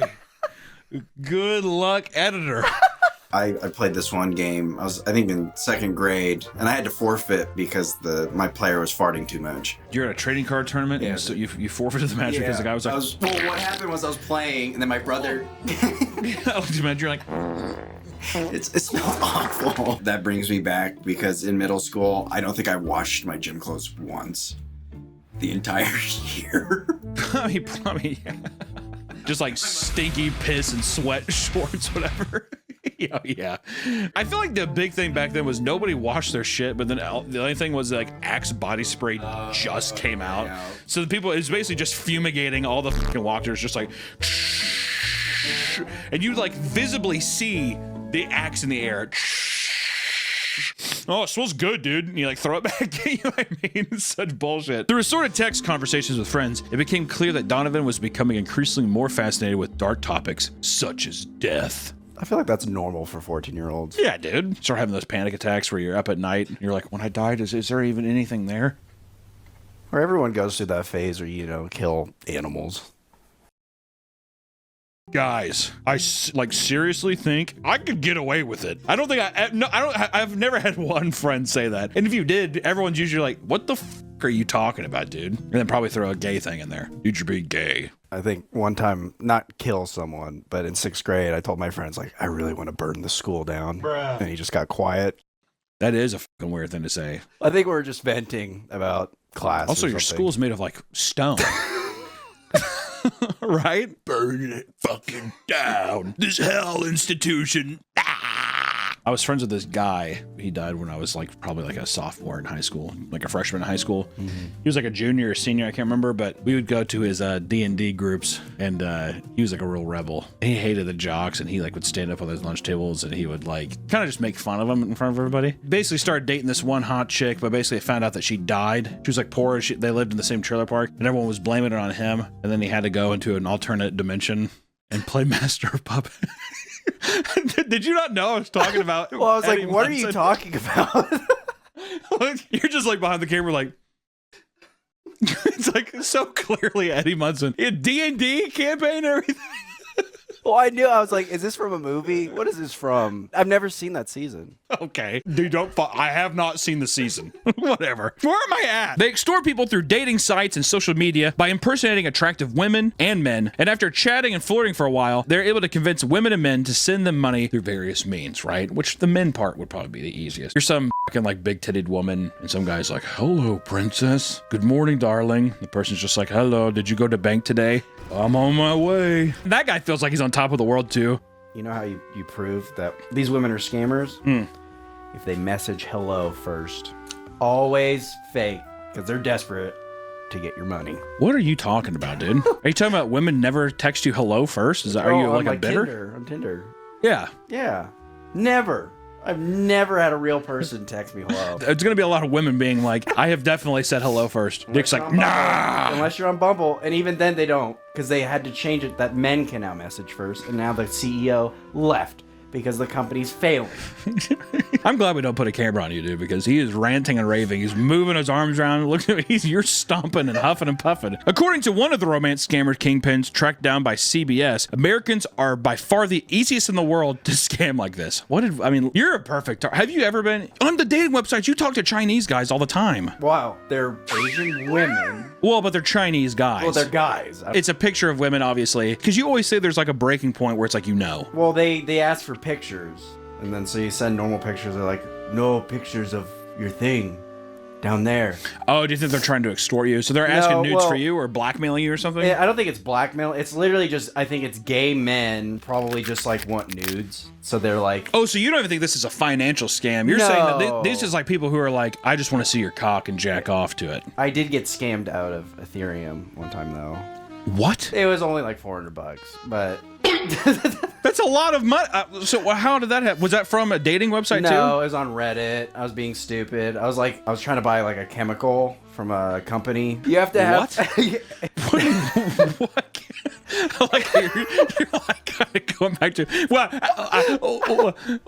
So chemical? there's a website. Yeah. I get that there's a website for the chemical. The chemical. But what do you need the chemical for? It's basically just a preservative. You put it in so like your food or something will last longer. So, hold on. You went on a website and they asked you for crypto to buy magic dust, apparently, that you throw on your chicken and it makes your chicken last longer? Why did you, well, first off, why do you need these preservatives? How long are you keeping things? Because I was just like, oh, there's a market for this. But then, like, the problem was the preservative you had to buy from a science company, Irvine Science. And so I was like, I don't have a login for this. So on Reddit, I was like, hey, does anybody have a login for this? Yeah, man, I got you. So he's like, I was like, okay. And I was like, this is how much I want. And he's like, okay, my fee is like 10%. So then I gave him that, and then I tipped him. Give him like an extra $100. He's like, thanks, bro. Anyways, he sent me these screenshots, and I like looked at them again, and I realized that he just put them in the cart, which anyone can do. And then I was like, oh no, he scammed me. And I was like, well, I'm out of money, so. I just want to say too, what I decided out of that too is that you didn't even say your scam. So in my head, you are still, you didn't put it out there so someone else couldn't do it. You're still holding it on the back burner in case you do come across this preservative. You didn't even tell me what the preservative is for or anything. It doesn't matter. Some refer to it as an out-of-body experience or even a meditative experience at that. Others say that gooning allows them to experience the feelings of an orgasm for several hours at a time. That has to be borderline torture after a while. It's nice for a brief moment. Could you imagine it for hours on end? No. I don't like that. The max I've gooned is an hour.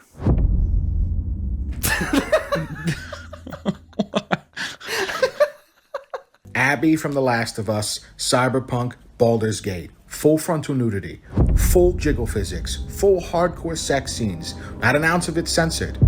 Stellar Blade, 17 costumes, 17 were censored and added mesh to different areas so that they didn't show too much ass. Blood was also heavily censored. We got baited and switched out. We got lied to. It's false advertisement. Remember, 17 costumes. Fight for it and let's win this.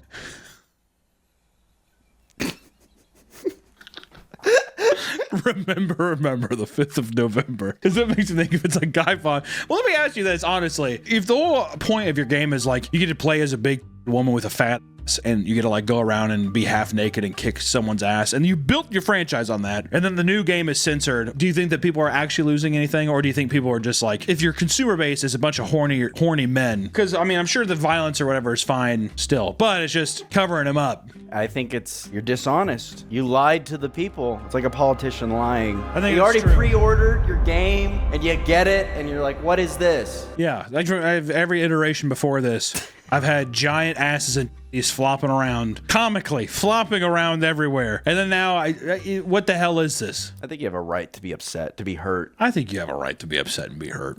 At the same time, you could also, I don't think it's the end of the world.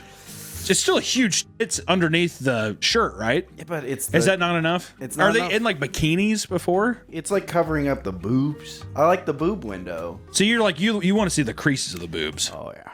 Hmm. Yeah. I want to see outlines. Yeah. Did we just get totally bought in by the people being like, you should fight for this?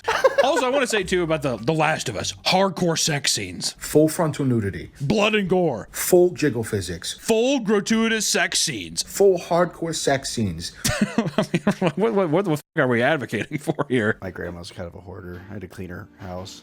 Your grandma was a hoarder? Like, really? Or were you just like, what are these dolls? I can see you bullying your grandma, dude. Nick, leave me alone. Stop it, Nick. I cleaned her house for free. I spent 2 days. Touch me there. Just take your medicine and go to sleep, grandma. She had dog shit, like, stamped in the carpet. Oh, dude. See, that was one of the reasons why I hated going to my grandma's retirement home. Old dementia kooks walking around and stuff. One of them had a cat that was dead, that like was under the bed. And like nurses would try to come in and clean up and she's like, get out of here. And she like freak out. It was horrifying. To be an owner of a retirement home like 30 years ago or whatever, gold mine. Oh my God, just put him in a closet. Come see him at Christmas. It's a breeding problem. My aunt had that. She let in like... How many members of your family are you talking about in this one too? Good Lord. My aunt, she would like feed stray cats and they started breeding. And then she had like 30 in her house. Oh, they were breeding inside of her house? Yeah, because she's like, well, I feel bad for them. When my aunt went out of town, my mom was watching her house, and the first day she found a dead cat on the floor. Granted, they knew it was going to die. You're like, but don't even get me started on my cousin. Gotta be careful. My parents had squatters. How long did they occupy the house for? A couple months, because we were in California. Because the thing is the house was actually being foreclosed on. The foreclosure letter got sent to the tenants, and they opened the mail, which is illegal. So then they just decided, we're not going to pay. Didn't you say that they like left the house in like absolute disgust? That was a different tenant. My parents had like 3 houses. Your parents are slumlords? Yeah.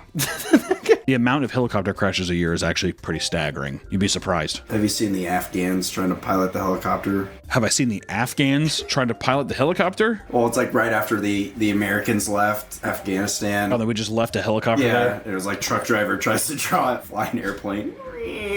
Does he just nosedive it? Immediately goes up and just crashes. Tragic. That is tragic. Moving on. I think some people have regrets, but for that I would assume feel good getting the shit sucked out of you. You try it? Sure. Would you really? I've had a handful of friends be like, you know, if a girl wanted to, I'd let him piss on me. I've never met someone that would be like, I'd take a shit on me. Would you do it? No. Would you take a shit on someone? I think you would. I know. I could see your gangly little Jack Skellington ass step over somebody. So just right here is good. Someone's coaching you.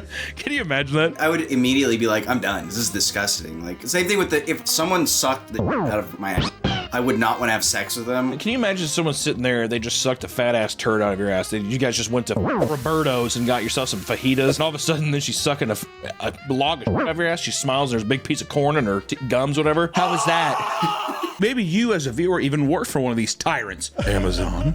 You heard about the bad stuff they're doing? Piss jugs and such? How about Apple? Oh. And Nestle. Nestle, they make the Nesquik. Children's bones. Here's a conspiracy theory. Is Nestle chocolate powder ground up children bones? Can we get me sued for this? Is that slander or something? No, guys, I'm serious. This is real. You know, it's common for big businesses to do whatever they want so they can squeeze as much work out of people as they can for as little pay. You know, and listen, I am a businessman through and through. I have this YouTube channel. I have various other things happening out throughout, you know, my career, jobs, whatever. And I hope that my employees are just happy that they are here, that hopefully they feel like they're treated fairly, because I love and respect all my beautiful angels. And yes, they did even send me, I did you know, there's a suggestion box or something, which feels so played out, but at the studio, I had people make videos and talk about just some of the things that they like, or maybe some of the things that they want to be fixed here, like, you know, Harry and Nick want a massage chair. I'll get to it, guys, but until then, here's one of them now. I hope they're good. I haven't seen them yet, so. Did people send in the videos yet? Well, they're still sleeping. It is 3 a.m. I emailed them. Listen, the first couple that we got so far, it's bullshit. Like, I mean, censor that, okay? No, I'm serious. I will. I'm gonna talk to them too. This yeah, you need to. That's your job. J-O-B, do you know how to spell? Yeah. I'm sorry.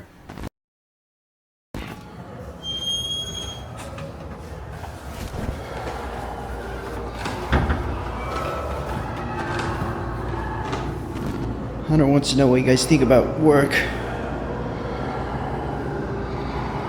Ah, see, yeah, they like it down there. They love working for Papa Mead. All right, see you guys. I played StarCraft 2, and there's a very infamous map where 10 people can join to see a nude of Britney Spears. And all it was is you join in the lobby, if the game would start, it'd play like a little animation, and then when the map end, it would like show like a nude of her, and then it would end, and then you just keep clicking that, getting in the lobby. Get back in. Get back in. An exciting time for the early days of the internet. If you're talking about prison, the first thing you think of is what? Prison escape stories. That's not what I was thinking. Really? What were you thinking?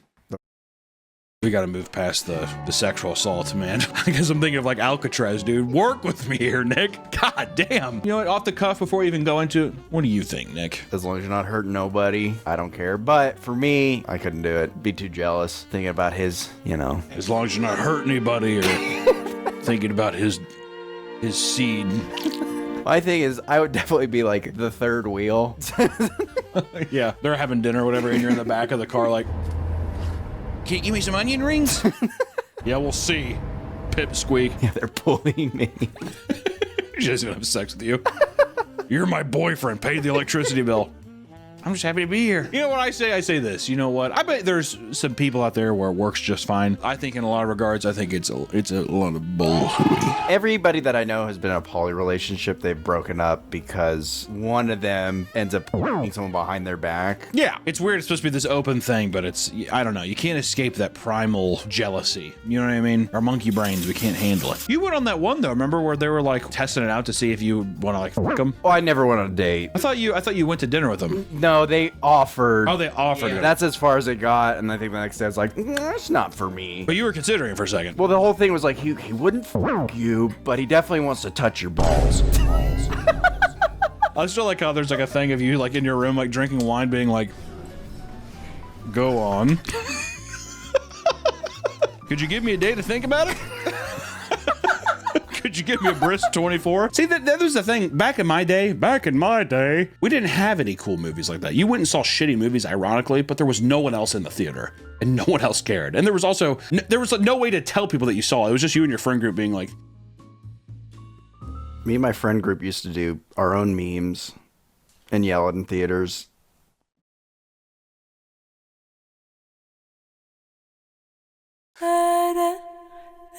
Okay, dude. We have got to cut the trend of like Lone Woman and Wolf just doing like.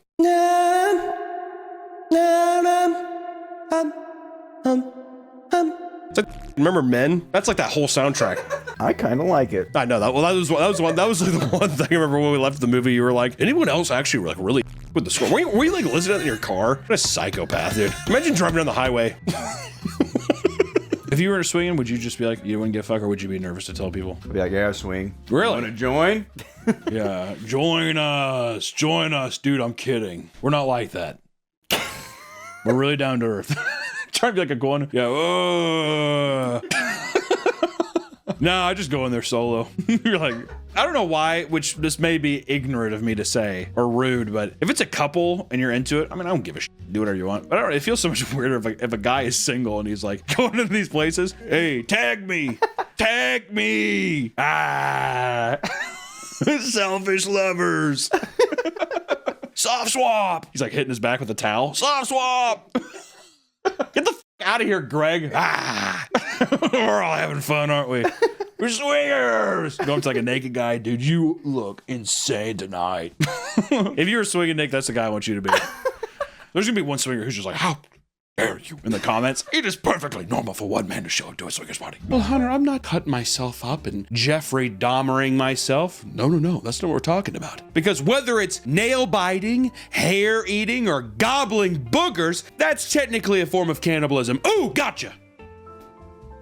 We got him. I'm all three. That's right. If you ever want to see the most disgusting fingernails on planet Earth, look at these.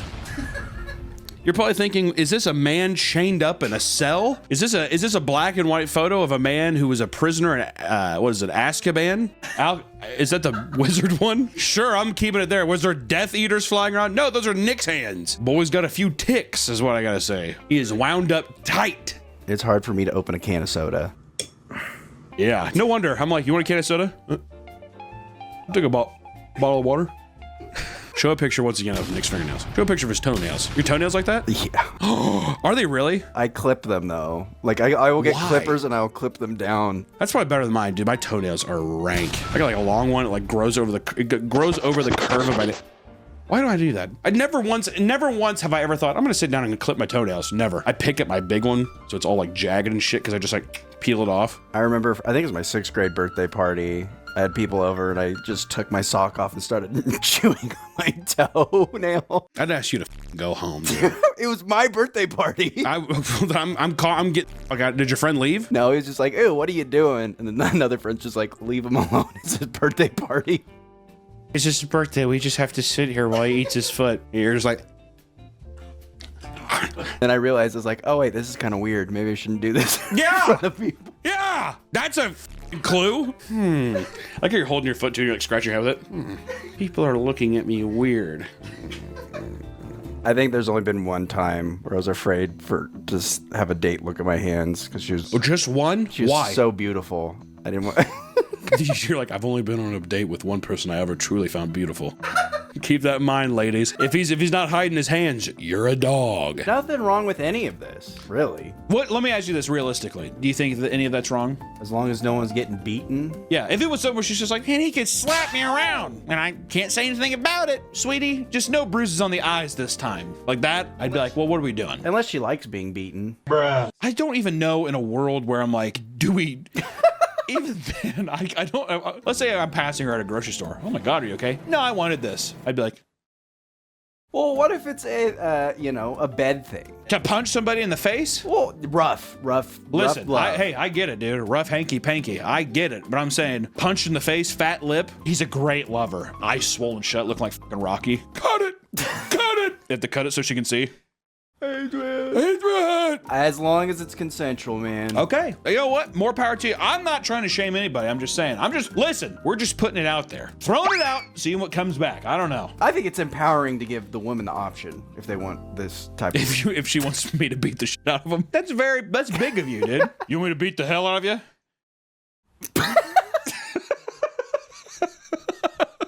If your favorite streamer was just like, hey, you should join the army, how many people do you think would? Oh, a lot. So if SQC was just like, hey, you guys should join the army for real, whatever, then that you think people would be like, okay. I think a substantial amount of people would consider it because they'd be like, yes. I mean, even like 1%. If 1%, that'd be a lot. For some audiences, that'd be crazy. I bet you if Kai Cenat said join the army. Ooh, if Kai Cenat was just like, hey guys, for real, join the army, I'd have some weight. You know what? I'm gonna say it. Join the army. I don't give a shit. Do whatever the f want. Would you rather work at an Amazon factory or would you rather join the army? Join the army. I'd probably join the army over working at Amazon. I'd be in the Air Force. No, you wouldn't. You have glasses. They wouldn't let your blind ass be in an airplane. No, I wouldn't be a pilot. Then why would you want to be in the Air Force? I'd be in the cockpit. What cockpit? What are you talking about? Control room. So you just want to be a desk jockey in the army? You want to be in the Air Force? You don't want to fly a plane? I feel like you're very easy to please. You know that? You do not reach for. You don't reach for anything, do you? You just said that you want to be a desk jockey in the Air Force. The f are you talking about? The command tower would be like, all right, Bluebird, you're safe to land. So you're just saying that you want to work in an airport? Okay. If I was in the army. Yeah. Well, you said the Air Force, but you're just saying like you're basically just wanting to like bring in Delta and American Airline. I mean, more power to you. I don't know. One time, my buddy, he told me in high school, he's like, hey, we're going to go work out with our Marine buddy. He's like, I thought we were going to lift weight, but we actually went and did like Marine PT. And on the very first exercise, we just had to sprint down a street and come back. After that, I immediately threw up. Oh my God. Honestly, same. Well, actually, I would show up and be like, we're doing what? PT? No. My fat ass? Hell no. Anyone claiming to be a psychic can have a following and make a living doing remote readings. The digital age has created a large influx of supposed clairvoyance, as well as criticism by skeptics who think it's all a hoax. Nick, what do you think? Do you believe in it? Yes. I believe everything I see on TV. Do you actually? No. You never sat down with somebody and he's like, give me your hand. I did, in New Orleans. It smells bad out here. Sorry, I farted. And You believe what she was said? mean to me. I asked her, I was like, how do you know this? She's like, all right, whatever. That's what the cards say. If you don't believe me, you don't believe me. She got super defensive over it. She wasn't going card by card. She was just saying stuff. Because you're snooty, dude. You probably pissed her off. Because she was great to me. That was great. And I was like, oh, cool. You could sense I wasn't a believer. I was poking holes. Were you? Were you doing like a little, what is this even all? What does all this junk mean? I was just like, can you explain like each card, what they mean? What does she have, all day? And then what happened after she did that, she's like, all right, we got 20 minutes left. We're done. I was like, can I ask you more questions? She's like, sure, if you want. You can leave too. I was like, oh my God. You pissed her off, dude. I don't know. Be easy. She probably fucked with your future. You don't know. She said I was going to find love, but then she took it back. She said, you know what? She went, never mind. Start stuffing them. No, we're done. No more Japanese goes for you. Hey, konnichiwa. Arigato. Posts like these get flooded with comments from older women praising him for his positivity, as well as begging to spend time with him, which it's funny, the parallels. It's human beings being human beings, but, you know, younger women posting provocative pictures almost always has creepy older guys in the comments being like, you are so beautiful, princess. So it's funny to see the vice versa of like older women. I'll tell you what, the are aggressive too. Take it off. That's how my grandma and aunt were to my one of my friend's brother. he was like 4 or 5 years older, and every time they're like, ooh, we want to see him. And then one time he gained weight, and then we were like, ugh. In these videos, he's not only showing off his six-pack and his chiseled features, he's doing just about everything shy of taking his out and f***ing the food that's right in front of him. You can watch him pretend to eat out bread dough, spank the sides of stand mixers, and splatter frosting on the counter in a like fashion. Ladies and gentlemen, when I tell you, I mean, even my ass, I was like, he's like looking around and shit. And I think I saw one of his videos one time when I was at an airport. I thought I was gonna get arrested. Yeah, I was like watching it, just sitting waiting for a flight. I was like scrolling through like Instagram or TikTok, and yep, there's always one person that knows that you're watching something bad. You like go down, you like look over, and there's like an old woman who's just like. I kind of like that though, knowing someone's watching. Cedric aims to open his own restaurant one day, thinks of his content as a good stepping stone to that goal, which once again, if you're popular online and you can get the bag, motherfucker can open up a nice steakhouse at some point, I bet. It kind of reminds me, like, have you seen those videos where the guys, like, they make the chocolate, like, I see a lot bananas, of chocolate ones, yeah. And they, like, hump them in their face? Yeah. That's what he's gonna do. Okay, maybe not. I don't think I. Oh, you haven't seen that? That last part was, I don't know. They'll sexually like doll up like a banana, like dip it in chocolate and put sprinkles on it, and then like put it near their fucking like stand up on the table and like shove it in their mouth. I hate that you reenacted all of that. There are people that would enter the store specifically to pick up and smell the dirty underwear, having zero intention to actually buy any of the products. One man in particular made people so uncomfortable that he was banned from the store. That's fucked up. No, it's not. To go in there and be like, he's not hurting anyone. Yes, you are. He's what? Like, in a way, he's hard, for sure. There's no way he's like, oh, I mean, like, come on. He's probably like, oh, of course you'd be like, oh, come on. You can't smell some used panties? He's like, uh-oh, period panties. Puts it over his head. Walk around. He's like, they call him Frankenstein. One freaking shopper recounted a man that would show up just to sniff the used bedding and furiously masturbate on them almost every night. How about that one, Nick? Well, how about that one? That's different. If you're masturbating, that's different. What do you think? The guy's going, he is hard. Does it not make you uncomfortable that a guy is hard, actively hard? If I told you right now when I was recording, I'm like, I record only when I'm hard. That'd be a workplace. If that's we need to put a curtain on your door or something. There needs to be, you need a lock on your door. How many people, like when you go to Costco, how many people you think are hard? I would assume not a lot. But they're out there to roam free. Okay, let me tell you the difference. This, if you went to Costco, if somebody went up to like a panty section, a guy, he had a Costco dog and he was eating his is that something where you're like, well, that guy should probably not be doing that? Now. Well, okay. Well, now the puzzle's kind of creating a bit of a picture for me. What are you talking about? In Costco, that's weird. I just feel like in the outlets. In the outlet, to me, it's trash. It's trash. But see, that's what makes it even weirder. Is that they're dirty clothes and he's going in and smelling them. That's what I'm saying. It's gonna be thrown away anyway. Who's buying used panties at the outlets? I'm not advocating that it's not trash. I'm just saying that a man going in there and only smelling panties, that's that's a character I probably wouldn't want around myself or anybody else. You've kind of changed my mind. Twisted my arm. Anyways, the guy who masturbates on beddings. I almost got pig roasted in high school. by someone who's overweight. A big fat girl. She's like, man, I'm so horny. And then she opened up her glove compartment. She's like, I have all these condoms. And then threw them on top of me. And she's like, and I have a morning after pill just in case. And she wanted to f me. And I was like, You said, sorry, no fat chicks? Yeah, I just pretended to sleep. Yeah. As soon as the big girl starts talking to you at the bar, you're like, oh my God, why aren't you looking at me? Well, then my fear was, well, what happens if she like saw this as an opportunity? She's like, I'm gonna get mine. Are you saying that she's going to take advantage of you, Nick? Well, that's what, then I thought, what would I? She's too big to fend off. Help! I hope the sleep tactic works. She was our DD, but she was more drunk than I was. Dude, college, am I right? Dude, she was our DD, but I thought she was drinking cherry limeades and eating Little Debbie oatmeal cream cakes, but actually, it was just birth control and Budweiser. Her big fat leg comes over and you're just like, oh no. That's also such a guy mentality though too. I guess I gotta do it. No saying no to this. I won't tell anybody though. This fat girl will stay my secret. The sausage was a salt brick. Nick liked it. Nick also, he snapped at the waitress, grabbed her by the wrist real hard. Thank you. Chocolate milk. You realize we're here to like rip.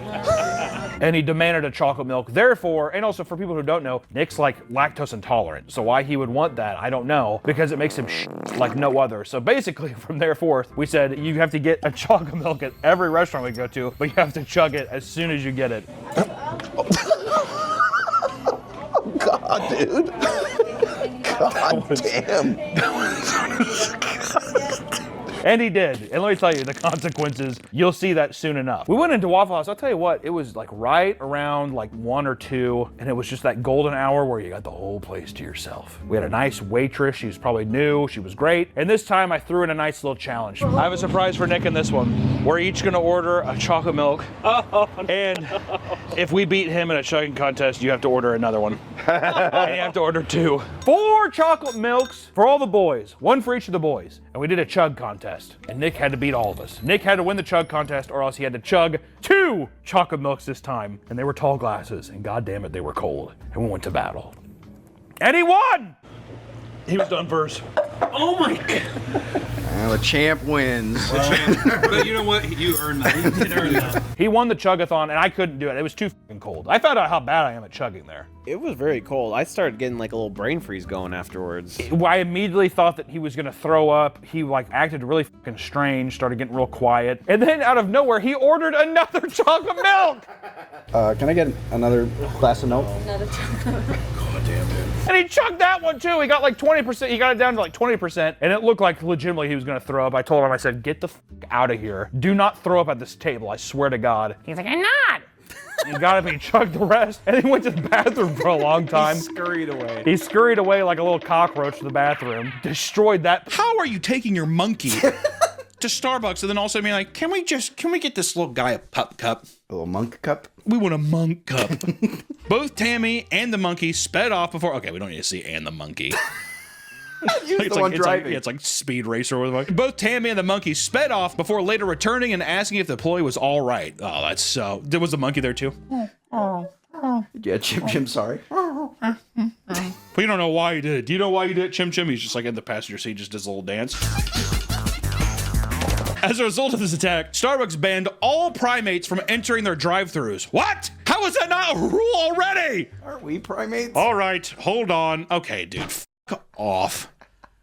That was the cringiest. If it was a 7th grade science class, I'd punch you right in the fucking face. Ban all primates. Aren't we primates? Evolution, anyone? That is not punishment enough. If a fucking beagle bites a kid, the beagle's put down immediately. If a fucking monkey Tarzan's its way inside of Starbucks, is biting you and tries gouging your eyes out, put the little motherfucker down, dude. Yeah, I would. Can you take how the do you can just own a monkey? My grandma used to own a monkey. Bruh. Why? I don't know. She really liked it. But she had to get rid of it when she had kids because they. I wonder why. I wonder why. Did your grandma fuck the monkey? No. You said that in such a. He did this. No. I think your grandma got a freak with a monkey. She's like, play me like a recorder. Grabbed her.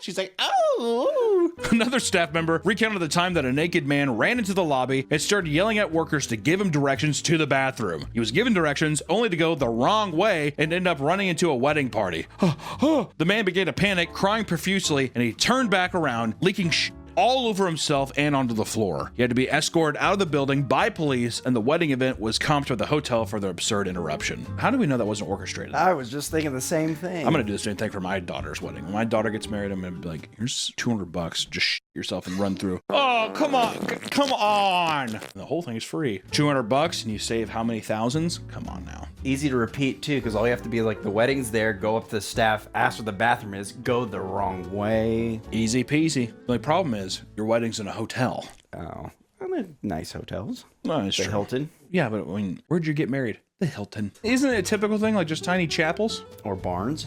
Or barn. I got married on a beach. Oh yeah, that's right. On an Oregon beach. I want to get married in Scotland on the cliff and have my wife come down on a helicopter.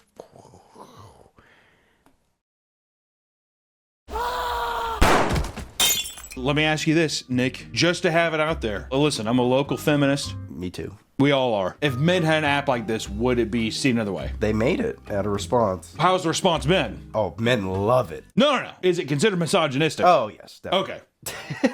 That's just a little double standard, all right? Because maybe I want to fucking be like, yeah, she dips Lay's chips in ketchup. Red flag! She doesn't know what a chicken is. I had a date like that. A duck flew in front of our car. She said, ooh, look, a chicken. Start texting. Does it know what a chicken or duck? That's a chicken or a duck. Does not understand the concept of bird. That's only fair. That's only fair. Tea should be for both. You know what? Goddamn, I'm tired of it being teas just for the gays and women. Why the f can't I say tea? Tea. I want to drink some tea. Spill the tea, sister. I want to spill the tea. Let me spill the tea. The bitch dips her Lay's chips in ketchup and she can't identify a bird. I'm not saying the two can't either. I'm saying can't delineate a chicken or a duck. Red flag. She smelled great, didn't know what a chicken was.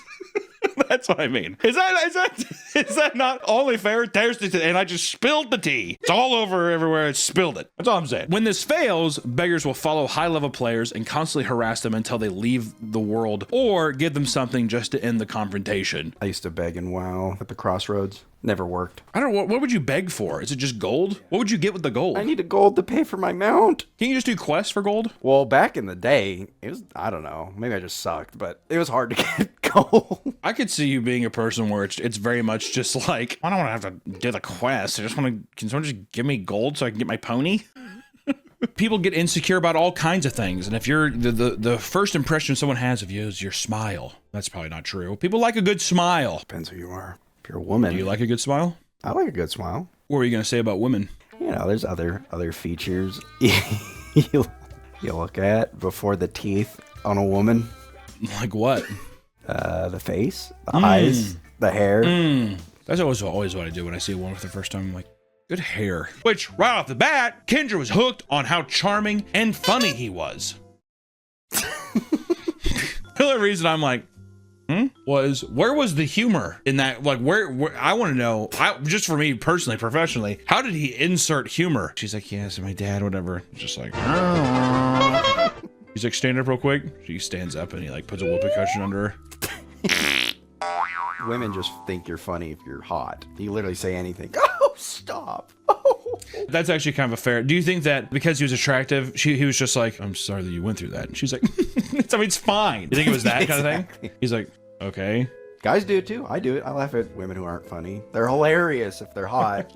Oh my God. You have got to reel it in, dude. God. Yeah, I don't really find broads funny, but if they're a looker, ooh, they got me hooting and hollering. In some cases, psychiatrists can withhold this information to avoid dishing out labels to patients that may worsen their condition. It's just a way of like, why overstress somebody? You already have ADHD. If I'm just like, hey, I think you have multiple personality disorder or something, is that going to make the other thing even worse, you know? Yeah. I was gonna say, you don't want to be like, oh, they have signs of this, but like, I need to dig further before saying even really diagnosing it, right? Because I had my therapist think I was gay, and that put me through a lot of stress. You bring that up a lot. You do. Which I want to say, someone just telling another human being you're gay, I gotta say, is especially in a professional sense, that's a power move if I've ever seen one. If anything, was it a woman? It was a woman.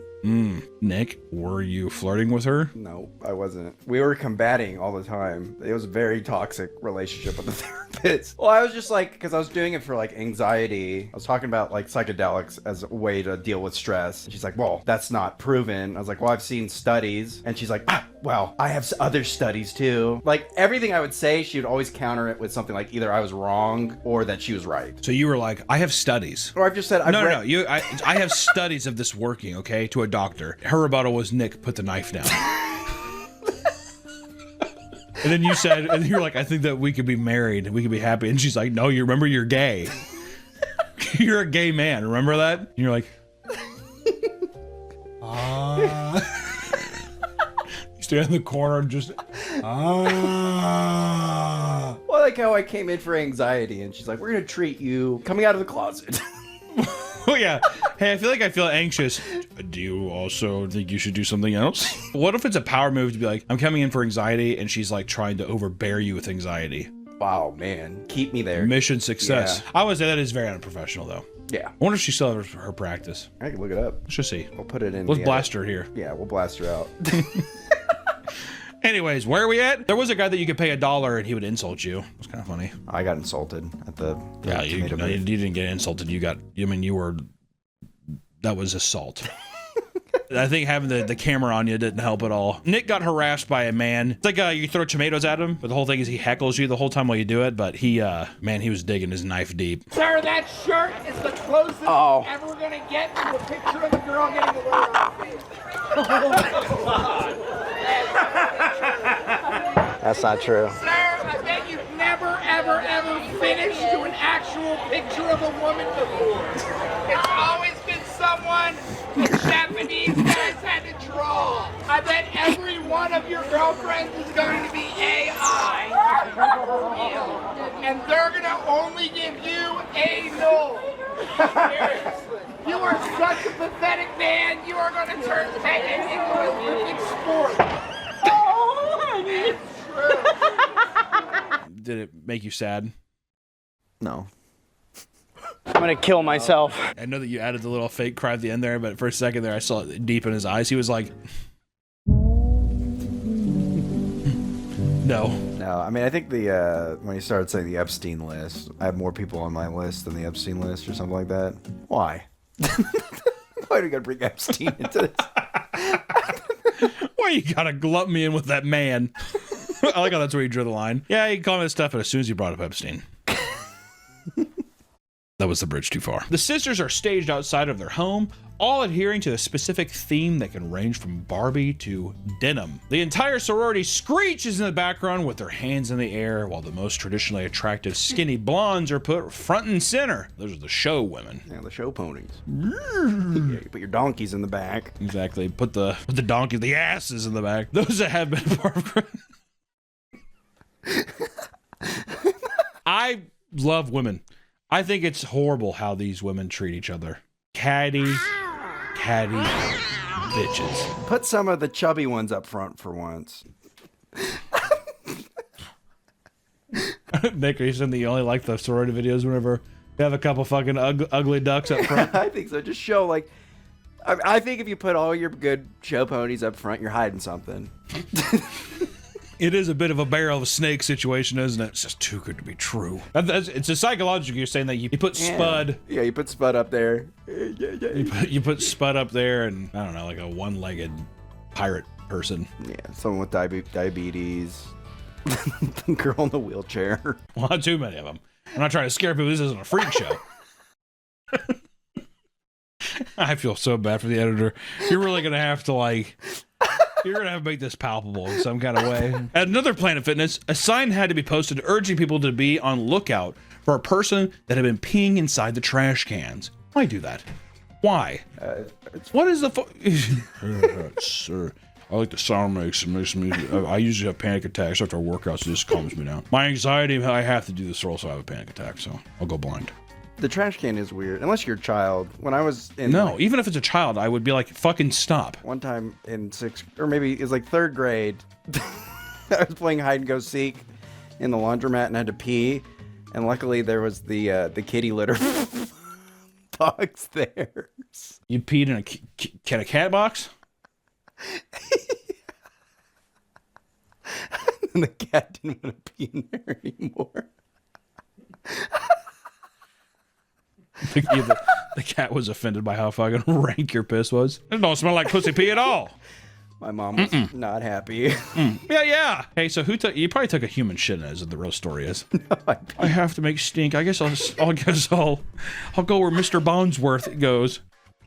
Human-sized log in there. Can you imagine walking by that though? Mr. Bonesworth. How many lives did that take you? That's why we would just had Nick go to the female section. It's Target. Girls love to buy clothes at Target, but I'll tell you what, I think Swifties love to buy clothes at Target. So we had Nick dress up as a Swiftie, and I think we were successful. See, this is what we do. We put you in a white dress, and then we're gonna wrap a brown belt around it, and then we give you a hat. It's like a sun hat. Yeah, I mean, see the vision? Yeah. That's what I'm saying. Can this wrap around your waist? Oh, it's gonna be tight. Ooh, might be tight, fatty. All right, guess we'll give you extra large. You need to go in the bathroom and throw up the next time we film. And then we give you one of these outer. I wear that on top of the dress. Yeah, trust me, dude. Okay. I study Taylor Swift cosmetology. Oh yeah, put that around the waist. Boom, bam, bam. And now we need one of those ugly ass like witch hats. That's the new age witch hat. Oh, that's the Señorita Awesome hat. Perfect. But where is it? I think we just take it off. Okay, boom, boom, boom. What row do you think you're getting at the Taylor Swift show with this? Oh, front row. You're not getting front row with these. You're like nosebleeds, dude. Like I'm dressing you nice, but you're still like a dog. All right, like your boyfriend dropped you off of the show. All right, he's not attending. Well, I'm gonna look. Or you said that your boyfriend's dropping you off, but really you drove yourself.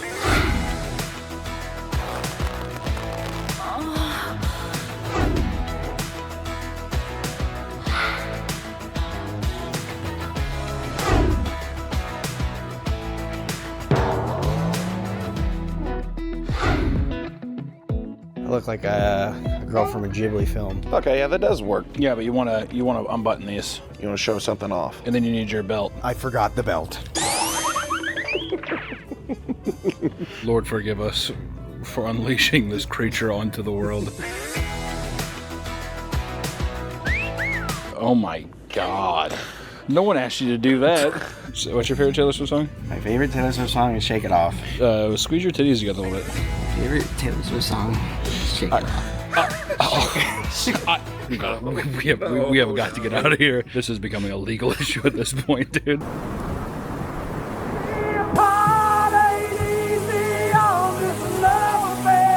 Welcome back to the Papa Meat channel. How you doing? How you doing? Come in and sit on down because today I took a shower. My hair's not greasy. Sometimes to take a shower takes a long time to let my hair air dry. I don't see anybody comments again as someone saying that the haircut looks bad. Hair's wet, not greasy. You want to smell it, Nick, and see how it smells? And then go ahead and go back and then give your review. 10 out of 10. Smells like wet dog hair. I don't know. It should smell like Dove. As a child, I went on a date with a girl when her dad was there. This is 6th grade. I don't think he liked me, but he sprayed me with a water hose. Frankenstein, for example, is to me an expression of all of our society. He got all my hair wet. I told him not to. It makes my... It's kind of a God-given miracle that man was able to, take this and you will not have a child. How crazy is that? They need a male version. It's called a condom. Well, I'm tired of leaving it up to the woman. You talking about? So what you're saying is that you want a pill where it's like, it also comes with a slingshot device that you put in and you have to hit her, she has to consume it and boom. Perfect. Yeah, it's like a little dart that gets injected in them. Every man becomes like a Rambo at that point up in a tree. Yeah, or it's just a blow dart. Damn it. All right, I'm not pregnant now. I meant a man takes the pill and fucking dissolves your sperm. I kind of wish there was a way. I wish there was a switch. Imagine in the future, the same people who came up with the light switch come up with a thing where you stick into your balls, your testicles, and you're able to just... Oh, yeah. Or, you know, you had a second hole that, like, kind of like a train switch. Like, you could, if you wanted to come out the B hole. This is getting to insane levels of autism, dude. It's like a train. I'm a conductor. When I want to make left to go and make jisms, I turn it to the left. And for over a century, the Boy Scouts remained, for the most part, drama-free. It wasn't until recently that they got involved in a little scouting drama. In 2018, the Boy Scouts of America made a controversial decision to allow girls into the organization. I thought this, hey, what? That's what, but we're boys. This is Boy Scouts.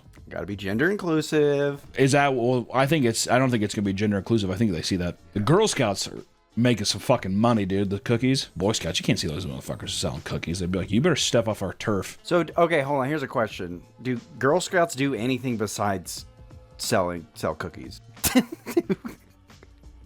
Because it sounds like the Boy Scouts are like, that's like boys club. You go out and get stinky and you're in the wilderness.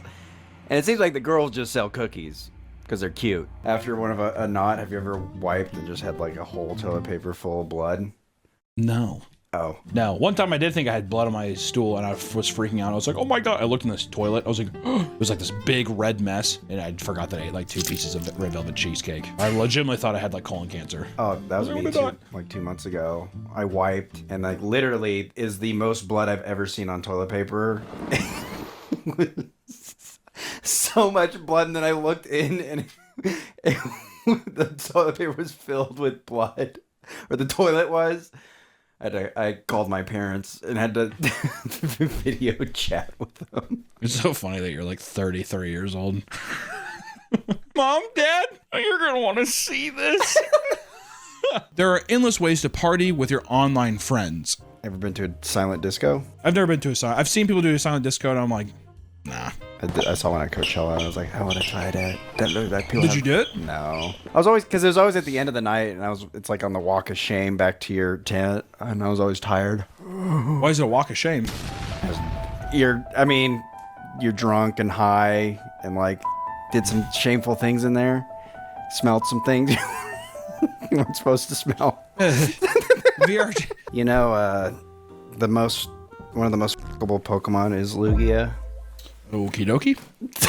But sometimes it seems like millennials are fundamentally, objectively cringe no matter how you look at it. It's almost like a sport. It's almost like it is some kind of contest that they are trying to win. It's what they love. They love to be cringe. But I think it's because they were raised on movies, once again. Really blame the Jim Carrey effect, you know, the late 90s, early 2000s comedies. Look at them. And then look at how people, of course, they're emulating what they saw. That's what I used to do. I used to watch just rom-coms and then copy to pick up women. Name one example. Well, this isn't like picking up, but you know how... Oh, that's already, you're going back on what you said. But... Gone Girl, there's a scene where... Okay, first off, not a rom-com. Well, I just want to put just immediately, Gone Girl is not a rom-com, okay? It's a tragic, that's a horror movie, basically, but go ahead. I forget why he does it, but he like grabs her chin and pulls her in and kisses her. We went and saw Gone Girl, and I was like, oh, I'm going to use that. And I thought it was cute. How did it work? It didn't work. Yeah. She didn't text me back after. Yeah.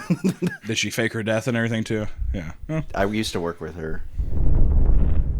She didn't show up for work. Hope you're alive. I didn't use a locker, so I put every single book in my backpack, and my backpack was like this. Why didn't you use a locker? I didn't get assigned one, and I never asked. Why didn't you just ask for one if you weren't assigned one? I was too shy, so I just lugged around a giant backpack. You went to the principal. Grab the principal's chin. You ever seen Gone Girl? He's like, what the hell? Yeah, they probably thought that you were like one of those army kids. Oh, the ROC? The ROTC kids, whatever. They had like the military backpack and you had combat boots on. You were like walking through the school. That's where they were. Kept trying to Gone Girl all the lunch ladies.